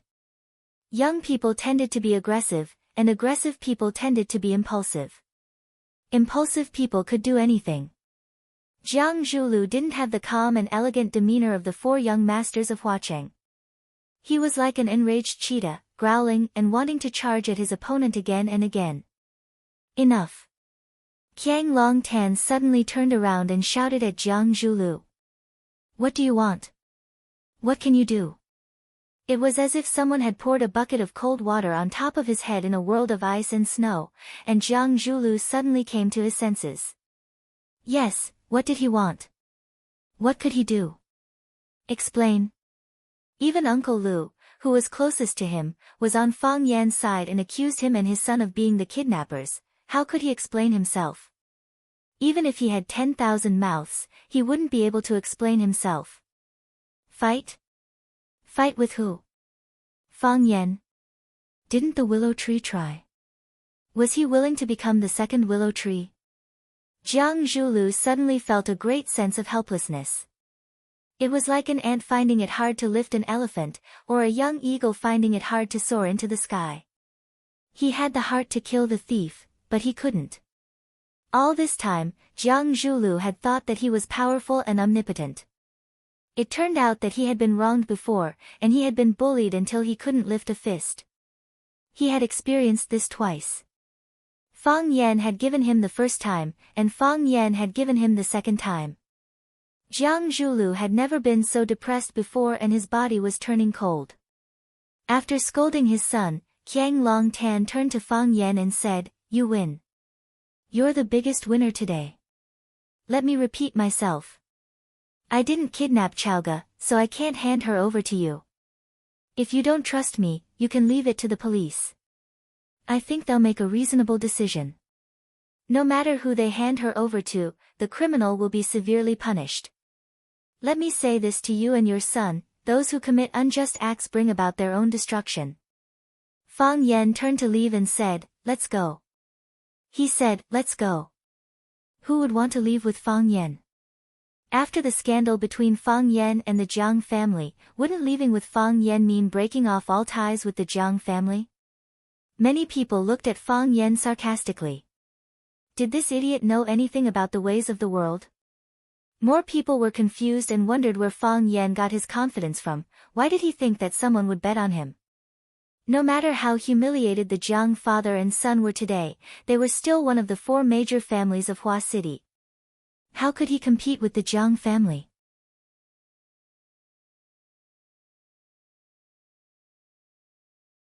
They didn't expect that someone would really leave with Fang Yan, and it wasn't just 1 or 2.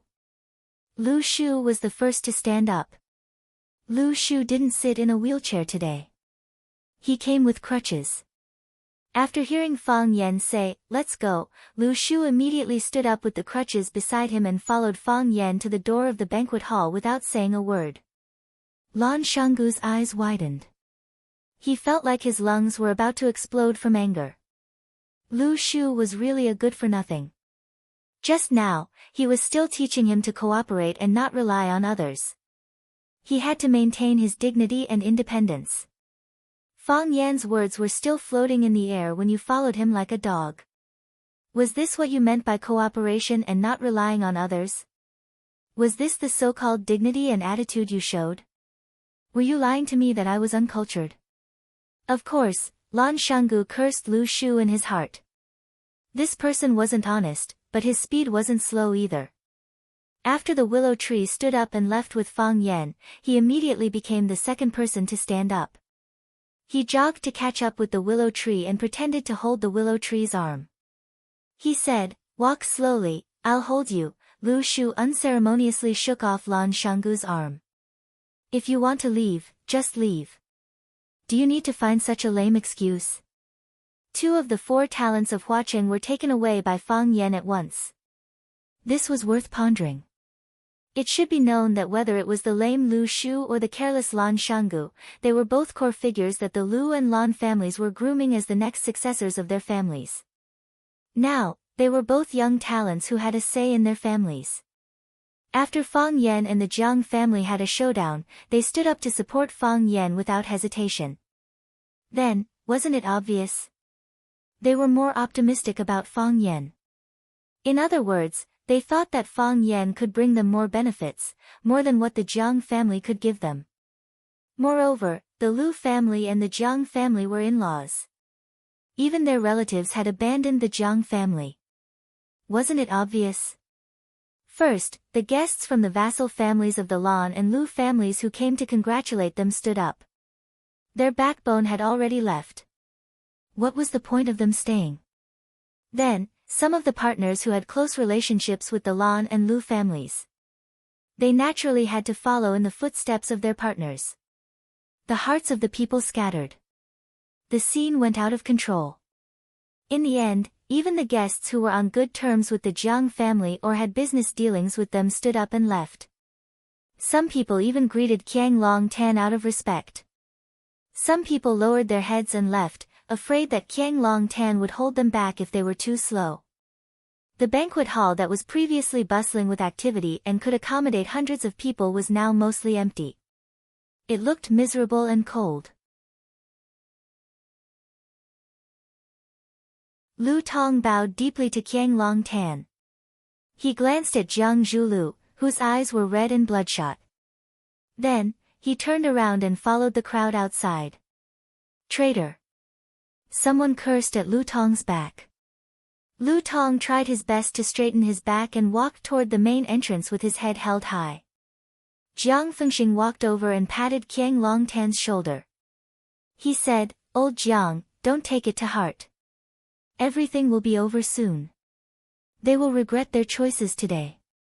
Even though he said that, he and his wife still dragged their daughter away from this annoying place. Qiang Long Tan's wife wanted to comfort her husband and son, but Qiang Long Tan waved her away. Qiang Long Tan chased everyone away. The banquet hall that could accommodate hundreds of people was only left with the Jiang father and son. Qiang Long Tan sat down on the steps of the tea stage. He reached out to Jiang Zhulu and asked, "Do you have a cigarette?" Jiang Long Tan did not smoke. He would only smoke once in a while when he was feeling extremely agitated.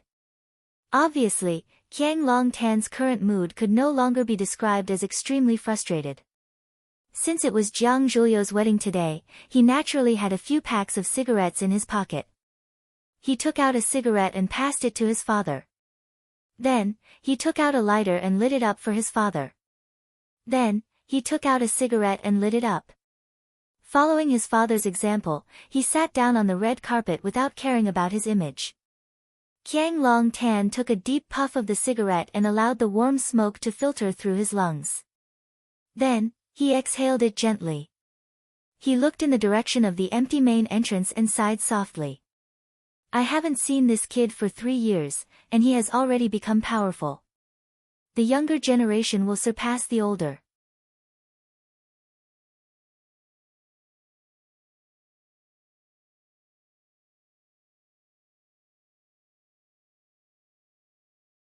Chapter 458. Dad, you're still praising him at this point? Jiang Zhulu said in a dissatisfied tone. If Jiang Zhulu had to make a list of the people he hated the most, the first would be Fang Yan, the second would be Fang Yan, and the third would still be Fang Yan. There was only one name in the top 10, Fang Yan. Today was his wedding day, and it was ruined by that hateful guy. The wedding wasn't finished. The guests left, and the bride left. Which woman didn't want a beautiful and unforgettable wedding? This wedding was indeed unforgettable, and it would appear in every nightmare. Which parent didn't want their children to be happy and beautiful? The Jiang family must be very disappointed to be humiliated like this on their wedding day, right? Fang Yan was the opponent he wanted to get rid of the most at this moment. Because no man could endure such humiliation. Qiang Long Tan smoked the cigarette in his hands seriously, not caring about his son's attitude toward Fang Yan. He said, Fang Yan used to be very smart, but that's all. He only knew how to counterattack, but he never knew how to take the initiative. He was strong, but he was weak. Or rather, he was kind, he could even forgive Chaoga for using him. Lu Shu wanted to kill him, but didn't he let Lu Shu live? You can't say he's kind. Jiang Zhulu didn't want to hear anyone say a good word about Fang Yan. Not even his own father. He's just weak and afraid to take responsibility. You can say that. Qiang Long Tan didn't refute his son's words this time. Father died a tragic death in front of his house, and he mourned for 3 years at Swallow Dock. It seems that he's understood a lot of things in the past 3 years, and his personality has changed a lot. He knows how to take the initiative, and it's fine when he doesn't move, but when he does, it'll kill. Kill who? Jiang Zhulu said fiercely. He accused us of kidnapping Lu Chaoga, but what evidence does he have? If he can't, why should others believe him? Is there really no one who believes it? Qiang Long Tan stared into his son's eyes and asked. Jiang Zhulu had been afraid of his father since he was a child. He was not used to looking into his father's eyes at such a close distance. He turned around and took a puff of his cigarette. Even if a small number of people believe it, the Jiang family's reputation will only be affected a little. Do you really think that only a small number of people will believe it? Qiang Long Tan was not satisfied with his son's answer and asked again. No one listens to Fang Yan's words, but that old dog Lu Tong's knife is too deep. Jiang Zhulu became flustered and exasperated. If he didn't jump out to testify against us, how could we be in such a difficult situation? This is all part of Fang Yan's plan. Qiang Long Tan smiled coldly and said, after today, the Jiang family's reputation will be ruined. Dad, Jiang Zhulu was unwilling to admit the truth his father had said. This is the truth. That brat was too ruthless and too accurate. Do you really think he came to take Lu Chaoga away?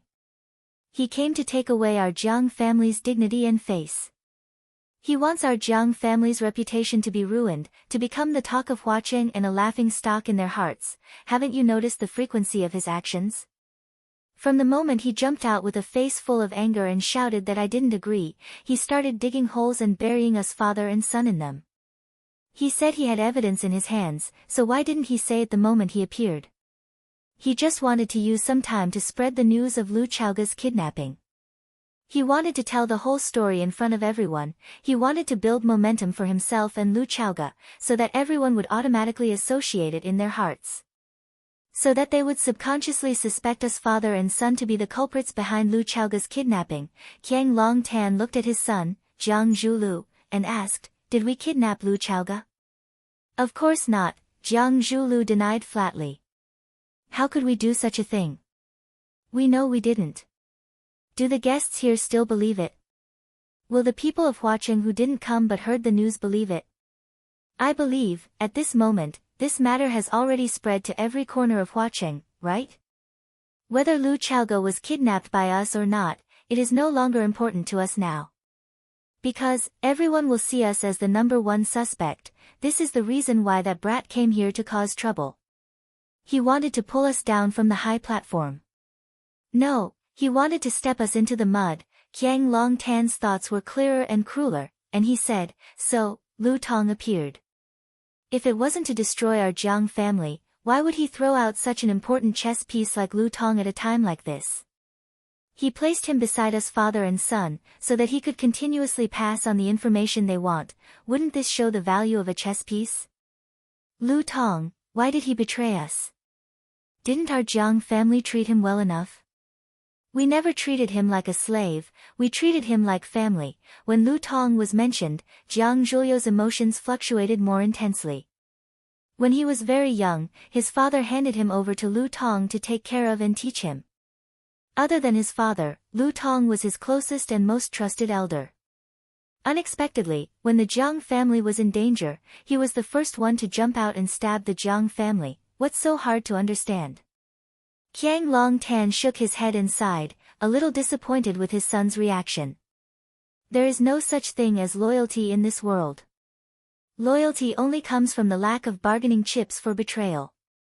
In the future, you must remember this in your heart.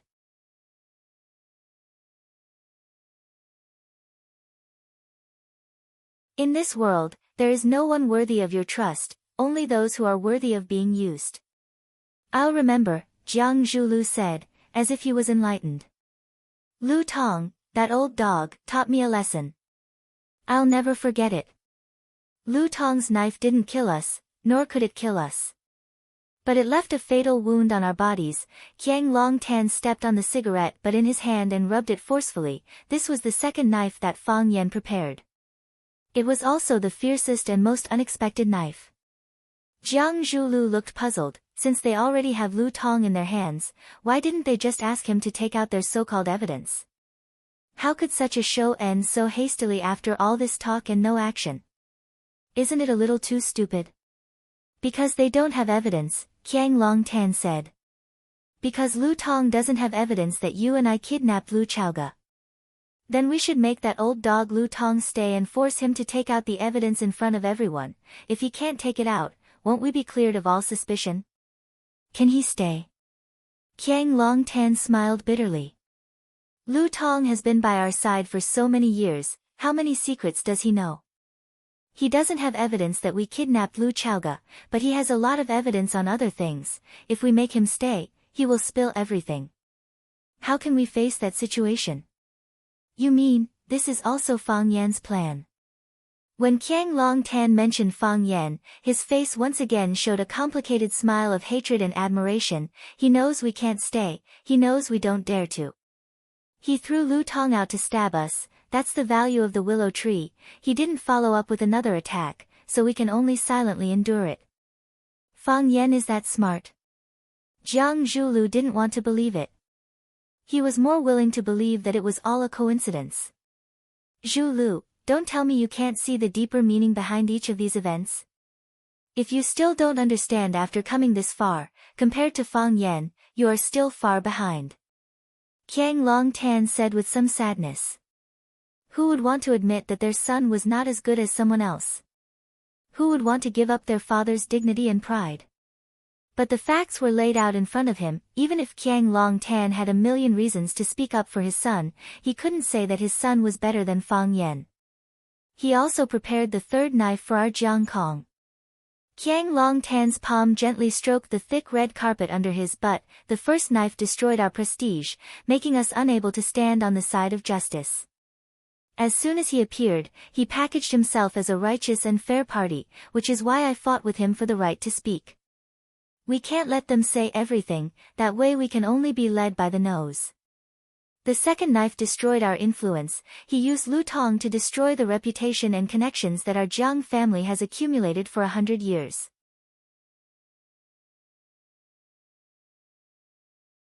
Didn't you notice? Apart from the people of the Jiang family, no one else stood up for us father and son, because Lu Tong stood up. The moment Lu Tong stepped forward, he silenced everyone else. Even the people closest to us stood up and stabbed us in the back. What reason did they have to stand up for us? What reason did they have to fight alongside us? Our prestige was destroyed, our power was disintegrated. But our spirit was not dispersed. So, Fang Yan prepared the last knife for us. The third knife was when Fang Yan left, Lu Shulan, Gu Gu, and the others also left. Their departure led to the departure of even more people, and in the end, the situation got out of hand. Why is our Jiang family known as one of the 4 great families of Huaqing? It's because there are people who fear the power of the Jiang family, and look up to the Jiang family. With a shout, people gathered. But, after Fang Yan's third knife stab, our Jiang family, this elephant, was completely dragged down by him, and fell to the ground in a very unsightly manner. Even those people we didn't look at before dared to leave. What right do we have to be one of the 4 great families of Huaqing? Qiang Longtan's smile was bitter, and also very bitter. From today onwards, the Jiang family will be removed from the 4 great families of Huaqing.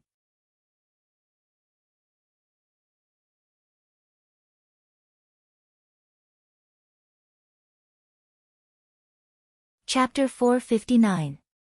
From today onwards, the Jiang clan would be removed from the 4 major clans. This was the most serious consequence that Jiang Zhulu could imagine. It wasn't the sacrifice of a single member of the clan, but the entire Jiang clan would be buried in a deep pit. In other words, he would no longer be able to speak equally with the people in Lu Shulan Valley. Those who used to look up to and admire him would also abandon him. In the future, he would no longer be one of the 4 prodigies of Huaqing. There would be someone new to replace him. Although he had never cared about such intangible things before, he was now starting to worry about personal gains and losses. It was hard for him to imagine that when people talked about the 4 prodigies of Huaqing in front of him, they wouldn't mention Jiang Zhulu. Instead, they would casually mention another unfamiliar name. The higher one climbs, the harder one falls. This was the burden that he would have to bear in the future. He couldn't believe it, and he didn't want to believe it. Dad, is the situation really that serious? Jiang Zhulu asked in a sorrowful voice. Yes. Qiang Longtan said, is it hard to accept? How is it possible? The Jiang clan is still the Jiang clan, it's just a little ugly. How can we be removed from the 4 major clans? Who can replace the Jiang clan? The Lu clan? Or the Fang clan? Qiang Longtan knew that it was hard for his son to accept. How could he be willing to accept it? He was the core of this generation of the Jiang clan, the head of the Jiang clan. The Jiang clan had risen to the peak in his hands, but was it also going to fall into hell because of him? However, he was looking at the long term. When Lu Tong stood up and stabbed him, he had already guessed that there would be such a possibility. He had already begun to disperse the pressure in the depths of his heart, so he could now accept it calmly. However, Jiang Zhulu had just realized the severity of the situation, so it was inevitable that he would lose his composure like this. No one is afraid from afar, and no one is surrounding us. Words cannot be moved, and promises cannot be tempted. How can a clan like this still be one of the 4 major clans? In the eyes of those people, the status of the Jiang clan is far inferior to that of Lu Chaoga, Fang Yan, or the other Su, Huang, and Yi clans. If they had a choice, they would also stand on the opposing side. This is the general trend. Even if we cling to the signboard of the 4 great clans, what can we do? A family that is ridiculed, belittled, and even ignored by the outside world, what does that mean to us? It's just a joke for no reason. Qiang Longtan sighed softly and said, that's why I said the younger generation will surpass us in time. Fang Yan sharpened his sword for 3 years, and this sword pierced straight into the heart of our Jiang family, leaving us no room for resistance. To live in the same era as such an opponent is your fortune, but also your sorrow. Is he really that scheming? Did he really have a flawless plan? Even you don't have any way to fight back. Even if I'm inferior to him, how can he possibly be your opponent? Jiang Zhulu asked unwillingly. He didn't want to believe it. He didn't want to believe it. He still remembered the first time he met Fang Yan. At that time, he was still a somewhat inexperienced rookie. Except for his vicious mouth, there was almost nothing about him that people should respect or be vigilant against. Just a rookie. He once commented on Fang Yan in front of the willow tree. Now, that rookie had been reborn, and turned into a phoenix that soared above the 9 heavens. After the willow tree was disfigured by him, because of the Rubik's Cube, it was tied to the same chariot, unable to move. If it resisted even a little, he would kick it out of the fast-moving train, and then the Lu family would instantly abandon it in some unknown corner. By using the willow tree, Fang Yan was also insulting the willow tree. By leading the Lu family forward, he was also whipping the Lu family's butt. This kid, every move made people gnash their teeth in anger, but it was also hard to defend against. What about himself? He was even more miserable than the willow tree. It's good for young people to suffer some setbacks. Right now, Fang Yan's way of doing things is both experienced and vicious. Even if people know that he's slandering them, even if they know that he's digging a hole to bury them, we still have to hold hands and jump in together. Does this kind of growth have nothing to do with his father's departure? Qiang Longtan patted Jiang Zhulio's shoulder and smiled. Maybe, after I leave, you will also grow a little faster, Dad. Jiang Zhulio's face was full of shock. Don't say that, I feel like I'm still far behind you. Give me some more time to study. Qiang Longtan smiled. Your grandfather said that I'm a yellow ox and a dog. I have the diligence and patience of a yellow ox, but I also have the savagery and cunning of a dog. I have a lot of confidence in my life. I thought that I'd run amok for my entire life, but I didn't think that, at my old age, I would be bullied by a young boy to this extent. He brought a large basin of fresh dog's blood and said, Qiang Longtan, I'm going to pour this basin of dog's blood on your head, and then he did it. We didn't have any ability to retaliate. Just now, did you feel especially powerless? There will be many more days in the future. If I don't get my revenge, then I'm not a man. Jiang Zhulu sneered. He can be arrogant for a moment, but can he be arrogant for the rest of his life? Don't seek revenge for revenge's sake. If there are benefits to be gained, why don't we all sit down and drink tea, chat, and become friends? Qiang Longtan tried to console his son. A person doesn't live to fight.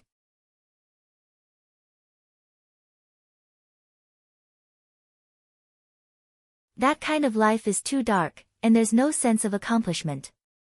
What we want is to control the situation, to maximize our benefits, to become the best person in a certain field. This kind of life is worth looking forward to.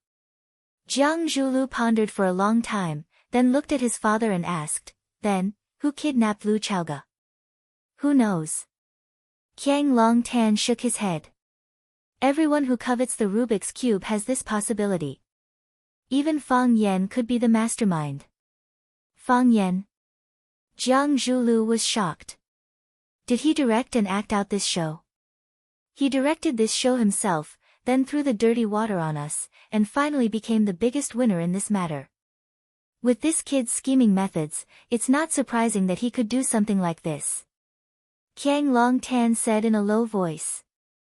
Jiang Zhulu sucked in a breath of cold air. It was only then that he felt fear. Fear because he had a rival named Fang Yan. A guy like this, what wouldn't he do? Qiang Longtan looked at Jiang Zhulu and asked, if you were Fang Yan, what would you do? Do what? What would I do to Lu Chaoga? A hint of panic flashed in Jiang Zhulio's eyes as he said, I don't know, you really don't know, or you don't want me to know. Jiang Zhulu gritted his teeth and said with a firm voice, I guess we'll never see each other again. Qiang Longtan nodded and said, "That's the best choice. It seems he thinks the same as you. If Lu Chaoge was kidnapped, then let her disappear from this world forever." Fang Yan was originally the third largest shareholder of Chaoyan Technology. If Lu Chaoge really disappeared, then with his relationship with the Qin family, they could work together to divide the shares under Lu Chaoge's name and take control of Chaoyan Technology. Fang Yan would soar to the sky because of this. When Fang Yan walked out of the Longtu Club entrance, a GMC off-road RV was already parked on the side of the road waiting.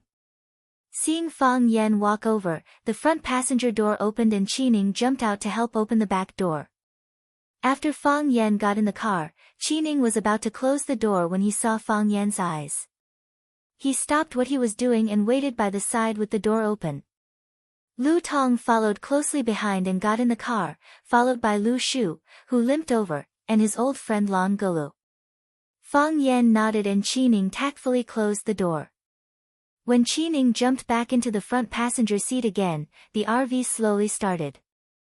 Lan Shanggu looked at Fang Yan with a smile and said, "Master, I know you have a lot of things to take care of when you come back, so I didn't rush over to bother you.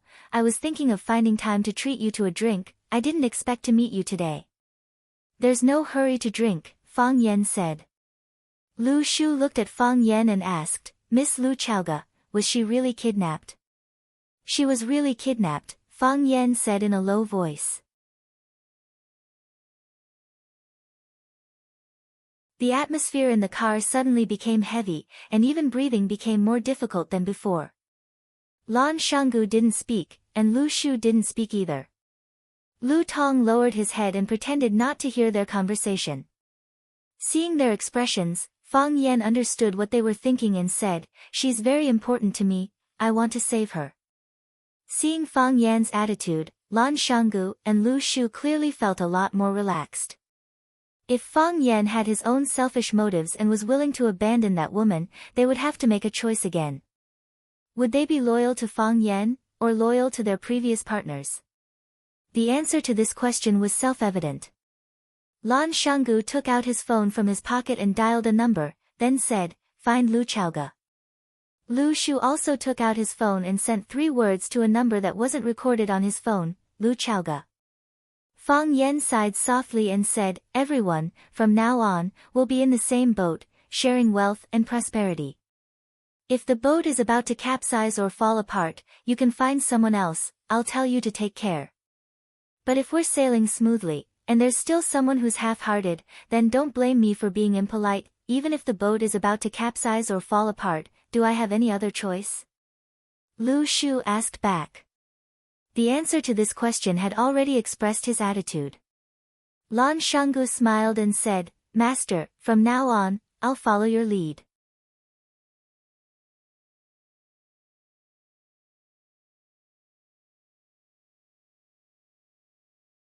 Chapter 460. The car stopped at the corner leading to the highway, where Lu Shu and Lan Shanggu got off. Their car followed behind, so they didn't have to worry about walking back to the city. "Goodbye, Master." Lan Shanggu stood at the door and said goodbye to Fang Yan. "We'll do our best to find Miss Lu." "Thank you," Fang Yan said. The car door closed and the GMC set off again. Watching the car disappear into the distance, Lan Shanggu asked, "Are we really going to look for her?" Lu Shu thought for a moment and said, "He's really going to look for her."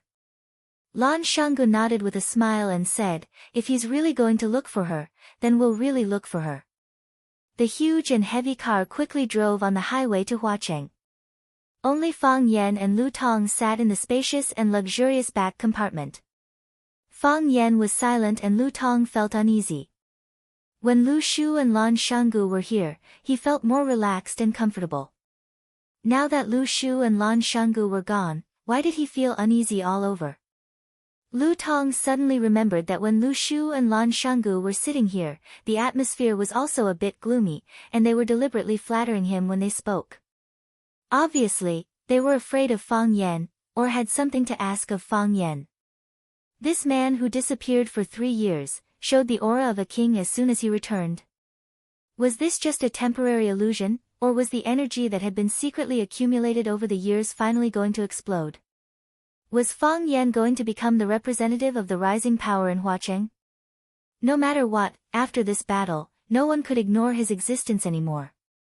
Fang Yan was in Huacheng. Fang Yan seemed to have just remembered Lu Tong's existence. He turned his body slightly so that he could talk to Lu Tong, and his expression deliberately softened. He seemed to be more polite than he was to Lu Shu and Lan Shanggu. "Mr. Lu, it's been hard on you," Fang Yan said gratefully.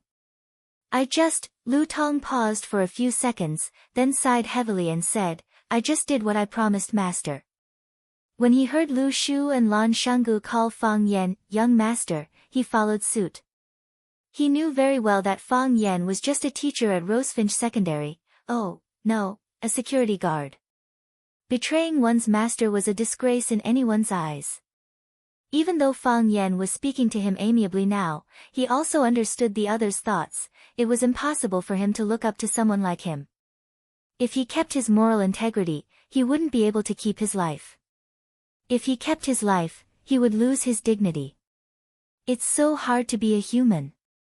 Fang Yan nodded and said, "I still have to thank you. Without you, we wouldn't have been able to expose the ugly faces of the father and son of the Jiang family in front of so many people. You have been with them for so many years, you should know what kind of despicable people they are, right?" Lu Tong remained silent. The reason he didn't answer was not because he still wanted to pick up some things that he had abandoned, such as dignity and moral integrity. Some things were lost and could never be found again. He just didn't know how to answer this question. Jiang Longtan and Jiang Zhulu, father and son, had indeed done quite a number of evil deeds. Furthermore, a large portion of those deeds had been arranged by him. He was the executor, the garbage cleaner who helped the father and son of the Jiang family. By betraying the father and son of the Jiang family, he was actually betraying himself. However, it was also because he had no other choice. Fang Yan didn't care whether he answered this question or not. He said to himself, "Your little son will be fine. I will let him go. I will let him gamble less and do something serious." He lost so much that he pawned his hands and feet. This is no longer gambling, but gambling with his life. If they really cut off his hands and feet, is he still human? Yes. Master is right. Lu Tong nodded again and again. At this time, if Fang Yan said that shit smelled good and you had a taste, he would also nod and say that he had a good taste. It couldn't be helped. Who asked his little son's life to be in someone else's hands? Lu Tong had 2 sons. His eldest son fell ill when he was very young, and his body was paralyzed and unable to move. His younger son was healthy and smart, but because his family pampered him too much, he developed a bad habit of being arrogant and lascivious. His younger son liked to gamble, which made Lu Tong very worried. Gambling was the most uncontrollable thing. When one was angry, his wife and son would bet everything on it. Gamblers could easily lose control, and once they lost control, they could do anything terrible. Lu Tong talked to his younger son several times, but the results were not ideal. Recently, he cut off his son's financial supply, and wanted to use the method of cutting off food to change his bad habit. He didn't expect Lu Tong to find someone to borrow from usury, and before the loan was paid off, he pawned his hands and feet at the God of Wealth casino in Huacheng. If a normal person won over his son's hands and feet, it would be easy to solve the problem. It was just paying back the money. Lu Tong had followed the father and son of the Jiang family for many years, and had some savings. He was confident that he could help his son settle this matter. Moreover, even if he couldn't solve it, he could ask the father and son of the Jiang family for help. If Qiang Longtan or Jiang Zhulu were willing to help, the other party would more or less give some face and end this matter. Who would want to become enemies with the Jiang family? However, it was Fang Yan's people who came looking for him.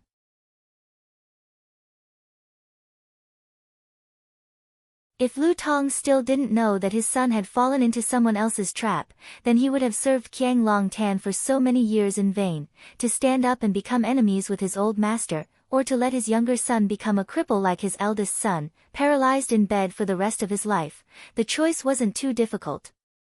Fang Yan looked at Lu Tong's bowing appearance, and his heart was slightly bitter. This was also a father who could sacrifice everything for his son. It was a little familiar, but also a little strange. "What's your plan for the future?" Fang Yan asked. Lu Tong was stunned for a moment, and his eyes stared at Fang Yan with suspicion and vigilance. Wasn't this just a one-time deal? He stood up to help Fang Yan, and Fang Yan returned him a complete son. Why did he have to ask him what his plan was? Fang Yan smiled and said, "If you help me, you'll naturally offend the father and son of the Jiang family. You know very well how the Jiang family does things, and there's another general family standing behind them. In Hua City, only I can protect you from death. In Hua Xia, only I can protect you. You dare to take me in?" Lu Tong asked in a hoarse voice. He was a traitor who had just betrayed his master's family. He was already prepared to bear the curses of tens of thousands of people, and was prepared to receive the revenge of the Jiang family and others. In order to save his son, he had to pay this price. Of course, there was a possibility that his son would still be killed by them in the end. "I don't need your loyalty, I only need your ability." Fang Yan smiled. "From today onwards, you're my butler." Eldest young master, Lu Tong looked at Fang Yan in shock. Was this man crazy? He had just betrayed his previous master, and now he had a new one. "Don't ask me what I think, just tell me what you think." Fang Yan's finger tapped on the armrest of his seat as he asked. Thump. Lu Tong slid down from his seat and sprawled on the ground in front of Fang Yan. His movement was so big that Qi Ning, who had been on guard the entire time, almost shot him to death. However, after comparing the martial prowess of Fang Yan and Lu Tong, he gave up on this method. "Eldest young master, from today onwards, I'll be a vicious dog at your feet. I'll bite whoever you want me to bite. I don't ask for great wealth, I just want to ensure the safety of my family." "Qi Ning, make the arrangements," Fang Yan said. "Yes." Qi Ning answered and began to make a call. He only needed to make a call, and the members of Lu Tong's family who were under their control would immediately be moved to a safe place. A place that was difficult for outsiders to come into contact with. The GMC RV stopped at the underground parking lot of the God of Fortune Casino. Under the lead of a blonde, a few men in black helped a pale young man walk over. Seeing the thin and delicate young man, Lu Tong was so happy that his eyes were brimming with tears. He ran over and slapped his face again and again. "Teacher," the blonde stood under the car and respectfully greeted Fang Yan. "This kid hasn't changed his gambling habits. He lost both his hands and feet. When we locked him up, he still wanted to borrow money from us to continue gambling. He said he wanted to win his hands and feet back. How could he win? Who would win for him?" "Idiot, oh right, Boss Xiao asked me to say hi to teacher. He said that in the future, if teacher wants to entertain someone, just tell him in advance and he'll definitely treat that person well." Fang Yan didn't respond to Boss Xiao's greeting. Instead, he looked at the blonde and said with a gratified expression, "Some people use knowledge to harm others, while others use knowledge to save others. San Xian, you belong to the latter. I'm very satisfied with your performance." San Xian's face was flushed with excitement. He held his head high, chest out, and legs together.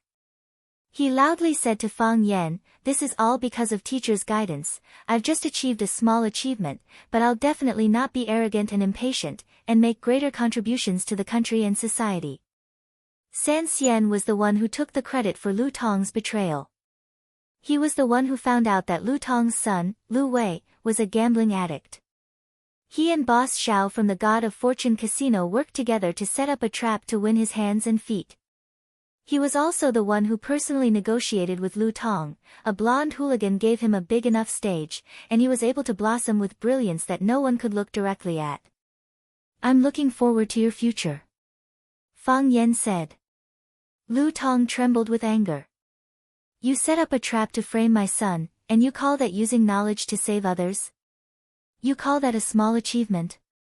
You even say you want to make greater contributions to the country and society. Lu Tong was angry, so he slapped his son even harder. You're tuning into the Blissful Bookshelf YouTube channel. We're so grateful for your support, and don't forget to subscribe to join us on this incredible journey through captivating stories. Your generosity through donations truly makes a world of difference, as it's the primary source of revenue that allows me to expand and enhance this channel for you. Thank you from the bottom of my heart for being a part of this adventure.